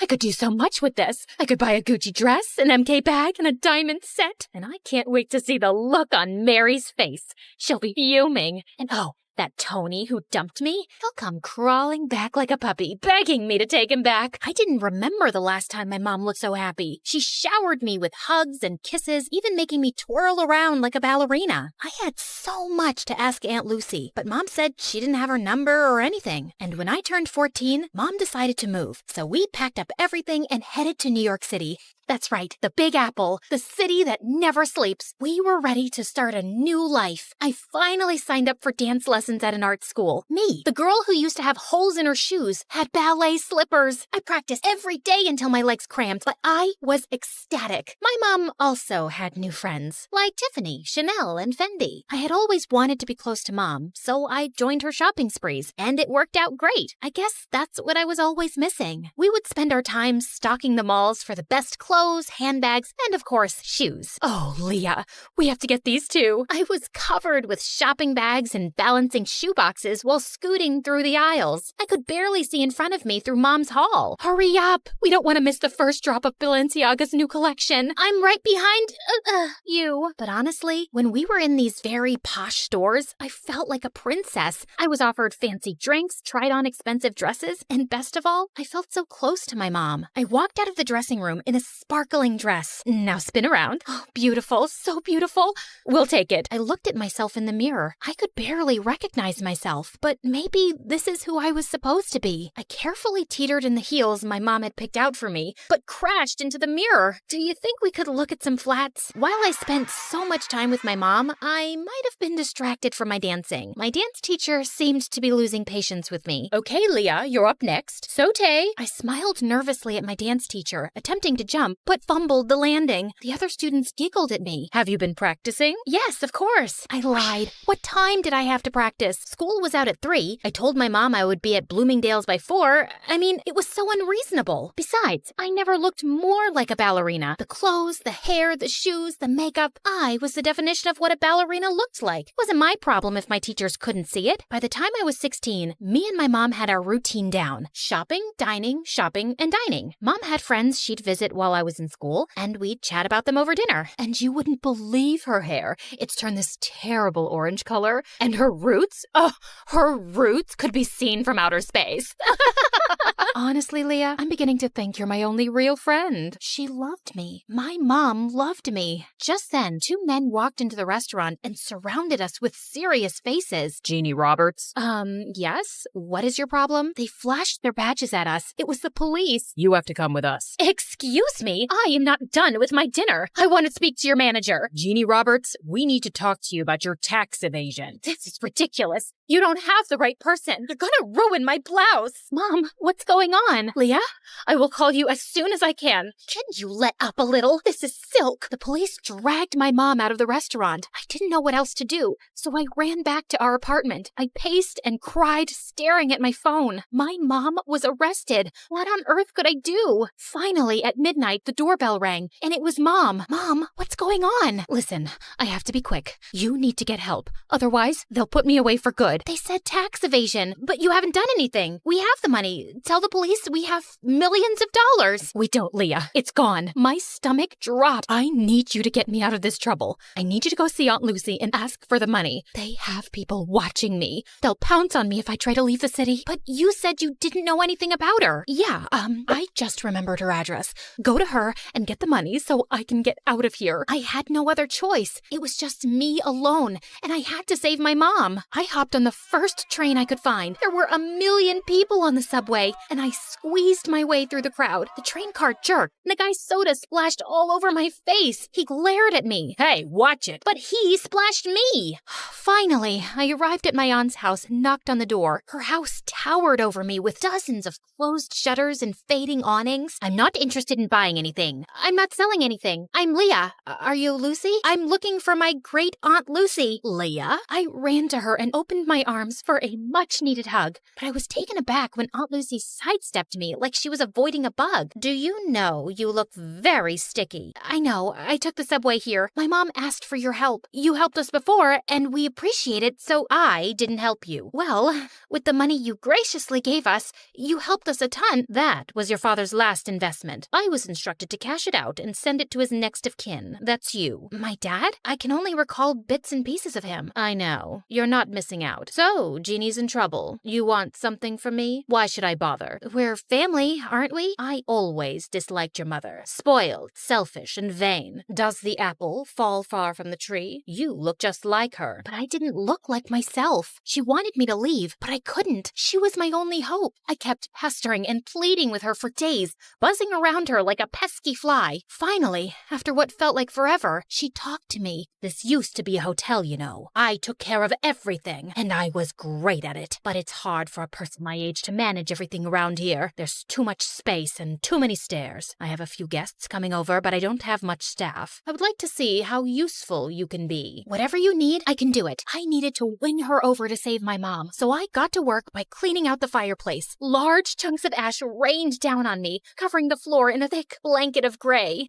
Oh my God, what a mess. Leave this and go wash your face. And when I scrubbed the windows, one of the panes cracked and a large piece of glass fell. I caught the glass right before it hit the floor. Oh no. I heard some guests coming, so I quickly shoved the glass under the bedspread. A large older man entered the room and plopped down on the bed. The glass made a large crunching noise and the man screamed. New sheets. You must need new bed sheets. I scampered out of the room and caught Aunt Lucy giving me the death stare. On the way to get new bed sheets, I bumped into a flower vase and knocked water everywhere. I sprinted off into the hall and grabbed the mop to clean, and then thud! The rest of the guests slipped and fell. Oops, I think I forgot the wet floor sign. Ugh, it's gonna be one of those days. I totally screwed up, and I knew there was no way she'd forgive me. So I hid from her, and when she finally found me, I started bawling like a baby.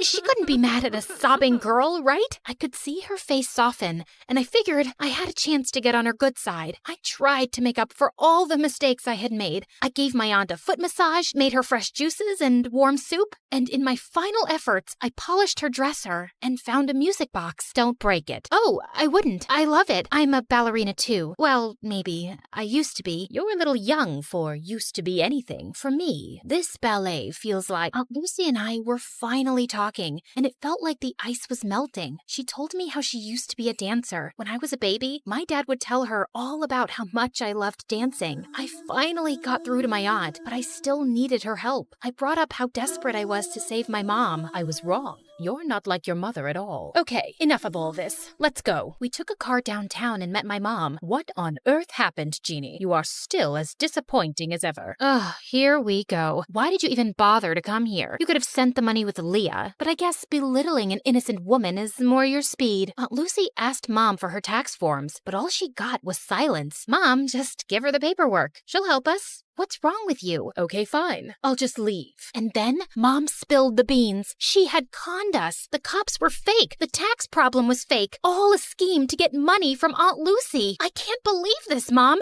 How could you do this? I had to. The bank was going to take the apartment, so I had no choice. I was in debt and knew only you could convince your aunt. I'm sorry. I know I spent a little, but I spent on you too, and it was for us, right, Leah? It made you happy, right? You were happy, and that's what made me happy. But I'm behind on all of my classes. We're out of money, and we don't even have the apartment. And now you're definitely not happy anymore, so I'm not happy. And I don't see how I could ever become a dancer. Enough. Leah, you need to go to school and work on your studies. You want to be a ballerina? Yes, of course. Then you are coming with me. And Jeannie, you need to pay all of this off. You'll need a source of income to dig your way out of this. This is an impossible situation. I know I made a mistake, but I want to change. And I can't live without you, Leah. I had doubts, and I was furious too. I even stepped outside with my aunt to leave. But then I realized I couldn't abandon my mom, not even after all the things she did. Okay, Mom, I think we should try to be a family, all of us together. I believed that this time it was going to work out. The three of us went back to the hotel and were ready to start our new lives together. But the next morning, Mom, I ran around the hotel but couldn't find my mom. Her clothes and purse were gone. I searched up and down until I got to the front desk. The cashier's box was completely empty. She left and took my Aunt Lucy's money.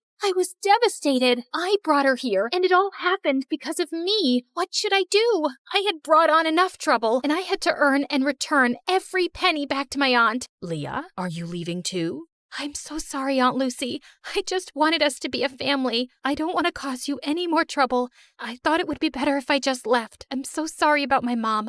I wanted to believe that she would be different, but she wasn't. Just the same horrible, selfish woman. Leah, you don't have to go. It's not your fault. We're family. Sometimes the family you're given isn't the family you end up with, and that is okay. Really? Really. I love you. And I do have some good news. I made a few phone calls, and you have an audition next week. Oh, thank you. I love you too, Aunt Lucy. At the audition, I danced my heart out, and for the first time ever, I was supported and loved by my Aunt Lucy, and that sounds like the perfect kind of family to me.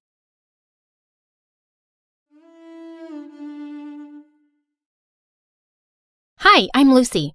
Get some popcorn and settle down because my story is bonkers. Don't forget to like and subscribe to MSA. My childhood was crazy.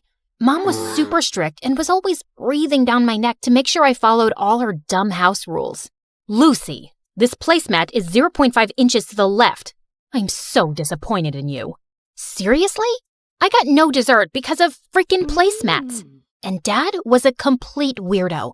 He stayed in his study all day long and only left at night with a suspicious-looking briefcase. But whenever I asked him what was in it, he would always tell me to mind my own business. So rude. One day, I was playing football by myself in the park when two mean-looking men grabbed my ball and squished all the air out of it. Hey, are you stupid? You're supposed to kick the ball, not squish it. She's a little firecracker. Where's your dad, little girl? He owes us an apology. Why? Who are you? And what did my dad do to you? You ask too many questions. Let's just say your father isn't a very nice man. Selfie! And they took pictures with me and left. What was going on? I ran home and confronted Dad. He looked panicked but told me it was no big deal. But I wasn't going to let it go. That night, I sneaked out of my room like a ninja and tried to get into Dad's study. But suddenly, a loud alarm went off and red lights flashed all over the house. I nearly jumped out of my skin in fright. Dad was so furious, he made me write 200 times, "I will mind my own business." But the next day, he was gone. I looked for him everywhere and called him, but his phone was off. And I felt guilty. Had he left because of me? But Mom refused to talk about him. Aren't you even a little bit worried about Dad? He's missing.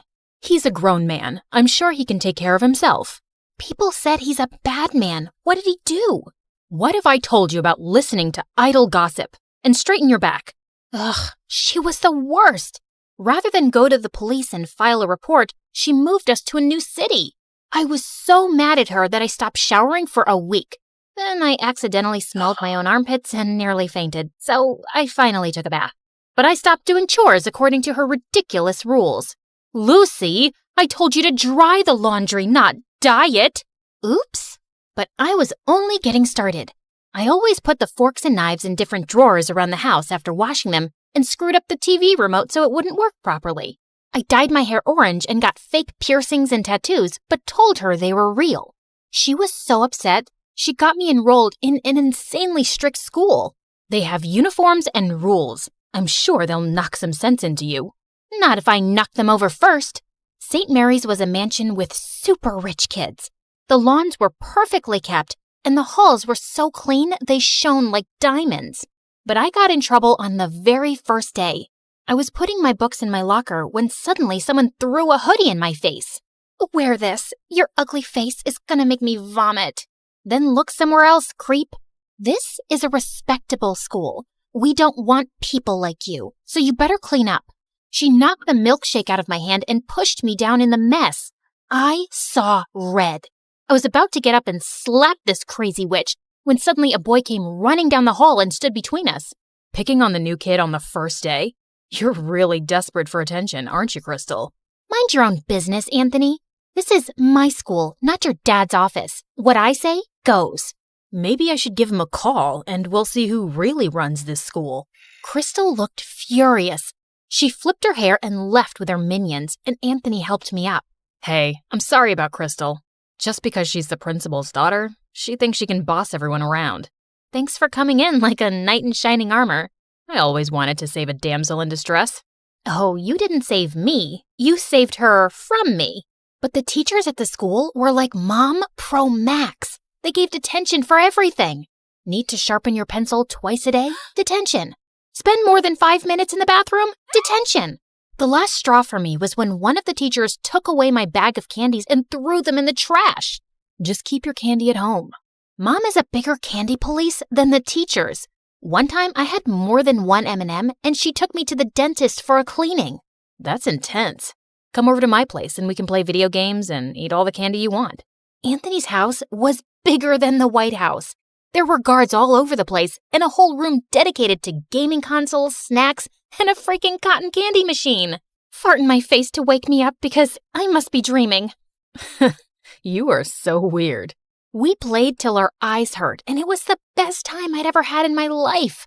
Over a dinner of greasy burgers, I told him all about my parents, how we'd moved so suddenly, and how I'd never had a normal childhood, and how Dad left. I think Dad was a criminal or something. That's the only logical explanation.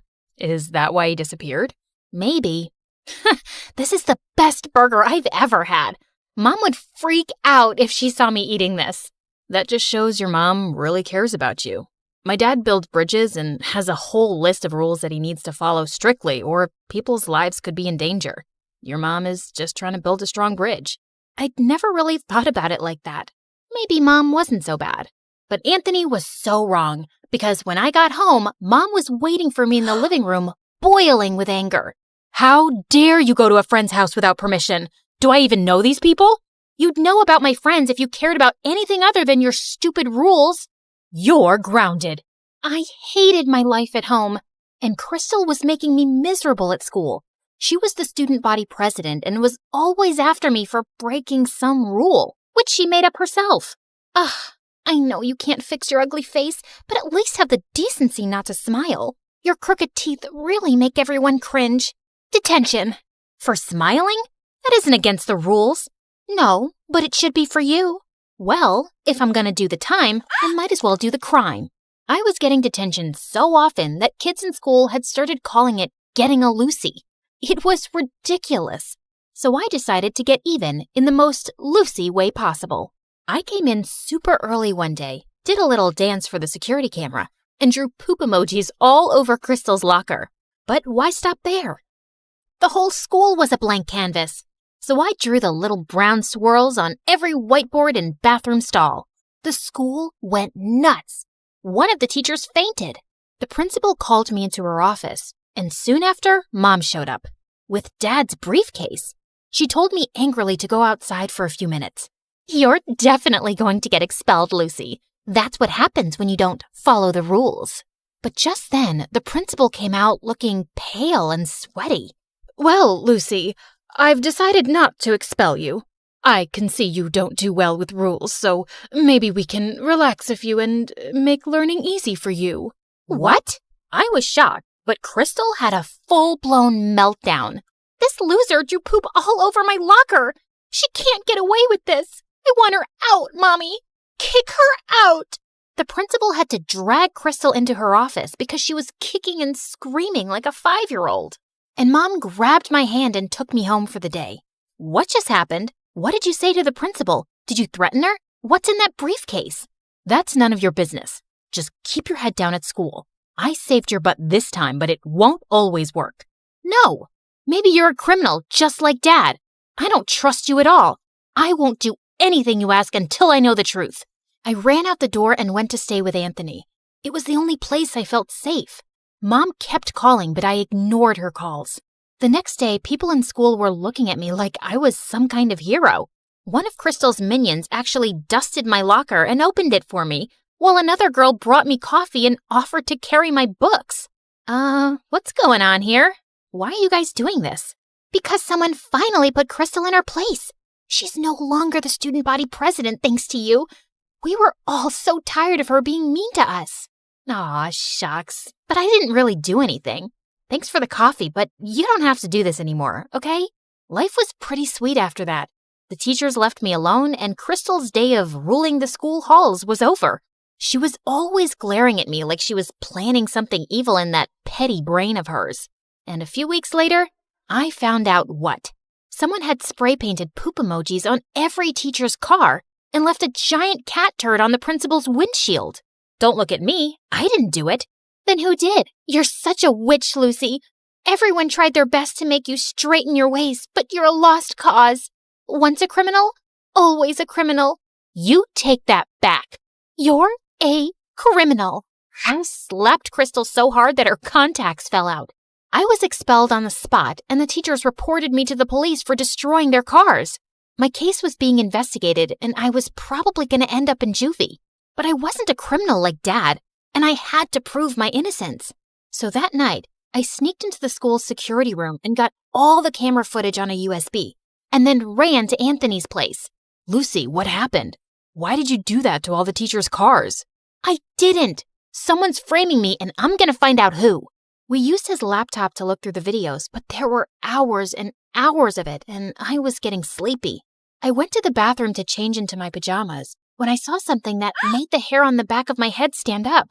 "Hey, Lucy, I think I found the footage, but it's no good. The person's wearing a hoodie and a mask. I don't think you'll be able to prove it wasn't you." And that's exactly what you wanted, didn't you? I threw the hoodie and mask in his face. They had the same spray paint stains as the one used to make the emojis. He looked shocked at first, but then an evil grin spread on his face. "No one is going to believe a nobody like you. They shouldn't have believed your dad either." "What are you talking about? What does my dad have to do with any of this?" "He has everything to do with this. When you joined the school and I read your name, I knew you had to be that nosy journalist's daughter." "Journalist?" Stupid, naive Lucy. Doesn't even know anything about her own parents. Yes, he found some stupid evidence against my dad for fraud and ruined his reputation. He sent him to prison. And now I'm going to send his precious daughter to jail." Just then, the door slammed open and the police rushed into the room. "Anthony, you're under arrest for property damage." "What? It was her. You have no proof it was me." "Actually, you slipped up. I have a dashboard camera in my car, and that caught your face when you were ruining it. Lucy, are you okay?" Suddenly, Mom came into the room, and I was so glad to see her. I gave her a bear hug. "I was so scared, Mom. Anthony told me some weird stuff about Dad. He's a journalist?" "Yes, sweetie. He is a very brave man who exposes criminals and bad men in the government. People are always trying to harm him, so he had to leave the country. And that's why we moved, to keep you safe. But how did you know I was here? I know I'm gonna sound like a psycho stalker, but I got your phone tracked. You weren't picking up and I was worried about you. The minute I saw Anthony's last name, I realized who he was and I knew you were in danger. I am so glad you stalked me. I didn't realize you were living with so much stress. And tell me now, Mom, what's up with the briefcase and how'd you scare the principal? It has your father's research and proof that he's used to expose people. I told your principal I had dirt on her. Do you? Nah, but it scared her enough to let you stay on in school. But you don't have to go back there. We can find you a better school. That's okay. The kids aren't half bad there. But when can we see Dad? I was thinking we could visit him in the summer. Would you like that? I would love it, Mom.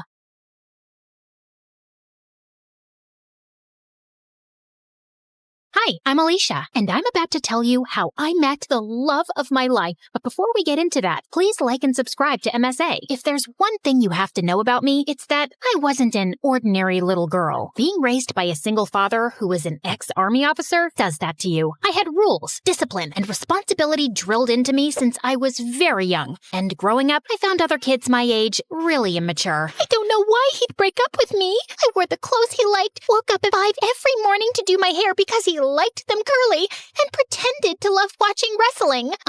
Excuse me, but I need to get that muffin. Can't you see that I'm crying? My boyfriend just broke up with me. Aw, I'm so sorry. You know, it reminds me of the time my dad took me for this obstacle course, and I twisted my ankle so badly, the doctors told me I'd never be able to walk again. But I didn't lose hope, and here I am. How is that the same thing? It's not, because that was an actual problem. But yours is just a bunch of high school nonsense. Now move your butt, please. Needless to say, I didn't have a lot of friends. And I didn't care either. My life was all sorted out. Graduate school, get into a good college, work, and retire. But then I turned 18 and met Arthur. He was a transfer student from Greece. And boy, was he dreamy. The first time I met him was in gym class. We were playing catch, and I was so lost in looking at him. I totally missed the ball, and it hit me right in the face. I fell on my butt, and Arthur came running. Are you okay? You're bleeding. It's nothing. I'm used to much worse. On second thoughts, I might need a doctor. Arthur smiled and carried me to the nurse's office. The entire time I was there, he sat next to me, and later he dropped me home. We became friends after that, and slowly I fell for him. He was smart, mature, and sweet. If there was one guy I wanted to date, it was him. So I decided to ask him out, except I didn't know how. So I turned to MSA for help, and it did not disappoint. Rule number 1, never let your crush know you're interested in him. Avoid eye contact and do not speak at all. The next day, when Arthur waved at me in the hallway, I wrinkled my nose and turned away. He sat next to me in class, but I didn't pay any attention. But then in the cafeteria, he caught up with me. Are you avoiding me? Me? Avoiding you?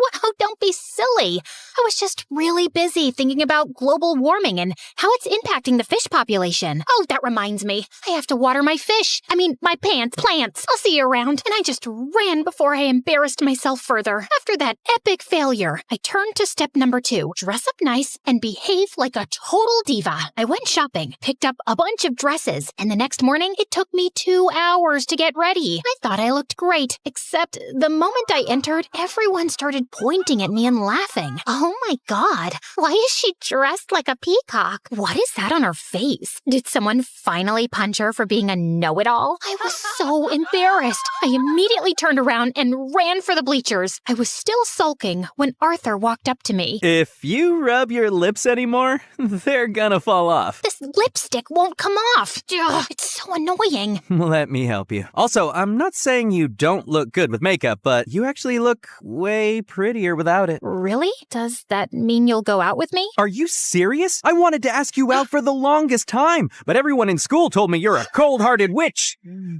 cold-hearted girl who hates people. That's not true. I hate dumb people. There's a difference. So, you and I, dinner tomorrow? I'd love to. My first date with Arthur was perfect, and he told me that his parents were divorced like mine, and he lived with his mom and 9-year-old brother Charlie. We started dating soon after, and spent all our time together. People in school were also nicer to me since I was Arthur's girlfriend, and even Dad liked him a lot. Life was just better with him in it, until Until things started getting weird. Some days he would come to school looking like a half-dead zombie, and other days he would skip school altogether. His grades were slipping, we were barely seeing each other, and I knew something was wrong. So one day when he canceled our date, I went to his place with his favorite ice cream. But when I knocked on the door, some kid opened up. Hi, you must be Charlie. Is your brother around? Is that ice cream? Give me it! Hey, that's not very nice. Say, ma'am, could I please have that tub of ice cream? Repeat after me. Sure.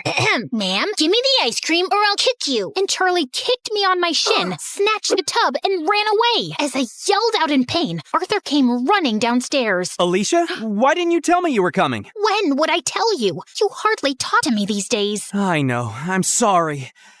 It's just that Mom's getting married again. The guy doesn't want Charlie in his life, and Mom loves her stupid boyfriend so much that she decided to move out, leaving me in charge. Why wouldn't you tell me that before? Because it's embarrassing, and I didn't want to drag you in my mess. I'm already a part of your mess, and we'll get through it together. Okay, I know that was a bit cheesy, but Arthur looked like he was going to break in a million pieces, and I really wanted to help him. Besides, how bad could a 9-year-old be? Turns out a lot, because Charlie was a total devil. He would cry over the smallest things, throw tantrums if he didn't get his way, and would constantly butt into my dates with Arthur. We hardly spent any time alone. I was pretty sure he just hated me. Like one time, I was waiting for Arthur in his living room, and Charlie kept giving me death stares. Something on my face? I was just trying to figure out how someone can look like a horse and a camel at the same time. That's kind of mean, Charlie. And you're kind of ugly. Anyway, have fun on the date. It won't last long. And 10 minutes into the date, Arthur got a call from the babysitter that Charlie had locked himself in the washroom and we had to run back. Then another time, it was Dad's birthday and I had planned a really cool surprise for him. I'd invited all his old friends from the army. Arthur helped me deck up the place and I was arranging the cake when Charlie walked up to me. Oh, wow! This cake looks yummy! Give me a piece! Only after my dad cuts it. But I'm hungry now! Then eat something else. There's a whole pizza on the counter. Are you stupid? I said I want the cake! Charlie tried to get the cake, but I got in his way. He shoved me away, and I accidentally knocked into the cake, which crashed to the floor. Whoopsie. Guess no one gets to eat it. What happened? I heard some noise. Your brother ruined my surprise. I just asked her to give me some cake. And I asked you to wait. Relax, Alicia. We'll get a new cake. I'm sure your dad won't know. That's not the point, Arthur. Your brother is a spoiled brat. He needs some discipline. You put that kid on a leash, or I swear I will. He's my brother, not some dog I can put a leash on. I know he made a mistake, but he's just a kid. You know what? We'll just leave. We wouldn't want to ruin your evening any more than we have. Perfect. Arthur took Charlie's hand and they left. I wanted to stop them, but I was too mad. Later that night, when I calmed down, I realized I might have been too rude and called Arthur up, but he didn't answer. He didn't even show up to school the next day, and neither did Charlie. So I went to his place to talk to him and saw Charlie crying on the porch. What's wrong? Arthur wasn't here when I woke up this morning, and I don't know where he went. Did you call him? He left his phone behind. Then why didn't you answer when I called? Anyway, don't worry. We'll find him. But till then, you're coming home with me. No, I don't like you. You don't have to like me, but I'm not leaving you alone till Arthur gets back. So annoying. We waited the whole day for Arthur to show up or get in touch, but he didn't. By nightfall, I decided to sleep in the lounge and offered Charlie my room. If you need anything. The next morning, Arthur was still a no-show. I couldn't reach his mom either. And then remembered he told me she was out of the country on her honeymoon. Next, I asked his friends and colleagues, but none of them knew where he was. Eventually, I contacted the police. But even a week later, they had no news of him, and I was worried sick. What could have possibly happened to him? Meanwhile, Charlie refused to go to school or shower. He mostly kept himself locked in my room and reacted rudely to any nice gesture I made. I was losing my mind. So I turned to Dad for help, and he promised he'd get a word out to his colleagues in the army to track Arthur down. I still don't know what to do with Charlie. He shuts me down every time I try to talk to him. He's been through a lot, Alicia. What he needs is some distraction to keep his mind off things. After your mom left, you were all over the place. That's why I built such a strict routine for you, so you wouldn't have time to think about her. Maybe you should do something similar. I decided to give Dad's advice a shot, and the next morning, I walked to Charlie's room and woke him up. Get up. We're going out. Is Arthur back? No. Then let me sleep and go away. Nope. You're getting up right now. Charlie resisted, but I dragged him out of bed, and somehow we made it to the bus stop. He kept cursing me the whole way, but I didn't care. And minutes later, we were at our destination, the paintball arena. I'm not going in there. Why? Too chicken to lose? As if you're on. Charlie and I had a great time at the paintball game, and it was the first time I actually heard him laugh. Afterwards, we went to a trampoline park and jumped our hearts out. By the end, he was so tired he could barely walk, so I called a cab and took him to my favorite burger joint. But he just stood at the entrance and stared. What, you don't like burgers? No, it's just that this was my favorite place to come with my mom. Every weekend, we'd come here and play our favorite songs on the jukebox machine. And now, she doesn't even call me, and Arthur's left me too. Arthur will be back in no time, I promise you. He loves you a lot, Charlie, and no matter what, we'll always be here for you. You too? Yes, me too. Charlie cried and hugged me tight. For the first time, I saw him as a heartbroken kid who just wanted his family back. Since then, Charlie warmed up to me. We'd have breakfast together,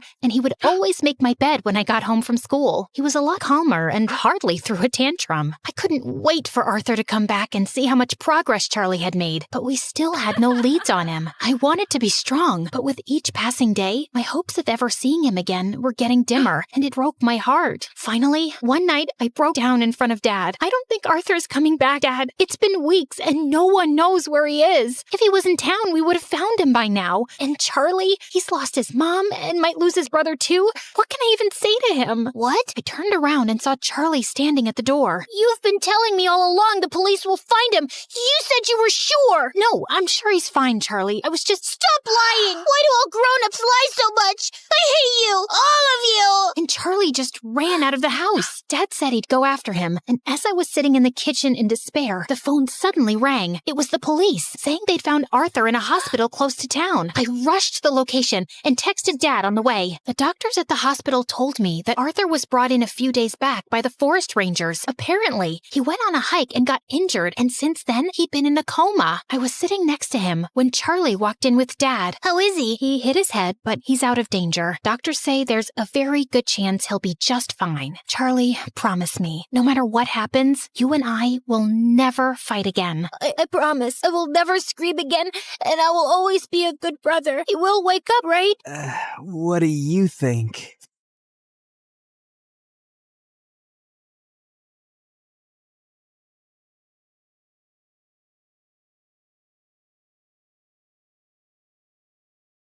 When the music kicked off and everyone started dancing, I escaped to the garden for some fresh air. As I sat down by the fountain and sighed, a soft object hit me squarely in the face. Then someone in black jumped down from the tree above me. Brought your favorite cheeseburger. Meredith, what are you doing here? And why would you hit me with a burger? Wait, are you dressed up like Catwoman? Yeah, it's been my look for weeks now. 1, it shows off my fantastic figure, which is a service to humanity. 2, every vigilante hero needs a costume, and I've always found Catwoman classy. 3, vigilante hero? You basically rob people. Yeah, like Robin Hood, stealing from the rich and giving to the poor. You steal for yourself. I am the poor. And what's all this you nonsense? Last time I checked, we were a team. But sis, what's taking so long with this mission? It's not that simple. It's pretty simple. You make this rich dude fall for you, get access to his vault, steal the painting, and we run off to Bora Bora. Are you having trouble making him fall for you? Maybe he hates your eyebrows. I don't know, but I feel like punching you in the face every time I see your eyebrows, which is basically every time I see your face. Shut up, Em. Everything's going fine. Okay, but hurry up. This catsuit is giving me a butt rash, even though I use baby powder under it. I want to put it away soon and retire on a beach in a bikini. Aren't you looking forward to it? Just take the stupid suit off. You're a con artist, not a cat burglar. And of course I'm looking forward to it. You should go before you blow my cover. And thanks for the burger. It's not a gift. Duh. You're gonna pay me back. I've noted it in my diary. See ya. I couldn't help laughing as I saw her clumsily climb the wall, then fall over to the other side. But as I turned away, I felt troubled. The problem wasn't about making this rich guy I had to rob fall for me. He already had. The problem was, I'd fallen for him too. Let's start from the start, okay? Hi, I'm Claire, originally from Connecticut. And yes, you might have heard some fun words being used for me. Deceitful witch, manipulative liar, and con artist might come up, none of which is an exaggeration. But people change, okay? Before I tell you my crazy story, please like and subscribe. My mother was born into what she always called old money, which basically means her family had been rich for a long time and their wealth was passed down generations. Unfortunately, it skipped our generation. Apparently, my dad was extremely charming and swept Mom off her feet when she was just 20. She married him against her parents' wishes and they cut her off from their wealth. Then, 2 years later, Mom gave birth to twins, Dad met another woman, and he abandoned us. At least he left us the house in a nice neighborhood, but my grandparents refused to help Mom out and said she had to live with her decisions. Mom, how are you feeling now? Like my organs are shutting down one by one. So, same as this morning then. Here's some chicken soup.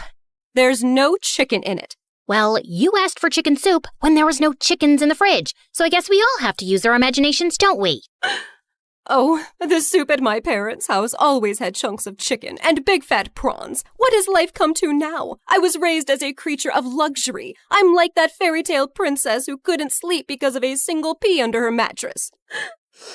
So you say, but there's a bunch of sharp pebbles under your mattress and you sleep like a log and snore like a bear. What? How could you put pebbles? I do not snore. Leave me to decompose, please.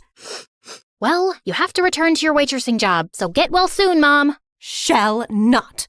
I loved Mom, but she was basically a spoiled, selfish child who just couldn't adapt to her change in fortunes and start acting like a freaking parent. My sister Meredith and I were twins, but we looked nothing alike. With her soft blonde hair and big baby blues, she looked like the kind of sweet soul who saved kittens from trees, helped old people across the road, and sang to birds. She didn't look like she had an ounce of evil in her, which wasn't true, like at all. But we'll come back to that later. From an early age, it was clear to me and Meredith that we had to be resourceful for money. I started doing odd jobs for our rich neighbors in the 8th grade, like raking their gardens, walking their dogs, and babysitting their kids. But Meredith was always finding more creative ways, like taking stupid boys in her class on paid exclusive tours to an alien site she'd discovered in the nearby forest. I'd seen her digging up the crater where the spaceship had landed, or selling youth water to high school girls, claiming she'd traveled far to the Fountain of Youth over summer break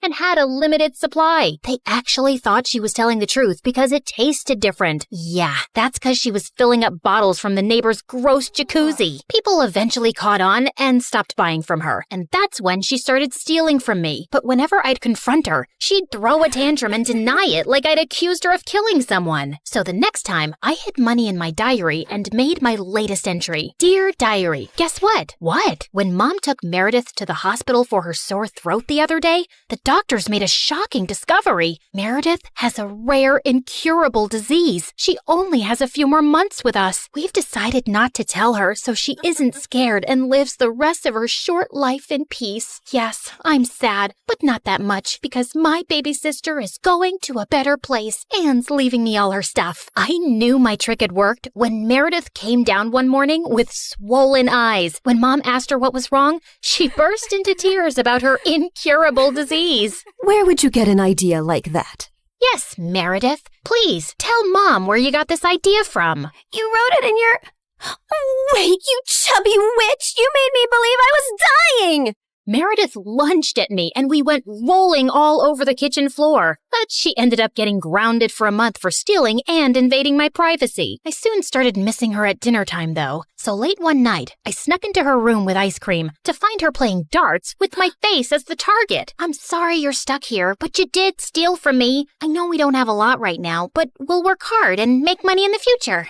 But the future is in the future. What do I do now when I need money for mascara and gummy bears? Maybe we can think of some business idea. Oh, I thought you'd never ask. She pulled out a box from under her bed full of t-shirts. So you know my friend George, the next-door gardener's nephew? Apparently he volunteers at a mental institution every weekend. The owners got t-shirts made from all the patients, but they refuse to wear them, blah, blah.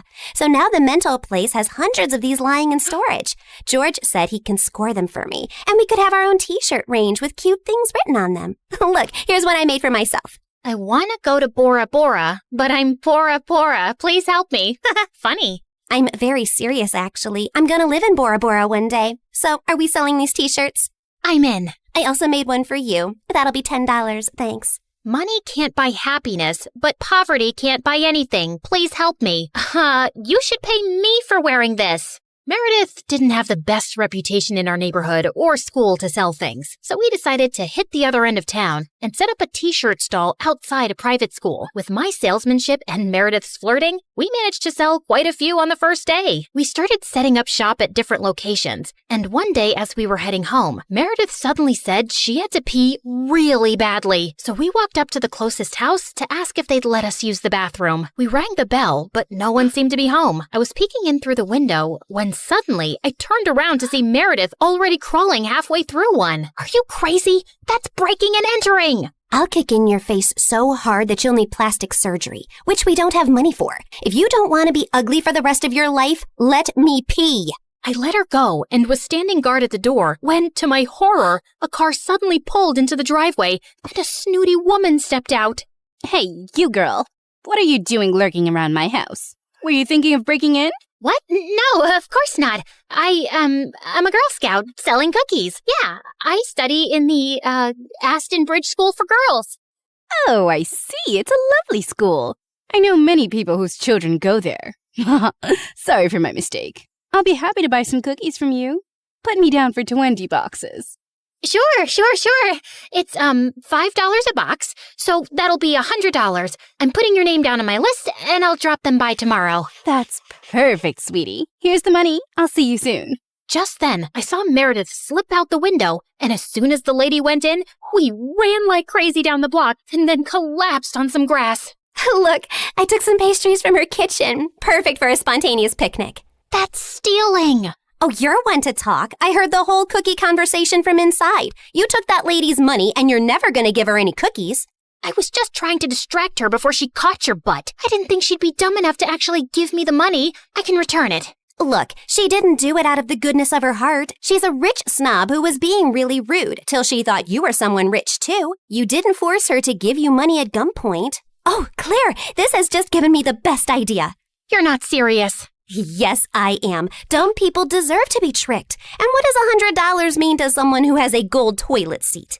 I knew it was wrong, but it was also so easy. And before I knew it, Meredith and I were wearing private school uniforms and hitting different neighborhoods collecting money for Girl Scout cookies that we had no intention to deliver. We made $2,000 in a month. But one day, when we went up to a rich old lady's house, she invited us in and even offered us cake as we signed her up. How many boxes will that be, ma'am? Oh, none, thank you. You see, I don't buy imaginary cookies. What? I'd heard that there were 2 conning Girl Scouts in town, and I was ready for you. I've called the police, and you 2 will end up in a detention center. Just then, there was a loud bang, and the power went out. In the confusion, Meredith kicked the old lady and yelled, "Run!" As we were sprinting down the street, I suddenly noticed a nerdy-looking boy my age running beside us too, grinning and waving at us. Hey, hold on. Who are you? I'm your new neighbor, Freddie. I'm the one who saved you from that old crow. What? I'm so confused right now. New neighbor? You moved into the house next to ours? Why are you here? I was bored and saw you girls leaving your house, so I followed you for fun. Don't worry, I won't tell anyone about your little cookie secret. When I heard that old lady threatening you, I went to the main circuit board and pulled out a wire with my tweezer, which I always keep handy. You could have been electrocuted. You're either incredibly smart or exceptionally dumb. My mom says the exact same thing, except for the incredibly smart part. Listen, you geek, what do you want? If you think you're gonna get a cut of our profits. No, my parents are well off. They're neurosurgeons. I just want to be friends. I swear, I don't have any siblings and I don't know anyone here. What if we say no? I'll keep following you around until you say yes. Okay, fine. Congratulations. You got yourself 2 friends. Oh, I'm so happy. Merry Christmas and a Happy New Year. And from that day on, that goof really did become our best friend, especially mine. He was like the sibling I never had. I mean, the nice sibling who did my nails and watched the channel I wanted to watch on TV without arguing. He was also really generous. I didn't want to take advantage of it, but Meredith and Mom had no problem keeping all the gifts he was always getting us. We decided to lay low with our conning activities in case the old lady had actually told the police about us. But soon after we joined the 11th grade, a new drama unfolded in our lives. A family moved into the huge white house across the street. Apparently, Fortunately, the couple who'd bought the place was loaded, and they had 5 teenage boys. Finally, some eligible bachelors on our street. Thanks. My feelings aren't hurt at all. Oh, I'm sorry I left you out, sweetie. Maybe you'll find someone too. I mean, they have 5 boys. There's a good chance one of them is gay. What? Why would you think? Okay, girls, here's a basket of goodies for you to take over as a welcome present. Now go, throw yourselves at those boys. Meredith and I rolled our eyes, but we decided there wasn't any harm in checking them out, and we were welcomed by the ugliest quadruplets ever. They were really sweet and really excited to see us, but with their orange hair, acne, and buck teeth, they were not a pretty sight. Man, I feel sorry for those parents. Like, Mom got one average-looking kid, but God made it up by giving her me. But those parents, God decided to use copy-paste on that ugly model. They must have done something terrible to deserve this. Huh? You are so rude. Oh, shut up. I know you're thinking the same. I just have the guts to say it out loud. But then a day later, I'd just woken up when the bell rang, and I opened the door to find the most gorgeous boy ever standing outside. Hello, I'm Eric. We got some of your mail. I came to return it.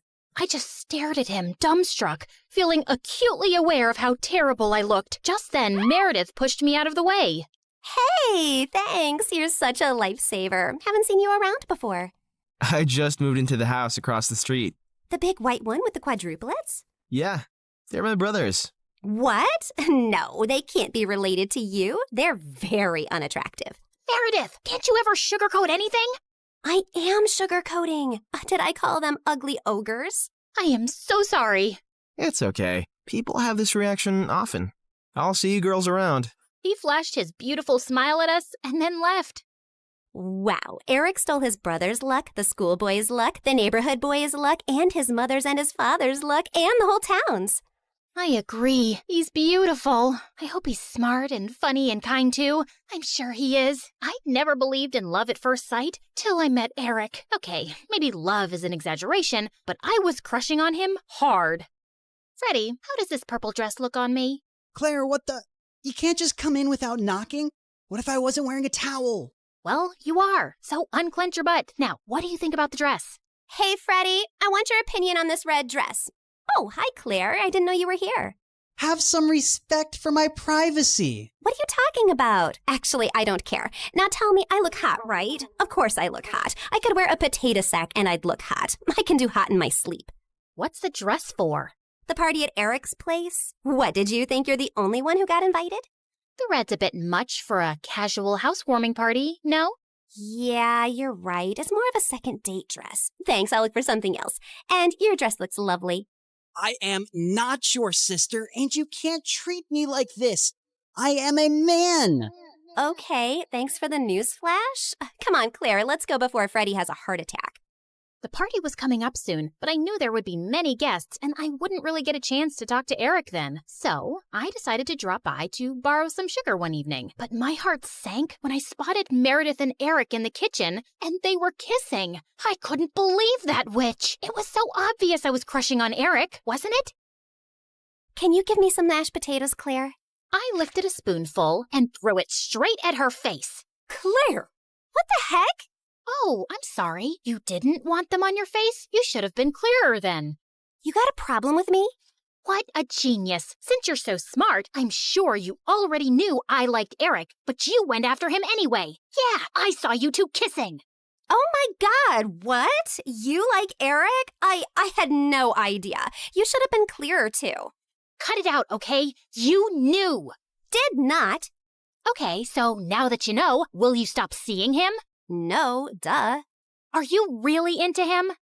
Not really. I barely know him, but he's cute and rich and he likes me. You did see that he was kissing me back, right? I flung another dollop of mashed potato straight in her eye and stormed off. Fine, that jerk could have Eric. I wasn't even going to go to the party now. But on the night of the party, when I heard music floating from across the street, I couldn't help myself. Eric had just known Meredith for 2 days. This battle wasn't over yet. I knew I looked smoking hot as I marched up to Eric and Meredith in her stupid red dress. She looked furious to see me before she turned sickly sweet. Oh, hi. I thought you were unwell and not coming, honey. How are you doing now, honey? I'm good, honey. How are you, honey? I'm great, honey. Do you like my honey, honey? What honey? Honey? The honey. I see no honey. Honey? What's happening here? Don't worry about it. Let's go get some honey. We don't have any honey, Meredith. Honey! You ruined it. You should have ended the sentence with honey. Don't mind her, Eric. You already know she's rude. And she has a vile temper. She once tried stealing money from an old lady and kicked her hard when she resisted. Oh, so that's how it's gonna be, huh? Eric, did you know that Claire is so dumb? I told her when we were kids that if she ate bluebells, her eyes would turn blue like mine. She ate a bunch and then pooped her pants in school.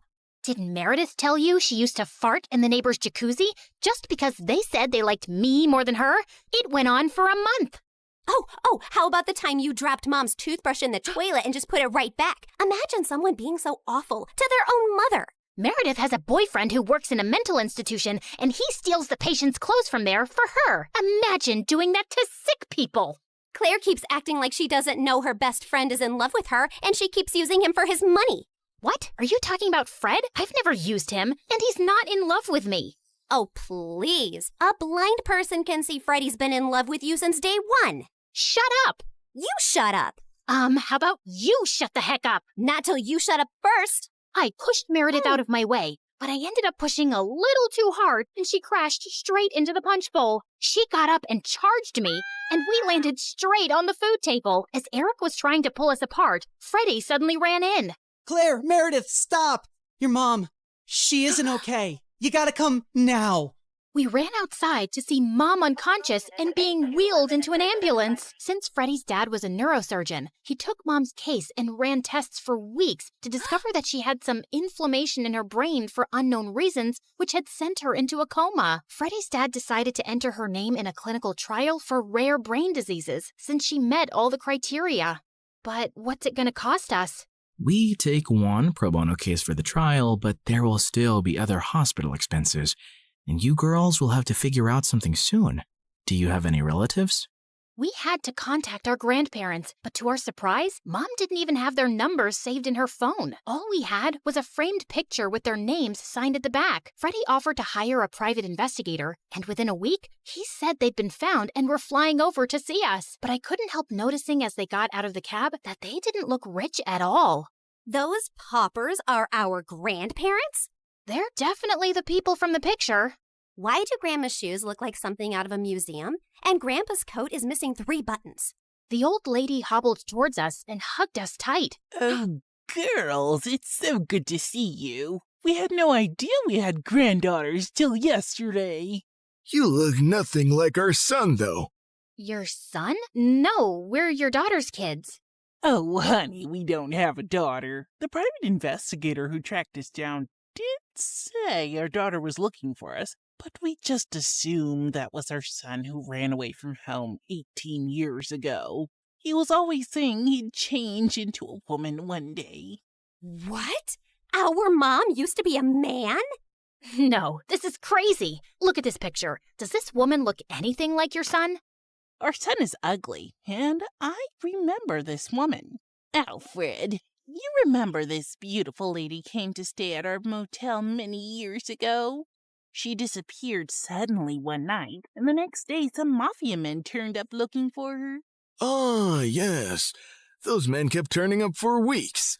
They seemed like bad news. I'm happy to hear the lady is okay. So, you're not her parents? Then why does she have this picture of you guys?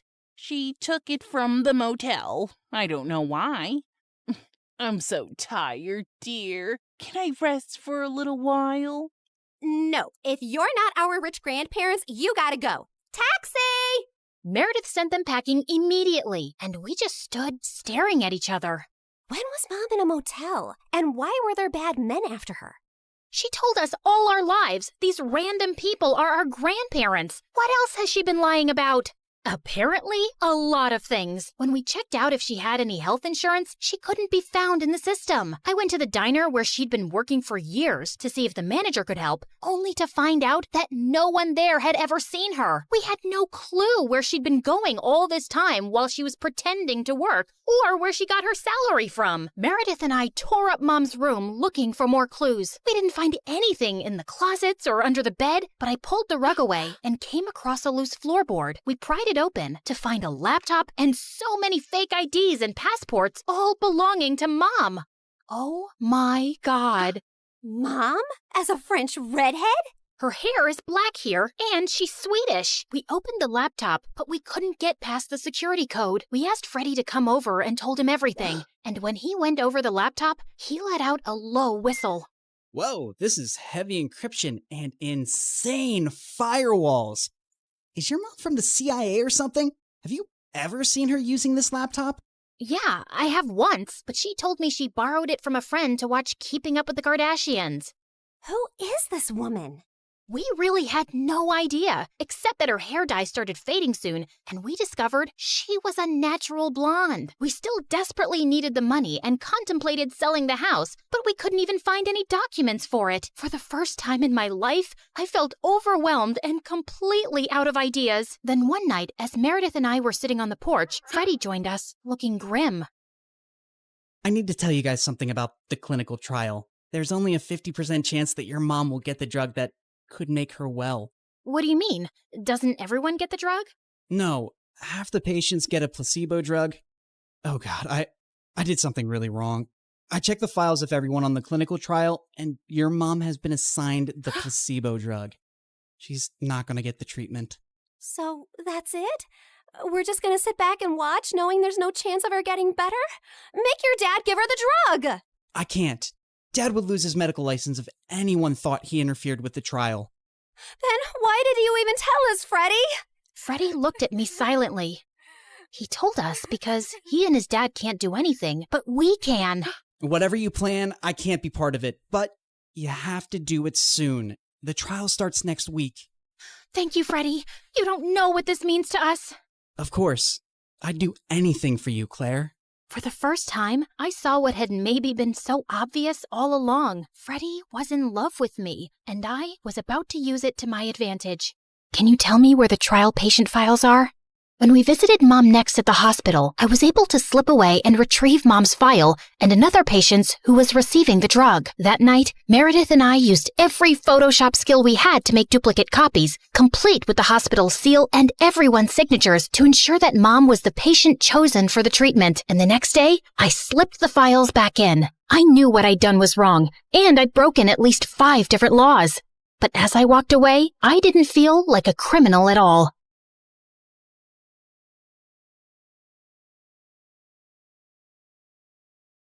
I was walking down the hospital corridor with Freddie when Meredith came running towards us. Where have you been? Mom's awake. She's finally awake. Oh my God, seriously? This better not be a joke, Meredith. I swear on my beautiful face, it's the truth. The doctors are just checking her vitals. Can you girls stop making so much noise?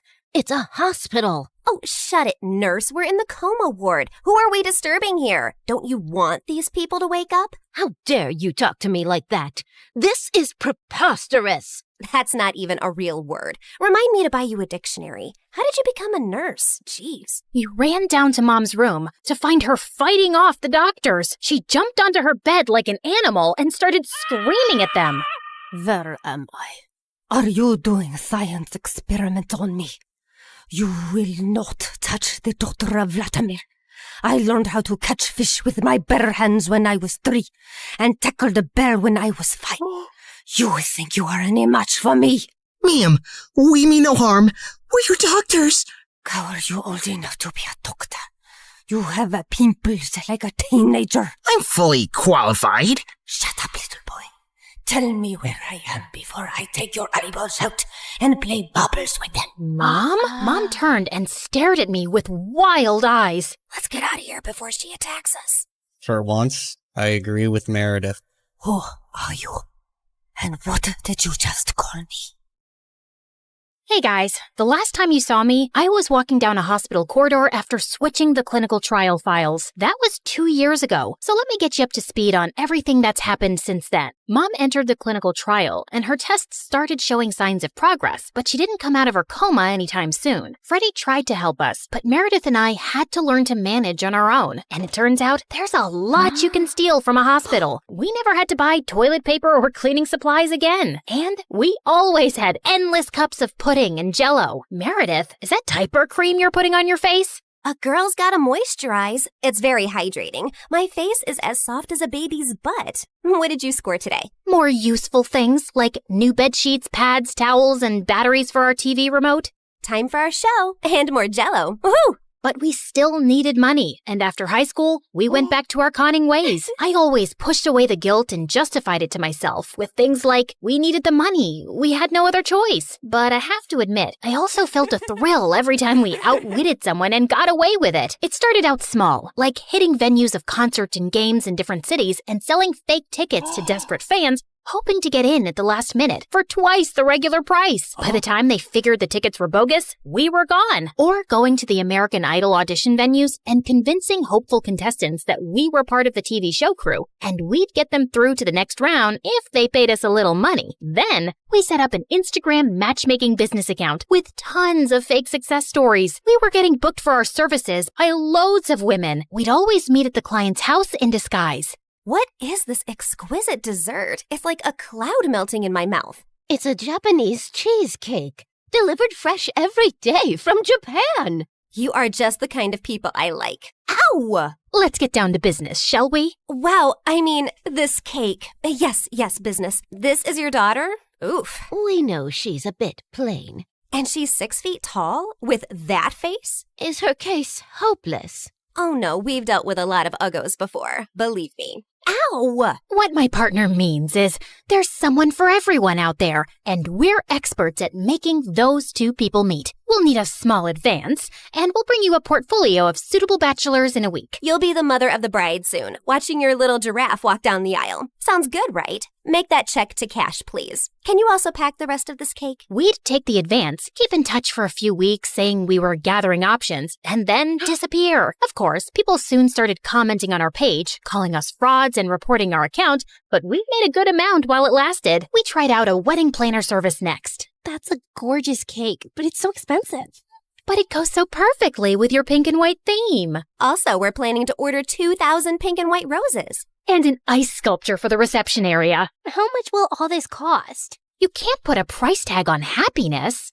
Daddy will have a heart attack. He's gonna have one anyway. I just saw him eating a block of cheese. Why should that stop you from having the wedding of your dreams? Really, you deserve the best on your big day. Okay, I'm sold. Let me write you a check. When that went bust, we became travel bloggers and influencers. With our huge number of fake followers, we managed to get into the best hotels for free as long as we wrote a review. When I'm rich, I will buy a hotel and live there. They have the best beds. Room service? Yes, we'll have 2 lobsters, 4 sushi platters, 2 beef burgers with fries, the prawn tempura, the fish tempura. Okay, anything with the word tempura. And why don't you bring up the entire dessert menu? Thanks.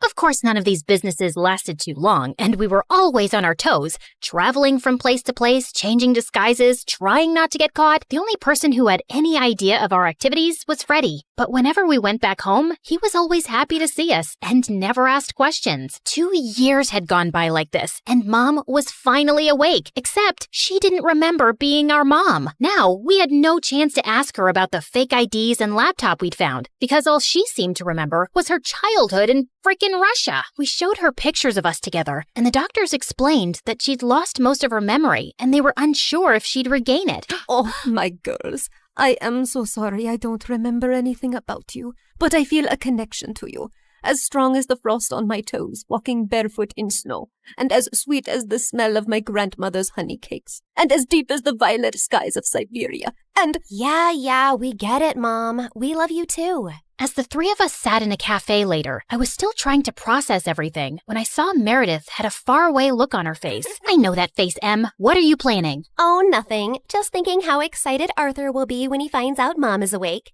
You're talking about our neighbor, Arthur? Yeah, he's been visiting Mom every week for 2 years. He's always been in love with her. He'll be happy, but she won't even remember him. That actually works in his favor. Mom always found him irritating. What are you saying exactly? What if we convinced Mom that she was deeply in love with Arthur before she went into a coma? I'm sure he won't have any problem playing along. Maybe we even say that they were engaged before she got sick. If we set them up, Mom will be taken care of for life. Arthur is rich with a capital $sign. Wow, Meredith, you're a frickin' genius. Jeez, why are you girls always scheming? Because our parents are not neurosurgeons. You can't use that excuse forever. Watch me. Like we expected, Arthur immediately agreed, and we got to work. We photoshopped tons of pictures of Mom and him, and soon he even turned up with a giant emerald ring.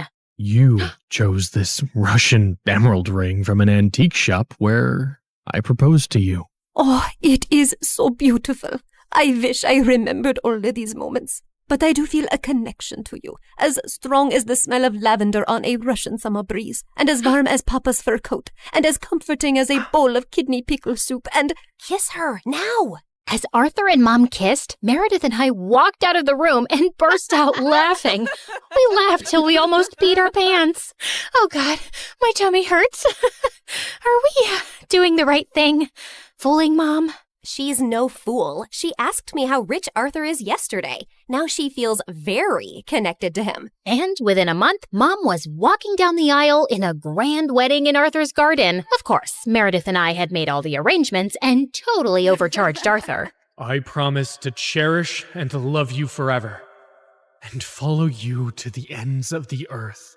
we will go to Russia and start our new life there in the lovely house you have bought me as a wedding gift. And yes, I will cherish and love you and whatever, etc., etc. Now you may exchange rings. Did you just hear what I just heard? Are they moving to Russia? That can't happen. Is it too late to object to this wedding? Shh! You guys are ruining the ceremony. What's wrong with you? Are you a moron? You know she can't go to Russia? Why not? She's Russian. Isn't she? Oh, yeah, she shouldn't go to Russia. Hold it, everyone. Sorry, Mom, but you can't go to Russia. Oh, sweetie, I will take you girls with me, don't worry. We're taking them with us? No one's going to Russia. Can we, discuss this later? You're ruining the moment. Arthur, shh! Listen, Mom, we need to talk. As I got up to talk to Mom, I tripped on my dress and crashed into this big cage holding 100 pigeons, and they all started flying off. This was supposed to be for after the ceremony! But suddenly, those pigeons turned vicious and came back to attack everyone. They clawed at people's hair, poked them with their beaks, and pooped everywhere. As the guests ran around in chaos, someone slammed straight into the wedding cake. Meredith and I grabbed Mom's arms and dragged her home. What is wrong with you two? There's something you need to know, Mom. Meredith and I ended up showing her all her fake passports, IDs, and the laptop, and she was stunned. My name is Alexei, and none of these IDs have that name. Mom, we don't know who you really are or why you left Russia. What if you were a spy or some sort of criminal? What if you're wanted in Russia? If you go back there, you might get arrested or worse. Apparently, many years ago, some bad people were looking for you, and we don't know why. You have to stay here and keep a low profile. But I want to find my parents and see my home. It's all I remember. You can't risk it. Not till you get your memory back. Or we get someone to tell us what's on that laptop and figure out who you are. We're sorry. We hugged Mom as she cried, then fixed her makeup and returned to the wedding. The pigeons had left, and the guests were leaving too. Stop, everyone. The wedding isn't over yet. And Arthur, Mom wants to move to Hawaii instead. From the top, people! Arthur was very confused, but they finally got married. Later, as everyone moved towards the dance floor, Freddie asked me to join him. So, now your mom is well and you have a rich stepfather. What are your plans? I like traveling around with Meredith. Maybe I'll do that for some time. There isn't any reason to stay here anyway. Ouch. Why don't you just hit me with an axe? Of course, there's you. I can always come visit. That's not good enough, Claire. Look, I have to say this now. I've been in love with you since forever, and let's not pretend you don't know that. Don't you think you can give us a chance? We're best friends, and I'd do anything for you. I know, Freddie, but I just can't. I love you, but not like you want me to. You can try dating me. Maybe you'll feel differently. I don't think I will. And I can give you a good life. You don't need to live like a freaking criminal anymore. Some people might call me an artist. Con artist, yeah. Still a criminal. Maybe I enjoy being one. It's kind of thrilling.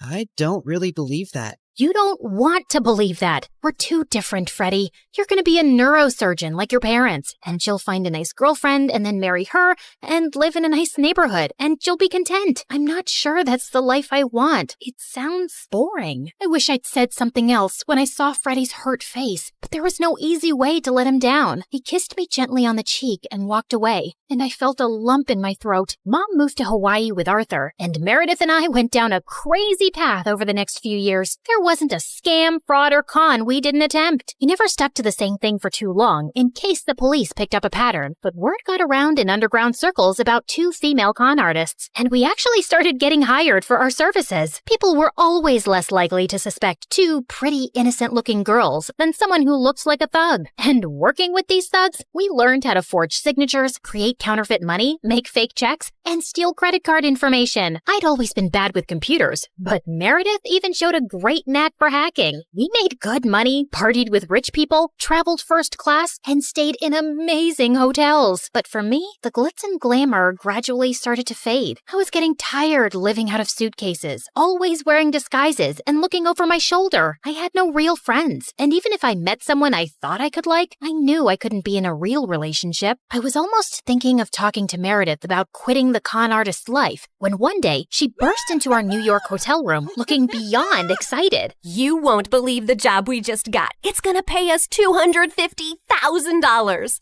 Who would pay that kind of money? And for what? Turns out, the kind of people who take you to their headquarters blindfolded. As Meredith and I walked into an underground room, a large chair swiveled around to reveal a tiny, skinny guy. What? You think all mafia bosses are tall, fat, bald, and wear gold rings? Sorry to disappoint you with my looks, but trust me, I am every bit as ruthless.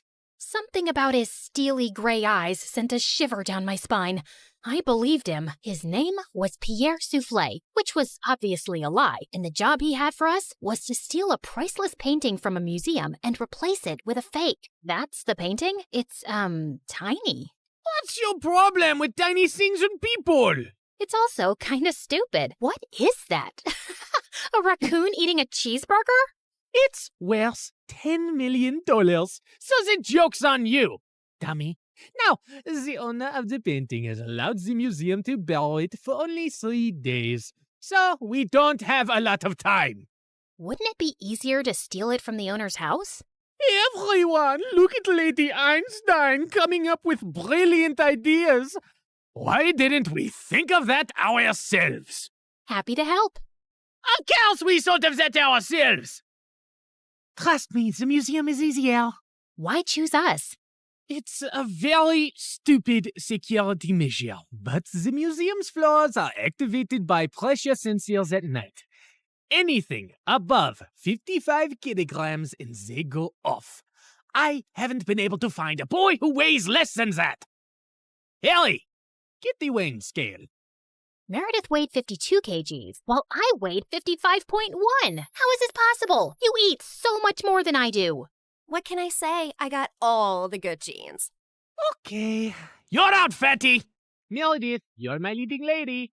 The plan was to enter the museum through its large air ducts, carrying the fake painting with us. We first had to make a stop in the security room and disable all the cameras and alarms. Then we'd crawl back through the ducts till we reached the exhibit area, and I'd lower Meredith down along with the painting so she could switch them out. As Meredith made it to the bottom, I dropped the painting to her, and she missed it. And we heard a loud crack. Oh my God, did you break the frame? Me? It's your fault. Who told you to throw it like that? I was expecting you to catch it. But what was I thinking? You made us lose the Frisbee tournament in 8th grade because you're so bad at catching things. Unless it's someone's boyfriend. Seriously? You were so distracted by that hot boy on the bleachers, your throwing skills were completely off. FYI, that boy was totally into me. Why are we even talking about Frisbees and boys right now? You started it. No, I didn't. Okay, shut up. Let me think how to fix this. Are you trying to glue it together with your saliva? You got a better idea? Any idea would be a better idea than that. Look, it's a museum. They must fix broken, ancient things here all the time, right? I'm looking at the floor map, and there are some offices in the left wing. I'll go get some glue. It took me an hour to find glue and return to our spot. And I found Meredith eating a bowl of ramen. Where did you get that? I brought a packet of instant ramen with me, and you were taking forever, so I went to make it in the staff kitchen. There was someone's chicken sandwich in the fridge, so I used the meat from that. And there was also some tofu, and I added a dash of oyster sauce. I'm so happy you chose this moment in your life to become a gourmet chef. Just send the painting back up so I can fix it. Tried to fill in the crack as best I could, then sent it back down to Meredith, who took the real one off and put the fake one on the wall. But just as she started walking back, the whole floor lit up suddenly, and a blaring sound went off. Oh my God, what's happening? I don't know. Is the painting heavier than the fake one? Just hurry up. We gotta get out now. They pulled up Meredith and the real painting and closed the opening in the ceiling seconds before security burst in. We crawled down the ducts and out of the building as fast as we could. We ran a few blocks down where Pierre's van was waiting for us, and we sped away. Oh, I would have preferred if you hadn't alerted all of New York about the break-in. Now I'll have to move this painting around with cops crawling all over the city. Never mind. Here's your check, and Claire, try to lose some weight. Au revoir. And without warning, we were dumped on a dark street. We scrambled to our feet, headed for the subway, and made it home. It was all over the news the next morning that someone had broken into the museum and switched off all the security systems. But apparently, nothing had been stolen, except a chicken sandwich and a block of tofu from the staff kitchen. You ate the entire block? Hey, I'm not the one who needs to watch her weight. I do not need to. Whatever. Listen, I've been meaning to talk to you about something. It'll have to wait. I got a hair appointment. We'll talk over dinner? Yeah, sure. I was gonna tell Meredith that I wanted a break from this life, and I wasn't sure how she'd react. As I sat in a cafe later, I suddenly found a cute guy next to my table. Mind if I sit here? There are no other empty seats. I won't disturb you. I promise. We actually ended up talking for over an hour, and I found him sweet and charming. I'd love to meet you again if you're free. I don't live in New York, but I come every weekend. You come here for work? No, actually, I came to visit my mom, who's admitted in the hospital here for a medical trial. She has some rare brain issue that sent her into a coma. Oh, I'm sorry to hear that. How long has she been in a coma? 6 years now. It's been the toughest thing I've ever dealt with. Actually, she was part of this other really promising clinical trial before, but that didn't work for her. He was in a hospital in Connecticut. As he kept talking, I suddenly felt like I was spinning around very fast, and I could hear my heartbeat in my ears. My chest felt heavy, and I could barely breathe. I don't know what I said to the boy, but I just ran out of there and didn't stop till I got to our hotel room. Hey, I was about to call you. What's wrong? Claire, are we in trouble? I am a terrible person. Hey, you're not that terrible, just a bit ugly. You don't have cops after you, do you? Meredith, I met someone. It's not a cop, is it? No, I met a random guy in a cafe, and his mom was in a clinical trial. I hope this gets interesting at some point. In a hospital in Connecticut. Oh my God, the same hospital Mom was in? And the same trial? What a small world. No, it's not the same trial. It's a different hospital, too. Okay, I'm bored again. The coincidence made me interested for a bit. Meredith, his mom's been in a coma for 6 years. We did that to someone. Didn't you just say it's not the same trial? Yes, but for a few seconds, I thought it was the same trial. And I just realized for the first time today that we did something awful to someone out there. When we switched the patient files, we took away someone else's chance to get better. You realized this just now? Are you dumb or something? Of course that's what we did. I mean, I never really thought about it like this. It was just a name on a file. But meeting someone who's going through that with their mom for years, it just made it so real. We're really bad people. Not really bad, if you consider all the bad people in the world. Okay, look, we didn't have a choice. If I had to do something like that to save Mom all over again, I'd do it in a heartbeat. Okay, so we did that to save Mom, but what about everything else? We had a choice to not continue living this life, but we didn't stop, and I want to stop. What's the big deal, man? It's not like we're stealing from poor people. It doesn't matter who we steal from. It's not about them. It's about us and the people we've become. I don't want to be this person anymore. Look, just calm down. I'll get you a pina colada and everything will seem better. But I pushed her away angrily and she landed on the floor. She looked up at me, stunned. No, I am done. Meredith and I barely spoke over the next few days, and I had no idea what was going through her head. But I'd made my decision. I was gonna go home. I sent Freddie a text to say I'd be coming next week, and he called me back. Hey, I'm actually in New York with my parents for the weekend. Can we catch up? The moment I saw Freddie, I just burst into tears, and he hugged me tight. As we talked over dinner, he assured me that he'd talk to Meredith and try to make her come home too. We had just stepped out of the restaurant and walked 2 blocks down when suddenly a black van screeched to a halt beside us, and some men pulled us in, handcuffing and blindfolding us. When our blindfolds came off, I realized we were in Pierre's quarters, and I found Meredith there too. What's going on here?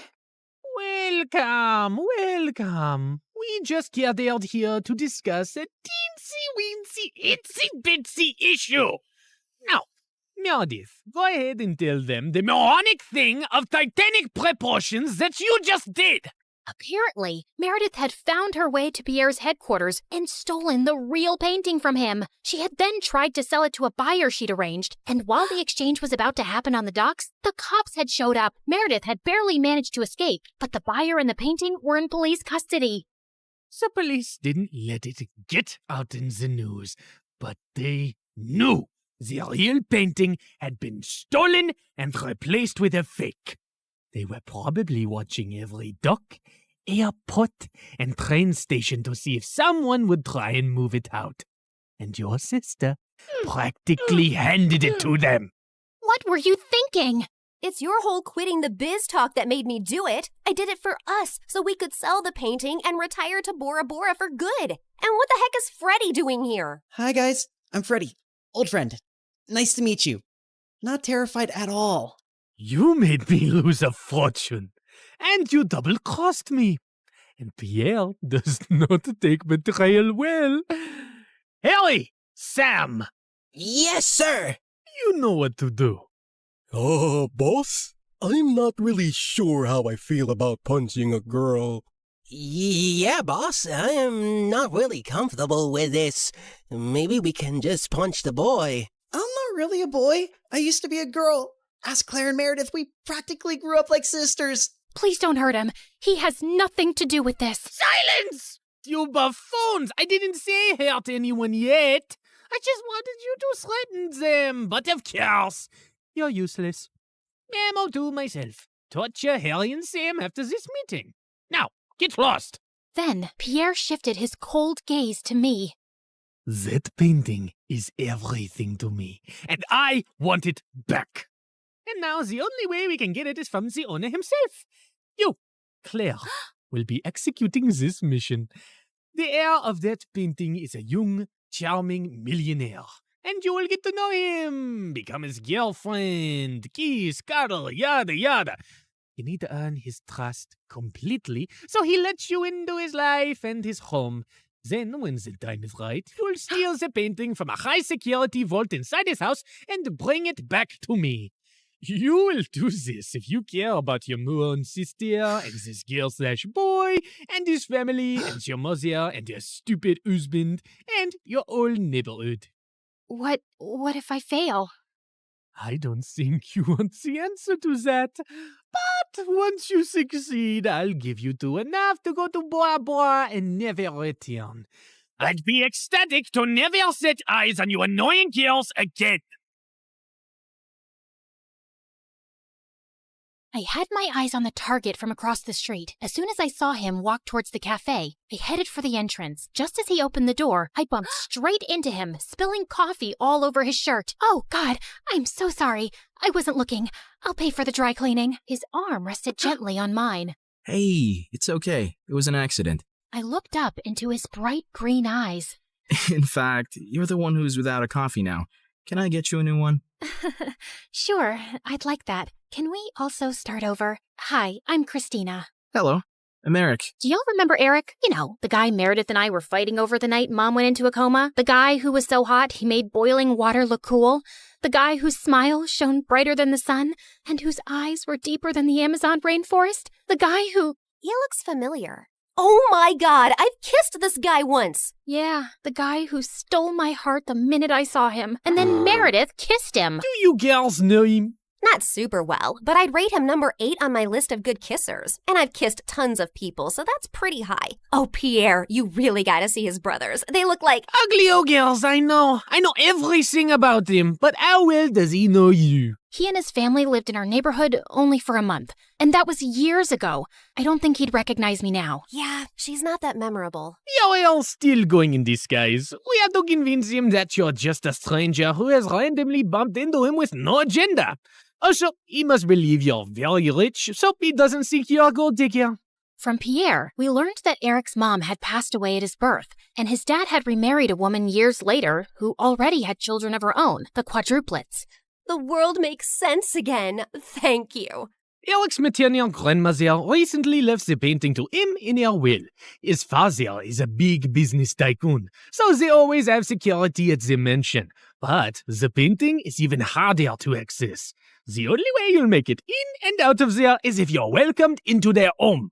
I couldn't believe that of all the millionaires in the world, I had to pretend to like Eric, make him fall for me, and then rob him blind. And how was he even better looking now? Over the next few days, I took on the identity of Christina Delafour, a wealthy socialite with a law degree who lived in a beautiful apartment in a posh area and wore only designer brands. Wow, this Givenchy coat is stunning. It's Givenchy, you moron. Okay, geez. Also, Pierre, can't someone do a background check on me and easily find out that I did not graduate from Harvard and that I don't have parents who made a fortune out of selling toilets in India and now live there? If anyone runs a check, they'll find all this information to be accurate. I've made sure of it, and no one is interested in the law or toilets. So they won't ask you many questions. Now, show me how to walk in heels like a rich lady. Fine. Meredith, pass me the Jackie Chim Chews. Oh my god, they'll know you're fake in a second. I was joking. Relax. I've hung out with enough rich people to pick up a few things. I got this. And then, a week later, I was inserted into Eric's life. We talked over coffee for an hour, and I thought it was going really well. But when it was time to part ways, he didn't ask for my number and just left. Ugh, I'd failed to capture his interest. I'd have to plan another encounter without seeming suspicious. As I was walking away distracted, I ran straight into a garbage can and stuffed my toe hard. Son of a biscuit! Holy mother of fudge! I was still hopping around when I crashed into a woman pushing a stroller, and a doll went flying out of her hand onto the road. Just then, the car ran over the doll and turned it into a pancake. You destroyed my child's precious doll! I'm so sorry. It was an accident. I'll get your little girl a... Wait, your child is a cat? Yes. And that was my childhood doll, which I passed on to my baby. Look, here's some money. Get your baby another doll. She loves that one, and they don't make those anymore. Your baby is a cat. She doesn't love that particular doll. She probably doesn't even love you. She'd eat your face in your sleep if you weren't the one to feed her. Now, please. Just then, someone tugged hard at my purse, and I saw a thief running away with it. You've got to be kidding me! I took my heels off and sprinted after the thief. He jumped over a fence into a park, and I followed. I was gaining on him and sent a flying heel at his head. Just then, someone ran past me, pounced at the thief, and pinned him to the ground. Gotcha! Eric? The park security immediately arrived on the spot and took the thief away. Aren't you glad I followed you and came to your rescue? My rescue? I hit him with my shoe to slow him down and was about to catch him, but then you swooped in at the last minute, and now you want credit? Whoa, easy. I was just flirting with you. Oh, sorry. Wait, you said you followed me? Yeah, I felt stupid that I left without asking for your number. I definitely want it now. You became even more interesting when you stubbed your toe, murdered a doll, yelled at the cat lady, and chased a robber.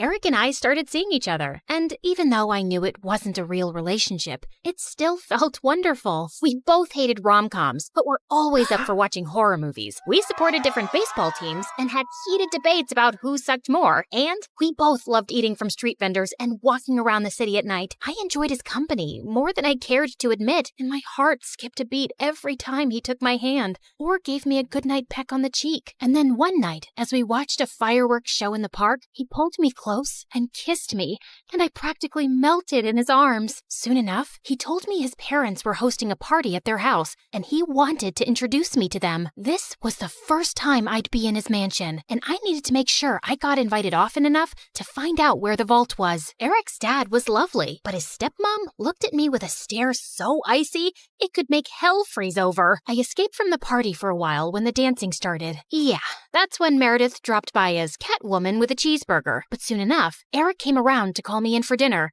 where the quadruplets also joined us. So, Eric told us your parents sell toilets in India. Yeah. It's a great business because everyone needs a toilet, right? And you know the population of India. Multiply that with toilets and you have a fortune. What is the population of India? Well, I don't have an exact figure. It's just a lot of people. Suddenly, I had a queasy feeling in my stomach. Didn't you get made fun of as a kid? If you were in my school, you'd be called the Toilet Princess. Rubber Queen. Duchess of Poop. Guys, cut it out. You're not in high school anymore. Wait a second. Have we ever met before? What? No, I really don't think so. Oh God, why was my stomach churning? You know I'm really good with faces, and you remind me a lot of this girl we met in a neighborhood in Connecticut years ago. Guys, remember? She had a twin sister. Oh yeah, I remember those twins vaguely. The blonde one was prettier, right? Dang it, has to be someone else. I'm an only child, and I've always lived in Boston until I moved here. Yeah, Eric told us you're a lawyer from Harvard. So who's the baddest person you put behind bars? Not that kind of lawyer. I'm actually an environmental lawyer. I was really feeling sick now. Maybe it was that burger I ate? Like you have trees as clients? What do they pay you with? Leaves? Hey, why are you turning green? You love trees so much that you're becoming one? You guys stop. You're not even that funny. No, look at her. She's green. I think I'm gonna hurl. Eric called the doctor immediately, who said I had food poisoning. He gave me some medicines, and Eric insisted I stay over for the night in one of their guest rooms. I fell asleep immediately and woke up a few hours later feeling thirsty. As I made my way down to the kitchen, I realized I had the perfect opportunity to try finding the vault. Just then, I heard some low voices from some room, and I slowly crept up to find Eric's stepmom talking to one of the bodyguards in the library. Were you able to figure out how to unlock the vault? There's no way. I've tried everything for weeks. I'll have to use a tiny explosive device to destroy the lock. The vault is all the way up in the attic. No one will hear a thing. But we have to steal a painting the day after tomorrow while your husband and Eric are away on business. Are you ready for this? And then he pulled Eric's stepmom into his arms. I can't wait to run away with you, James. I'm so tired of seeing you secretly, and I am completely ready. As the two locked lips, I turned around and tiptoed away as fast as I could. Okay, so the vault was in the attic, the lock could only be destroyed with an explosive device, and I couldn't let Eric's cheating stepmom and traitorous bodyguard run away with it. The next morning, when Eric came to check on me, I decided to tell him the truth for once. Eric, I have something really difficult to tell you. I got up last night to get some water, and I heard your stepmom and this bodyguard James talking. They were talking late at night? Yeah. Do you have some vault in this house with some painting inside? How do you know that? That's what they were talking about, breaking in and stealing the painting. They're planning to do it the day after tomorrow, and your stepmom said something about running away with James. I saw them kiss. I'm so sorry. I wish I hadn't. No, I'm glad you did. This is gonna be a huge blow for Dad. But it would have been much worse if we'd found out everything afterwards. Thank you for telling me. And please, keep all this to yourself. I know I can trust you. Eric kissed me gently before walking away, and 2 days later, when the bodyguard and Eric's stepmom were about to escape with the painting, police officers immediately arrested them. This is fantastic. They might link the museum robbery to the bodyguard and stepmom too, and assume the painting is now safe. So it'll be easier for you to steal. Good job, mon chéri. I knew you was a smart twin. After Pierre left, I sank into my armchair, but then I noticed Meredith staring at me. What? You should be happy, but you don't look happy. What's up? Nothing. I just can't wait for this job to be over. You can steal the painting soon, right? You know exactly what to do, and Eric trusts you. By the way, have you two kissed? I've been dating him for 2 months. Of course we've kissed. We text every day and you never mentioned it. I didn't know I had to. So, how is it? It's fine. It's whatever. It's like kissing anyone. My memory's a bit fuzzy, but you know I've kissed him. You never let me forget. And I definitely wouldn't call it a whatever kind of kiss. Yeah, okay. It's nice. It's good. Nice? Good? Wow, don't make me jealous with all the passion. Okay, you want to know what kissing Eric is like? It's like flying through space, like a meteor that explodes into 1,000 stars, and then jumping into really cold water that makes you feel alive all over, and then feeling warm and tingly down to your toes, like having hot chocolate next to a fireplace on a snowy winter night. So, I'm guessing it's better than kissing the pillow you used to practice on? I did not. Shut up!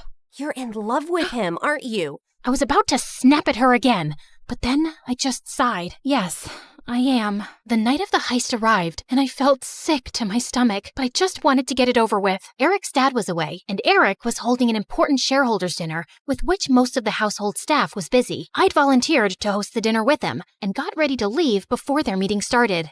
Thanks for your help tonight. You're the best. Oh, it was nothing. Don't thank me. So, I'll see you tomorrow at our coffee shop? It's a date. As Eric walked away, my heart felt like it was breaking into a million pieces. This was the last time I'd ever see him again. I gulped down my tears, and instead of leaving, I sneaked up unnoticed to the attic. Inside, I found a heavy metal door to a vault. I took out the tiny explosive device Pierre had given me, placed it on the lock, and activated it. In a few seconds, there was a tiny pop and a sizzling sound. Then, I heard the lock click open. I walked into a tiny, dark vault and found the painting under a glass case. Praying to every god that no alarms would go off, I lifted the case carefully, put the painting in my bag, and started sprinting down the stairs. But just as I'd reached the second floor landing, one of the Ninja Turtles blocked my way. What are you doing? Hey, bro! You know when I stayed over a few weeks ago? I dropped a necklace, and I was looking for that guest room, and I got lost. But it's fine. I'll just get new earrings. See you later. He suddenly grabbed my bag and pulled out the painting. Do you think I'm a moron? A moron? You? No way! Sorry, which one are you? Michelangelo. Okay, no one has time for that. Now listen, Mike, you're definitely the smartest of your brothers, and just a tiny bit better looking than all of them too. We're identical. That's what they want you to believe, but I know you're better. I think you and I can strike a deal, okay? I'll sell this painting, and you and I can go halvesies on it. Just give me an account number and I'll wire the money to you. No, you're not leaving with it. Okay, look, dude, I'm doing this for your mom. I have to sell this painting so I can pay for her bail and get her a really good lawyer. Don't you want that? No, my mom's in jail because she did something wrong, and she abandoned us all. She shouldn't have stolen Eric's painting. What do you care about Eric? Don't you hate Eric? He's so good looking and smart and perfect and gets all the ladies. It makes you guys look even worse than you really are. You should want to hurt him. So let me take the painting. That'll really hurt him. Eric's the best brother in the world, and I love him. Okay. I have an offer you can't refuse. How about I become your girlfriend? I bet you've never had one. I'm gay. Jesus! All right, I surrender. Just one last thing. Without warning, I punched his face so hard that he went reeling back with shock and dropped the painting. Then I kicked him into a room and locked the door shut. I'm sorry, Mikey. You're a really good guy. I sprinted down another flight of stairs and jumped out of the first-story window. I ran across the garden to the fountain, climbed the tree next to it, jumped onto the wall, and then landed softly outside on all fours. Just as I got up, I found myself facing Eric. What are you doing here? Isn't the meeting going on? Nope, that's just what I told you. I sent everyone home and was now waiting for you to steal the painting and run away with it. What? After the painting was stolen from the museum, the FBI contacted me to help them catch the guy they suspected was after it. Does the name Pierre Souffle ring a bell? Nope, never heard of him. What a dumb name. They told me he would probably strike again. I really didn't suspect you until one of my brothers said something about you looking like a girl we once met in Connecticut, who had a twin. I just couldn't shake that off, and wondered if you were hiding something. I had the FBI look into you, and most of your information checked out, but then they told me that they'd seen a suspected art thief and a girl your age leave your apartment a few times. Okay, so let me get this straight. Tonight was a trap? How could you trick me? Hello? Should I get a mirror for you? You've been tricking me from the very start. That's different. Only if different means exactly the same. You'd really send me to jail? You'd really walk away with that painting? Eric, I have to do this. I don't have a choice. It's to protect everyone I love from Pierre. And I'm guessing that list doesn't include me, does it? As we stared breathlessly at each other, suddenly Pierre's van stopped beside us. Good Lord, get a room! And before I knew it, his men had grabbed both me and Eric and put some rags on our faces, and I instantly drifted into unconsciousness. When we came about, Eric and I found ourselves tied to chairs on some boat. The Sleeping Beauties are awake just in time for me to say goodbye. You're not getting away with this. Oh, yes, I am. It's not like you were smart enough to call the police to your house when you caught Claire.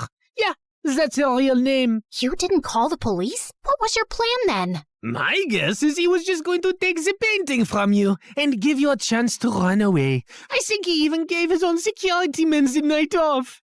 Why would you do that, Eric? Because he wasn't going to send the girl he loves to prison. Duh. Eric sat there poker-faced as I glanced at him. Pierre, you got what you wanted. Now keep your end of the deal. Pay up and let us go. Your sister double-crossed me first, which landed you in this mess, remember? I think I'll do the same. Why is there water coming in the boat? Oh, that's because it's got oils everywhere. It's going to sink soon. You two should make up and forgive each other because life's too short to be angry. I mean, literally, your life is really short. I'd say about another 30 minutes. Adieu. So long. Farewell. And with that, Pierre and his goons left. There has to be some way out. Don't you know how to get out of such situations after all your years as a criminal? I'm a con woman. I don't know how to trick my way out of these ropes. Great. Then I'll just die here with you of all people. Who would you rather die with? Maybe that really pretty, extra smiley waitress at the restaurant you love so much? You know what? Let's just not talk. Fine by me. We sat silently for a few minutes as the water kept seeping in. I've never had boba tea. What? You know, a few years ago when everyone really got into boba tea, and I never had boba tea. I always thought I had time to drink boba tea, and now I'll never drink boba tea. It's nothing special. You didn't miss much. You really mean it? Nah, it's amazing. Who is stopping you from trying boba tea? No one? Oh, you're the worst. Let's go back to not talking. As we sat there in silence again, I slipped my fingers through Eric's. Eric, I'm so sorry for getting you into this. I really wish I'd never crossed your path. He pushed my hand away. For the first time today, I agree with you. Just then, the door burst open, and Meredith came running in. Thank God, Em. I knew you'd come for me. You could have told me too. I would have panicked less. Hi, Eric. Remember me? We kissed once. We'll talk more later. Gotta go now. Meredith cut through our ropes quickly, and we splashed through the water, climbed onto the paddle boat outside, and rowed back to shore. I had a feeling Pierre was up to no good. I followed his van to Eric's house and saw him take you two and bring you here. I had to wait for him to leave before I could rescue you, and that jerk left without giving us a dime. We have to get that painting back. He can't get away with it. What is so special about that stupid painting? Why is it for $10 million? Apparently, it's worth much more. My grandmother bought it at some auction a few years ago, but I don't think she ever knew its real worth. The FBI told me that painting has hidden codes all over it. Sensitive government secrets and coordinates of underground facilities, and Pierre wants to sell those secrets to the highest bidder. Jeez. Trust stupid men to make everything so complicated. Who put codes in a painting? Who wants them now? What is wrong with everybody? All I ever wanted from life was to go to Bora Bora, and now we have no money. If you girls know anything about where he's going, help me catch him. I'll tell the FBI you were helping me all along, and you'll go scot-free. Free but poor? Should I offer you a reward for helping me get back a painting you stole from me? That would be polite, yeah. Meredith, do you have any idea where Pierre's going? Yeah. I've bugged everything that man owns. His phone, his coat, his shoes, that painting. I know where he's going. Oh, by the way, Mom wants us to come home. She says she has something important to tell us. And yeah, her memory is back, and she's very angry we made her marry Arthur. What? More about that later.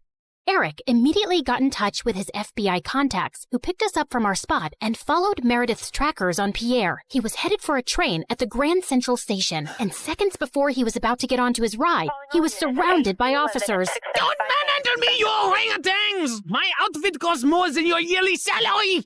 I rue the day I ever laid eyes on you two! I'll make sure I take you down with me! I'm taking all your coats, Pierre. They fit me perfectly, you tiny mafia boss. Get used to an orange jumpsuit, because you'll be wearing that for a long time. As the FBI officers took him away, I turned to Eric with a worried face. He'll give them information against us. You've helped recover a really important painting and capture a criminal the FBI has been trying to nail for ages. I promise, I won't let you get into any trouble. Thank you. We stood there in awkward silence. Okay, this is super uncomfortable. Do you guys need privacy to talk or something? I'll grab us some hot dogs. Do you want relish or mustard or... No, actually, I think we're done here. I have to go. Good luck and goodbye, Claire. Goodbye, Eric. Meredith and I took the next flight to Connecticut to see Mom back at her old house, and I was really happy to see her with her memory back. And then, Mom shocked us with her whole story. Many years ago, I was a government scientist in Russia, working on top-secret technology, and our team later wanted to sell it to an enemy country. I refused to do that, and destroyed the technology, and after that I had to go on the run, because I knew those traitors would come after me. I had a boyfriend, and he recently found out I was pregnant, so I never told him about you girls and just escaped. I settled in America, and took on the identity of a helpless mom living in the suburbs. Before I left Russia, I set up this laptop as a way to communicate with my father, who sent me a little money every few months to get by. I was even afraid of working in any place for too long, as being part of any system by which I could be tracked down. Whoa! Mom, that's insane and so cool. I'm sorry we never had much, but I was glad you grew up independent and resourceful. When I finally recovered my memory a week ago, I was able to access the laptop and get in touch with my father. He hadn't heard from me in so long, he thought I wasn't even alive anymore. He told me that the traitors working on the project are all behind bars now. It's safe for me to go home. So we're going to Russia? Man, it's so cold there. I always wanted to go to... Bora Bora, I know. That's all you said growing up. We'll visit Russia to see my family, and then we'll go anywhere you girls want. Mom, we're kinda poor, especially since you've left Arthur too. Oh, but my family isn't poor at all. I come from old money. We've been rich forever. There is a God out there. Thank you. Claire, we're finally going to Bora Bora. Yeah, it's everything we ever wanted. I tried to be as excited about the trip as Mom and Meredith, but my heart felt heavy. I wish things had ended with Eric on a better note. On the bright side, I got to meet Freddie, and I was so pleased when he introduced me to his lovely girlfriend. I'm so happy for you, Freddie, and I don't know if I can ever thank you for everything. You're amazing. I know. Just don't forget about me and come to visit, okay? On the day of our flight to Russia, we just reached the airport when Mom and Meredith turned to me with strange smiles on their faces. What's going on? Here's your ticket. That's a ticket for New York. Why, are we going there? No, Mom and I are going to Russia, then Bora Bora. You're going to New York. What? Why would I do that? Come on, Claire. You've been so mopey lately. I can't stand your face anymore. Just go talk to Eric, okay? You're in love with him. And even though he's way out of your league, he loves you too. And that's something you shouldn't give up on so easily. Pretty sure he hates me now. Claire, go meet him once. You'll regret not trying. And in case it doesn't work out, you know where to find us, love. Go get him, loser. Mom and Meredith hugged me, and I felt tears flowing down my face fast as I turned away. Suddenly, I got the wind knocked out of me as Meredith gave me a bear hug. I can't say this with you looking at me directly, so don't turn around, okay? I love you more than anyone in the world, sis. You're my BFF and my soulmate and my better half, so you better not stay away too long because of some stupid boy. No one's ever coming between us, Em. I love you too, and I'll see you soon. As I walked out onto the New York airport, I was feeling so nervous about visiting Eric that I accidentally bumped into a man's luggage cart and went down with the suitcases. Are you blind? You blind idiot? It was an accident, sir. You don't have to be so rude. You don't have to be so blind, you blind idiot. You're so obnoxious. I grabbed the bagel the man was holding, threw it on the floor, and started jumping on it. As I continued jumping and he kept yelling, I suddenly found Eric by my side. I'm sorry, sir. She hasn't taken her meds today. So sorry. Jeez, what's with your temper? He started it, and what are you doing here? You texted me that you were coming and wanted me to pick you up. You said it was an emergency? Oh, I'm guessing that was Meredith. Yep, but I did come to New York just to see you, Eric. So I might as well say my piece now, which I've been rehearsing on the plane, and I've forgotten every single word. Dang it. Okay, I'll just spit it out. Look, I'm really sorry about the tricking and the lying and stealing and hitting your brother and endangering your life. The one thing that wasn't part of this assignment was falling for you, but I just couldn't help it right from the start. In fact, you made me fall for you years ago, and I often wondered what had happened to you. I really wish we'd met again under different circumstances, and I know I don't deserve another chance, but here I am, asking for one anyway. Well, they say third time's the charm. They do say that, whoever they are. Just as Eric pulled me closer, we suddenly found ourselves surrounded by federal agents. Did you set me up? I swear I didn't. Ma'am, there's no need to panic. We got notified about your arrival in New York when you checked in for your flight. We've also apprehended your sister before she could leave for Russia. We've been looking for you girls for a long time, actually, but you always managed to get away. Now we have a deal for you. Come work for us and help us nail some con artists, and you'll have a clean slate. Are you offering me a job? Yes, and a really well-paying one. The only catch is that you two will have to serve 6 months jail time first. We have to do that as a formality. No, officer, there has to be another way. Eric, wait, it's okay. I think I need to do this actually. Maybe we got away for too long without any consequences. If this gives me a chance to start over fresh, I'm willing to do it. What about Meredith? Oh, she's gonna be pissed, but she'll do it for me. So, will you come see me in prison? It's a date. How many weeks has it been here already? It's just been 2 days. Oh, God. I was so close to Bora Bora. And you're so ugly and orange. How am I supposed to look at you for 6 months? I think you're actually happy we're getting to spend more time together. You know, since I'm your BFF and soulmate and better half. That was so cheesy. Ow!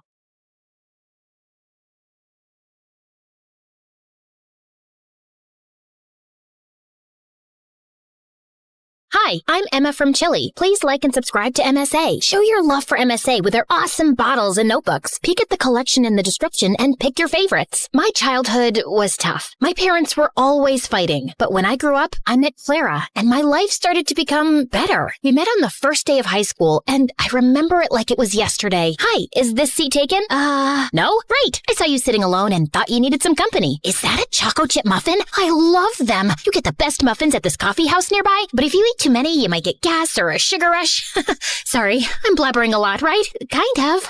You'll get used to it. I'm Emma, by the way. Do you want to be my friend? Trust me, we both need friends if we want to survive high school. Oh, okay. I'd like that. I'm Clara. Since that day, we were like gum. Clara was a pretty and shy girl, and me, well, I was the weird girl with a tiny obsession for Sherlock Holmes. You better not be asking who Sherlock Holmes is. Wow, that's an interesting outfit. It's my Sherlock Holmes uniform, Clara. I already told you like 1 trillion times. Yes, of course. How can I forget? The world's greatest detective, right? The best, the biggest, the most... Wait, are you teasing me? Wow, you figured it out. Guess you are good at detecting things. It's elementary, dear Watson. What? Oh, never mind. But despite my weirdy personality, Clara always stuck by my side until one day, everything started to break. I was coming back from school and saw Mom going crazy in rage. She was screaming at Dad, throwing his stuff outside, while Dad just looked like a deer in the headlights trying to stop her. Let go of my hand. That's it. I can't live with someone who scams others. We're done. Get out of my house. Please, not in front of Emma. Why? She should know what kind of father she has. Tell her how you scammed people into investing money in your little Ponzi schemes. Tell her that you're a liar and a crook. Go on. A mouse got your tongue? Mom kept screaming at Dad, and I just couldn't take it. So I ran away to my room and locked my door. Mom followed me and was still screaming, but I just lay on my bed, trying not to cry. And later that night, she came into my room. I know you feel horrible, darling, but it's for the best. Your father was a good guy, but now he prefers money over his own family. But what happened? I don't know, dear, but I do know that you and I are going to be just fine. We're a team. Remember that, okay? The next day, I went to school feeling worse than ever, but I saw Clara and I got a little happy. Hey,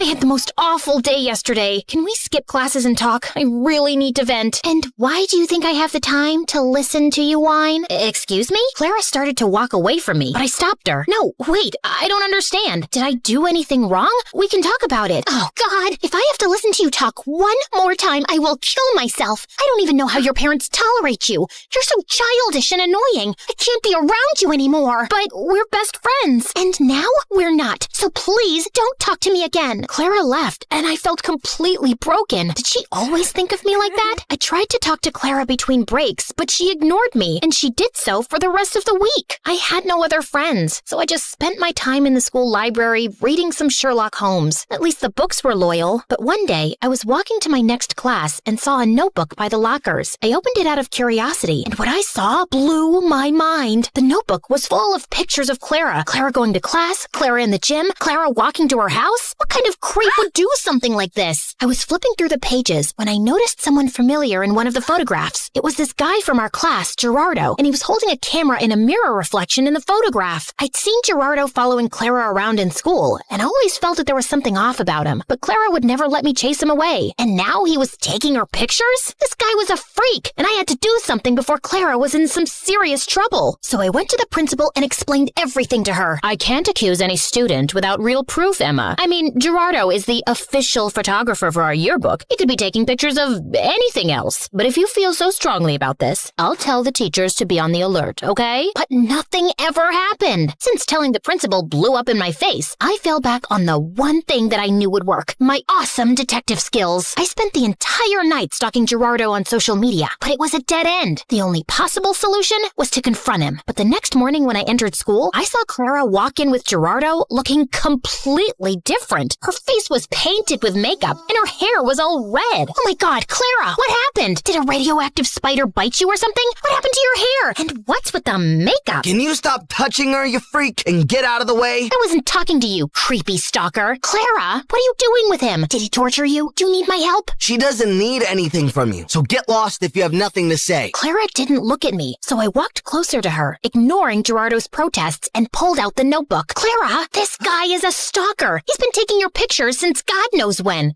Look, he's even in one of these pictures. Can you see that tiny little reflection in the background? Clara ripped the notebook out of my hands and finally looked at me, angry. What part of I don't want to be your friend didn't you understand? I don't care about your little detective games, okay? It's not a game. This guy is creepy and weird and my boyfriend? He's my boyfriend, okay? Now stop insulting him with your dumb games and get out of my face. Clara stormed off before I could ask any questions, but Gerardo stayed, smiling at me. Thank you for finding my notebook. I was worried about losing my favorite photos of my girlfriend. Listen, I don't know how you brainwashed her, but she's not like that. I didn't do anything to her. I just offered her a quick way to earn money. What did you make her do? Why don't you ask her? He left with a victorious grin on his face. I started to feel really worried about Clara. The next day, after the end of the school day, I was determined to save Clara any way I could. So I decided to follow Gerardo like a shadow. After a while, I saw him slipping through the school back gate and entering a scary dark alley. I hid behind a pillar and saw him wait there. And moments later, a bunch of guys came in on their motorcycles, each scarier than the next. How you feeling about tomorrow, boss? Pretty good. You have the motorcycle I asked for? Yeah, it's in Clara's house. Perfect. I taught Clara everything she needs to know about riding motorcycles, and I've told her to meet us right here tomorrow. I'm telling you, Clara's so ready for this race. She's gonna nail it. And what if she doesn't? Then we train her more till she can. But don't worry, I can feel that money is ours already. Everyone started cheering in celebration, so I got out of there before they saw me. I ran until I found a bench and sat down. Clara was participating in a motorcycle race? Why? I had so many questions, but right now, the only thing on my mind was to save Clara from this dumb race. The plan was simple. I was gonna go to the dark alley after school and wait for Clara to show up,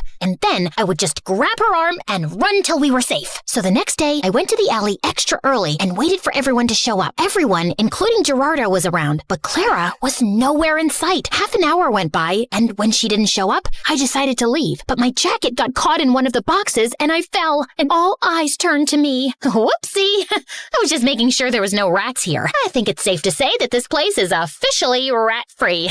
Okay, bye! I turned around to run for my life when suddenly Clara popped in front of me, looking like a raging bull. I thought I asked you to stay away.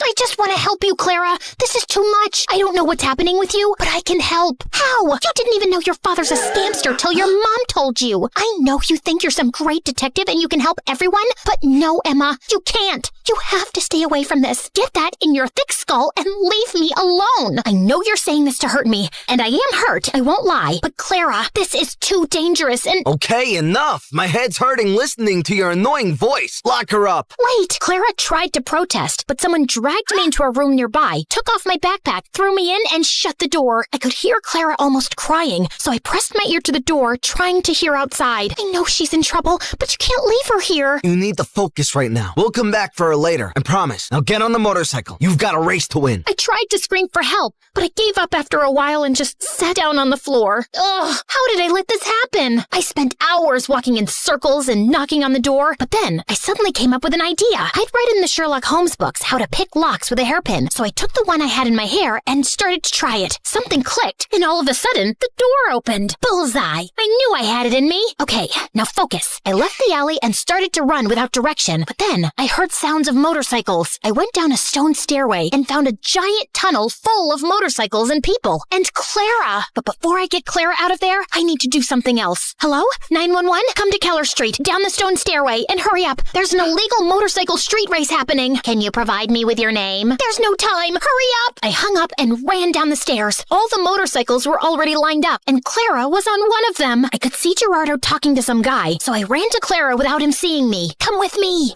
It's impossible to escape from you, right? You can roll your eyes later. Just get off this thing and come. Emma, you don't understand. I found out a week ago that my parents declared bankruptcy, and we might have to move to a homeless shelter. He's a liar. Look at that nose on his face. It's so plastic and fake. You can't trust him. His nose was really crooked. You should have seen— Wow, great story. Let's save it for another time. Now come. Just as Clara stepped down from the motorcycle, we heard police sirens outside. I pulled Clara away before Gerardo or anyone else could frame her. How? Shh, you're a suspect. If anyone asks why you're hiding behind this bush, pretend that you're from a really exotic island, you know? Maybe you're collecting a— Emma, I'm such an idiot. I've ruined everything. My grades, my life, my future, our relationship. Gerardo told me not to talk to you anymore because he wanted me all to himself. Emma, I am so sorry about everything. I just really need my friend right now. Hey, don't worry. I'm not going anywhere. You and your family can stay with us until you guys get back on your feet. Let's just go home and get you cleaned up. I missed you. I missed you too, Emma. Thank you.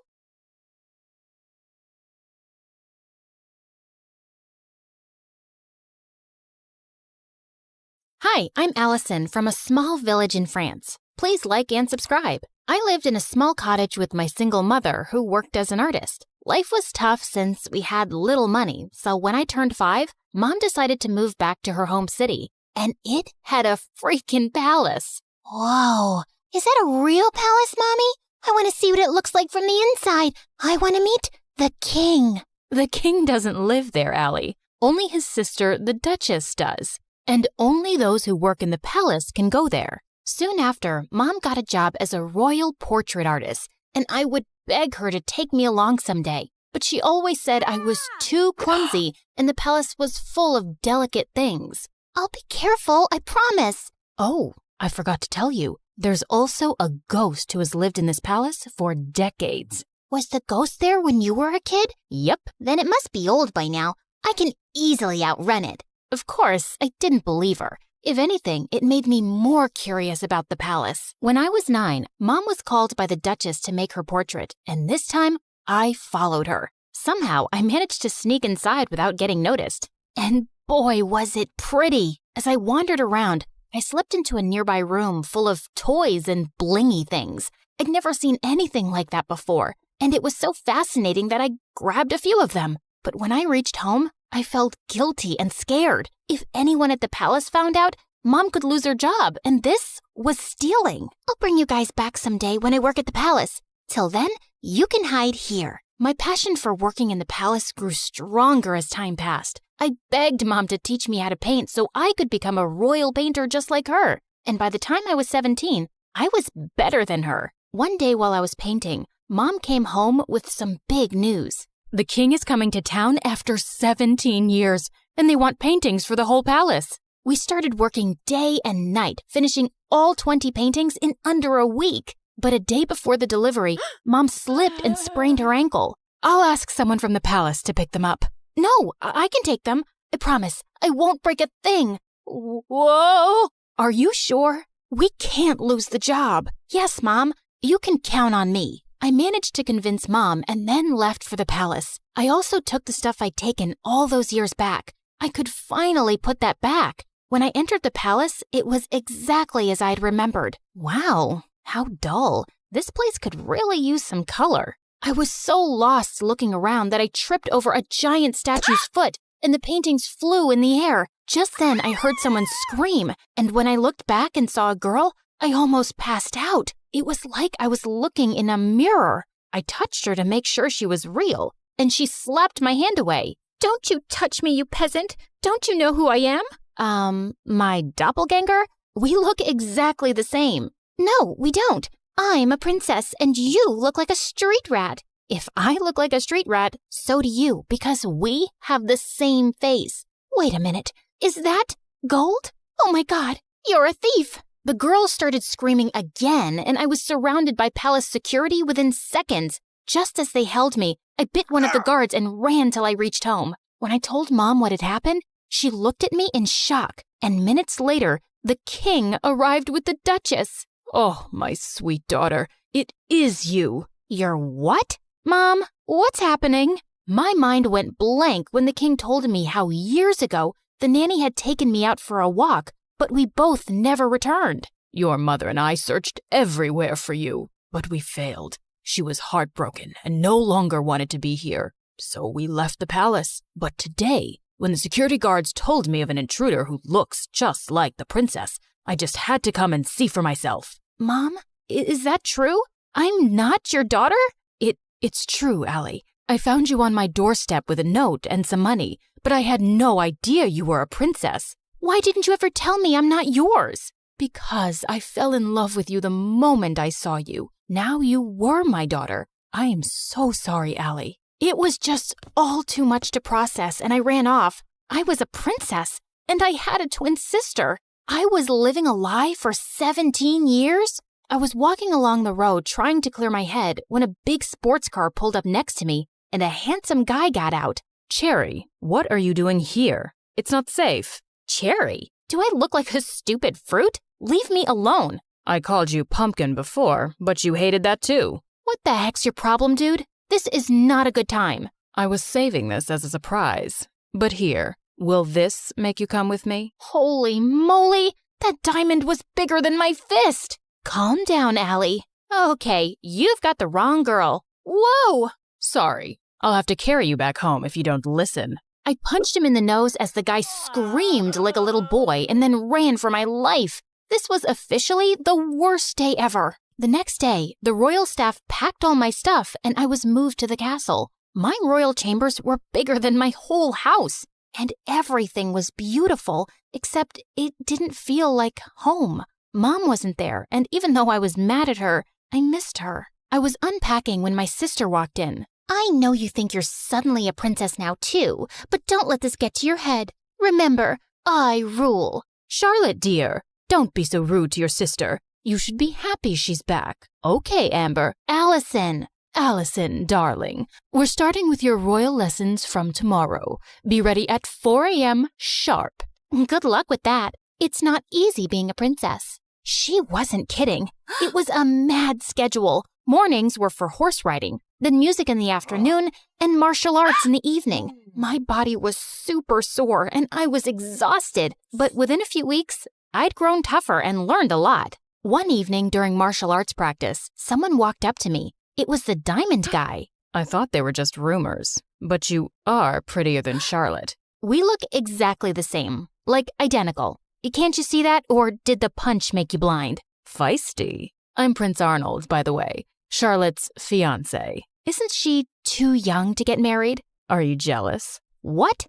Move along, dude, unless you want another punch. But the guy just winked and left. What a flirt. Later that evening at dinner, Dad announced that he'd be holding an official coming out party for his daughters, and the entire village would be invited. What's a coming out party?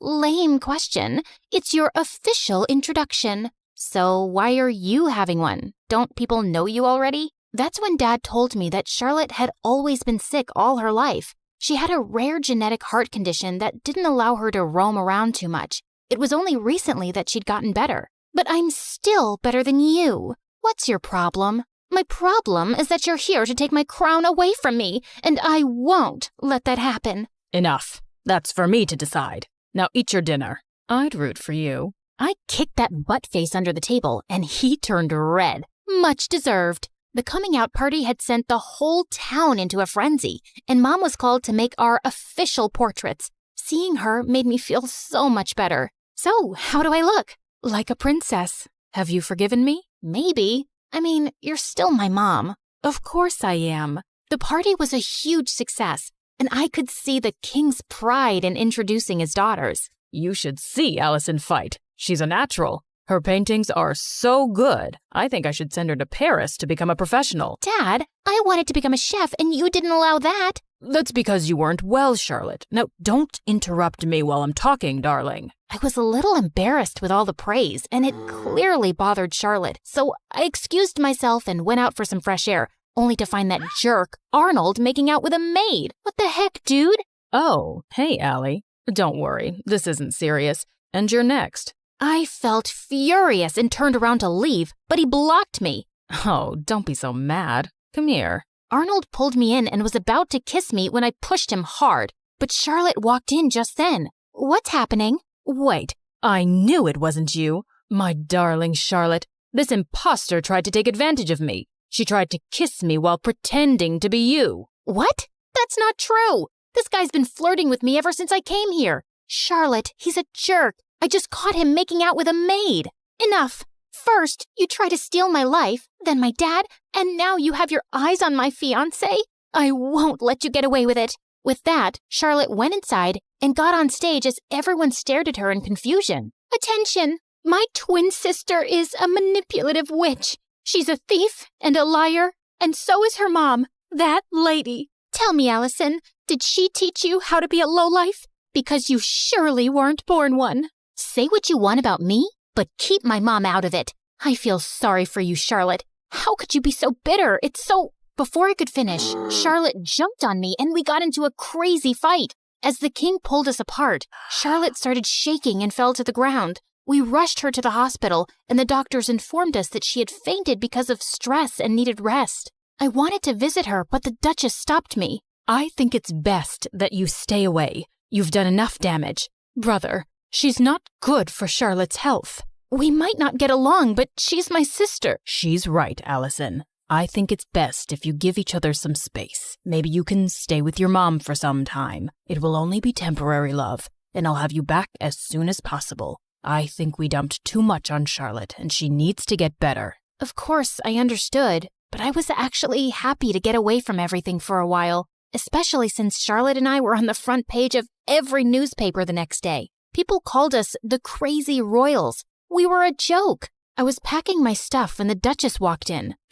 You're finally going back to where you belong. I knew you'd never fit in here, and it was a mistake to bring filth into the palace. I know I didn't grow up here, but I'm still a princess by birth. So please, mind your manners and never talk to me this way again. Don't forget your place. That's exactly what I'm doing. I pushed her aside and left for my old home. Mom was ecstatic to see me, and to be honest, I felt happier than I'd been in weeks. A few days later, once Charlotte was better, the king announced her engagement to Arnold to give people something else to talk about. Dad invited me, but I decided not to go to the ceremony. I just wanted to stay away and avoid any more drama. On the engagement day, Mom had gone out for something when Charlotte came over. What are you doing here? Don't you have an engagement to get to? I can't marry him, Allison. He's a snake. I should have trusted you. Good time to say I told you so. But what do you want from me? After our fight, we can't have another media blowout. Dad will never allow me to call off the engagement at the last minute.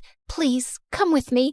Maybe we could convince him together. Please help me. Charlotte was crying like a baby now, and I didn't want her to have another fainting episode. So I agreed. But just as we entered the palace, Charlotte stopped. I need to fix my makeup. The entire town is in there. Wow, priorities. Thanks for doing this. I'll be right back. I started to walk around when I spotted Charlotte. She's here. I've done everything you asked me to do, including the fake fainting. Now do your part and make her leave forever before Dad decides to bring her back here again. Leave it to me now, princess. I have the perfect plan to make sure you get the crown. Oh my God, These people were crazy. I had no idea what her plan was, but it sounded dangerous. So I ran straight to Dad, and seconds later Charlotte followed. Allison, I thought you weren't coming, but I'm so glad you did. Of course she had to come. She had to ruin my engagement. She just can't see me happy. Oh my God, Arnold, hold me, please. Oh, shut up already.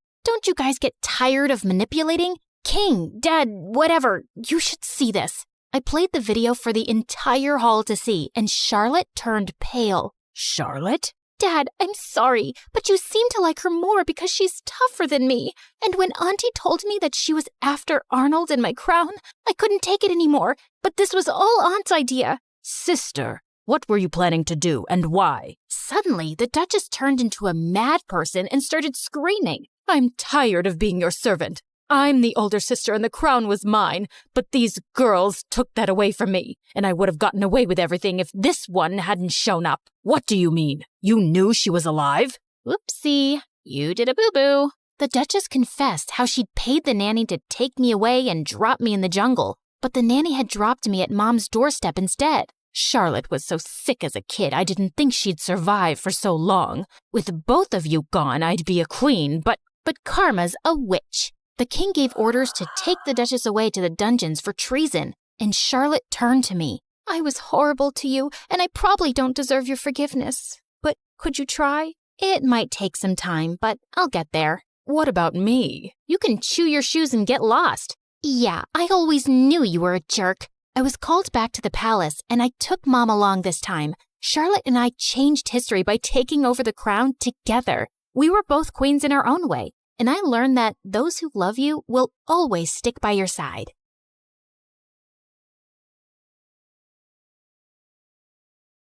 Little Natalie's tummy couldn't stop growling. She had been hungry the whole afternoon, but it was evening now and her mom wasn't home yet. Those rich people should stop making my mom work so much. I wish we'd never moved from France. Mom didn't have to work so hard there like she does here. As she walked outside, she heard loud music coming from the biggest mansion in the whole countryside from afar. Her tummy told her to go there, and she found out there was a large party happening in the garden. Natalie started drooling when she saw the huge feast. She tried to sneak in, but a group of women blocked her. Where do you think you're going, little girl? I'm hungry. Can I have some meat, please? And a glass of juice, too? Just look at her dirty clothes and hands. Disgusting. You're not welcome here, child. Be off with you. Natalie was so mad at their meanness. Just as she turned to leave, she noticed a young boy around her age hiding in the bushes, and he looked furious. He was staring at a maid who was being scolded by the lady of the mansion, Mrs. Harrison. How can you serve these fruits in a stupid basket? We have an expensive tray for this. Another mistake, and you're fired. Mr. Harrison was trying to calm his wife down when their daughter Harper, who was the same age as Natalie, was making things worse. I don't have the mood to eat those fruits anymore, Mom. That woman ruined my night. Natalie felt so bad for the humiliated maid. She joined the boy in the bushes. I hate these people. Me too. And that's my mom they're yelling at. They don't deserve all this delicious food. I have to teach them a lesson. Wait, are you going to do something bad? Mom said you shouldn't do bad things no matter what. But he just ignored her and dragged a bag of manure lying close by. Then he started climbing a tree that overlooked the garden. But moments later, the branch under him cracked, and he went tumbling down straight onto the food table, spreading cow poop everywhere. Everyone screamed, and Mrs. Harrison looked ready to explode. She yelled for security, and Natalie thought she had to do something to save her friend. And with that, she ran towards the nearest barn, rode on a young horse, and made it run around the garden, completely ruining the party. You little rascals! Natalie grabbed the boy's hand and they fled the scene. I can't believe you just did that! You're so cool! Natalie's tummy suddenly let out another growl. He chuckled and took out an apple from his pocket. For you! Make it 2, 'cause I saved your butt. I'll get you another one soon, promise. What's your name? Natalie. And you? Caleb. Nice to meet you, Natalie. Can we be friends? Okay. And since then, Caleb and Natalie became best friends. Growing up, they shared their love for food and their hate for rich and mean people, especially for people like the Harrisons. Caleb was 11 years old when his mom met a guy, Mr. Cross, a gardener for the Harrisons. His mom said that from now on, Mr. Cross would be taking care of them. Hello, Caleb. Your mom told me you like apples. And reading? Not long after, Mr. Cross and Caleb's mom got married, and he became the hero in Caleb's eyes. He was so amazed by his stepdad, how smart and strong he was, and how good he was to both him and his mom. When I grow up, I want to be just like you, Dad. I'm sure you'll be better than me, and every wealthy man in this land, my child. He would help Caleb understand his math homework, give him tips on how to build a dove house, and he also gave him really good life lessons. My dad told me something. I want to share it with you too, because you're my best friend. Really? Tell me. He said, sometimes we need to stand up for ourselves and fight back, whatever it takes. Yes, we fight back the right way. Mom said we shouldn't do bad things no matter what. I know, you told me. But is it bad to defend ourselves? Do we just let other people do bad things to us and say nothing? You always speak about how unfair the system is in this town for poor people. Yeah, I do think that. Like, if someone hurts you, I'll hurt them too. Natalie was surprised by how firmly Caleb said it. Suddenly, as she changed her position, she lost her balance and fell. Caleb laughed and helped her up. Now, I don't know how to hurt the fence or the ground, but Caleb then kicked the fence and stomped his foot on the ground. Natalie found it funny. She liked the thought of Caleb as her protector and felt really lucky to have a best friend like him. And over the years, she grew to like him as much more, but she was too scared to admit it, too scared to ruin their friendship. One day in high school, she decided to cook his favorite food and surprise him at lunch, but her heart ached with jealousy when she saw him laughing with some girls in the canteen. She was leaving when Caleb called her name and walked up to her. Is that for me? Before she could reply, the girls jumped in and glared at Natalie. Why are you friends with that dumbhead, Caleb? Same question. Handsome boys like you should hang out with pretty girls like us. Suddenly, Caleb wrapped his arm around Natalie's shoulder. My girlfriend is not a dumbhead. She's the smartest, coolest, and most beautiful girl I've ever known. So please, stop talking rubbish about her. Girlfriend? As the humiliated girls left, Natalie turned to him. Why did you tell them that nonsense? Those girls are going to hate me forever. Are you mad? Yes, I'm mad because you lied. We're not dating. We're just friends. Fine, I'm sorry. But what if I wanted to be more than that? What do you mean? Can I hold your hand? No. I love you, Natalie. I've loved you since we were kids. Do you love me too? Caleb's sincere gaze made her melt. Yes, I think I feel the same way. Caleb started to lean in closer, and when their lips finally touched, she felt like she was on cloud 9. After that, the best friends became lovers, and Natalie was really happy with Caleb as his girlfriend. But over time, things started to get complicated. His mom fell really sick, and his stepdad's earnings weren't enough for her medicines. So Caleb was forced to take more part-time jobs around the farm. He hardly had any time to spend with Natalie anymore. Meanwhile, that night at the Harrisons, the family was having their usual dinner. Mr. Harrison was talking about the progress of their business, while Mrs. Harrison was being pushy towards their son to date someone. I don't understand the rush. I'm so young, I'll have plenty of time later on. You have plenty of time now. I don't, Mom. I'd rather focus on school than date. Love is nothing but a stupid distraction. All work and no play makes people really dull, darling. Remember Sheila? Benjamin's daughter. I think she's a nice girl. Mom, I don't like her. She's weirdly obsessed with me. Duke, she cares about you. Let him be for now. Don't push him so hard. He'll eventually find someone. But Sheila might not be around till he decides he's ready. And I think she would be so good for him. She's a smart young woman. They're perfect for each other. I have no interest in wasting my time on girls right now. Oh, brother, how about boys? Do you want to share something? Shut up, Harper. Well, Sheila and her parents are visiting us soon, and you will spend time with her so you can get to know each other. Who knows? Maybe it will end in a wedding. Hearing that, Duke suddenly felt the urge to lie. I'm sorry, Mom, but I already have a girlfriend. What? I said, I'm not dating Sheila because I already have a girlfriend. Since when do you have a girlfriend? Since 6 months ago, but we kept it a secret. I don't want people in my business. Duke left the table and decided to take a walk in the gardens to cool off. Suddenly, he heard someone behind him and turned around to see it was just Mr. Cross. Oh, sorry, Master Duke. I didn't mean to disturb your walk. You look a little upset. I'm not. It's really nothing. Just sometimes Parents can be too much. Do you have kids, Mr. Cross? A son, the same age as you. Maybe I'll introduce you sometime. Duke was feeling too preoccupied, so he just smiled at their gardener and walked off. That weekend, Natalie's mom caught a serious flu, so later that day she went to town with Caleb to buy some medicine. While they were in the pharmacy, his stepdad called him. I need to stop by a dad's friend's place to pick up a package. Wait for me in the town square. I'll be right back. Natalie bought the medicines and sat on a bench in the town square. Her favorite thing in that old place was the old horse statue in the center. They're such gorgeous and magical creatures. Just then, she noticed that its red eye patch was lying on the ground.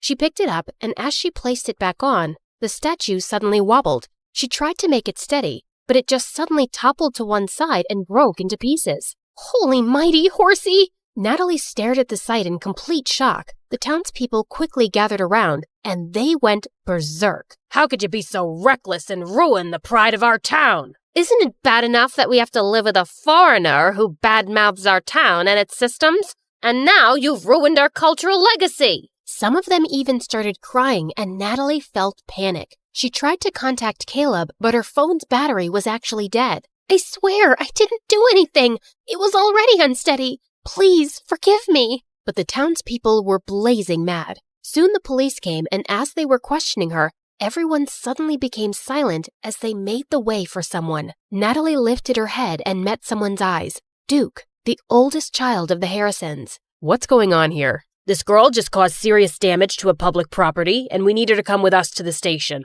Duke just nodded at them, and soon, Natalie found herself sitting in a police station. Please, officer, just let me go home first. My mom is sick, and she must be really worried. But the officer just ignored her. A few minutes later, Duke came out of the main office. You're free to go. I've taken care of everything. Huh?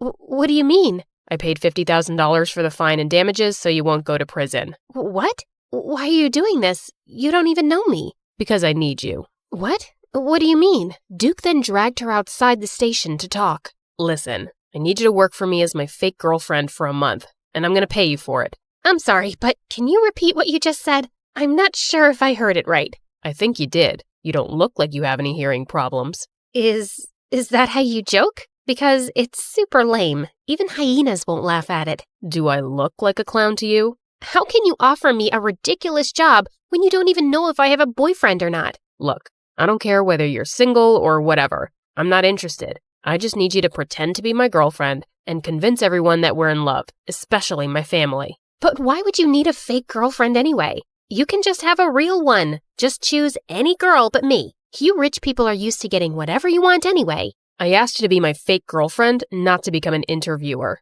In private, we'll be practically strangers minding each other's business. I can prepare a contract tomorrow. What makes you think I'll accept your offer? I don't want this weird job. Don't worry, I'll think about another way of repaying you. There is no other way. Accept my job, or return my money immediately. It should be the exact amount that I spent to save your sorry little butt. Natalie wanted to yell at him for blackmailing her, but she knew she couldn't pay him back.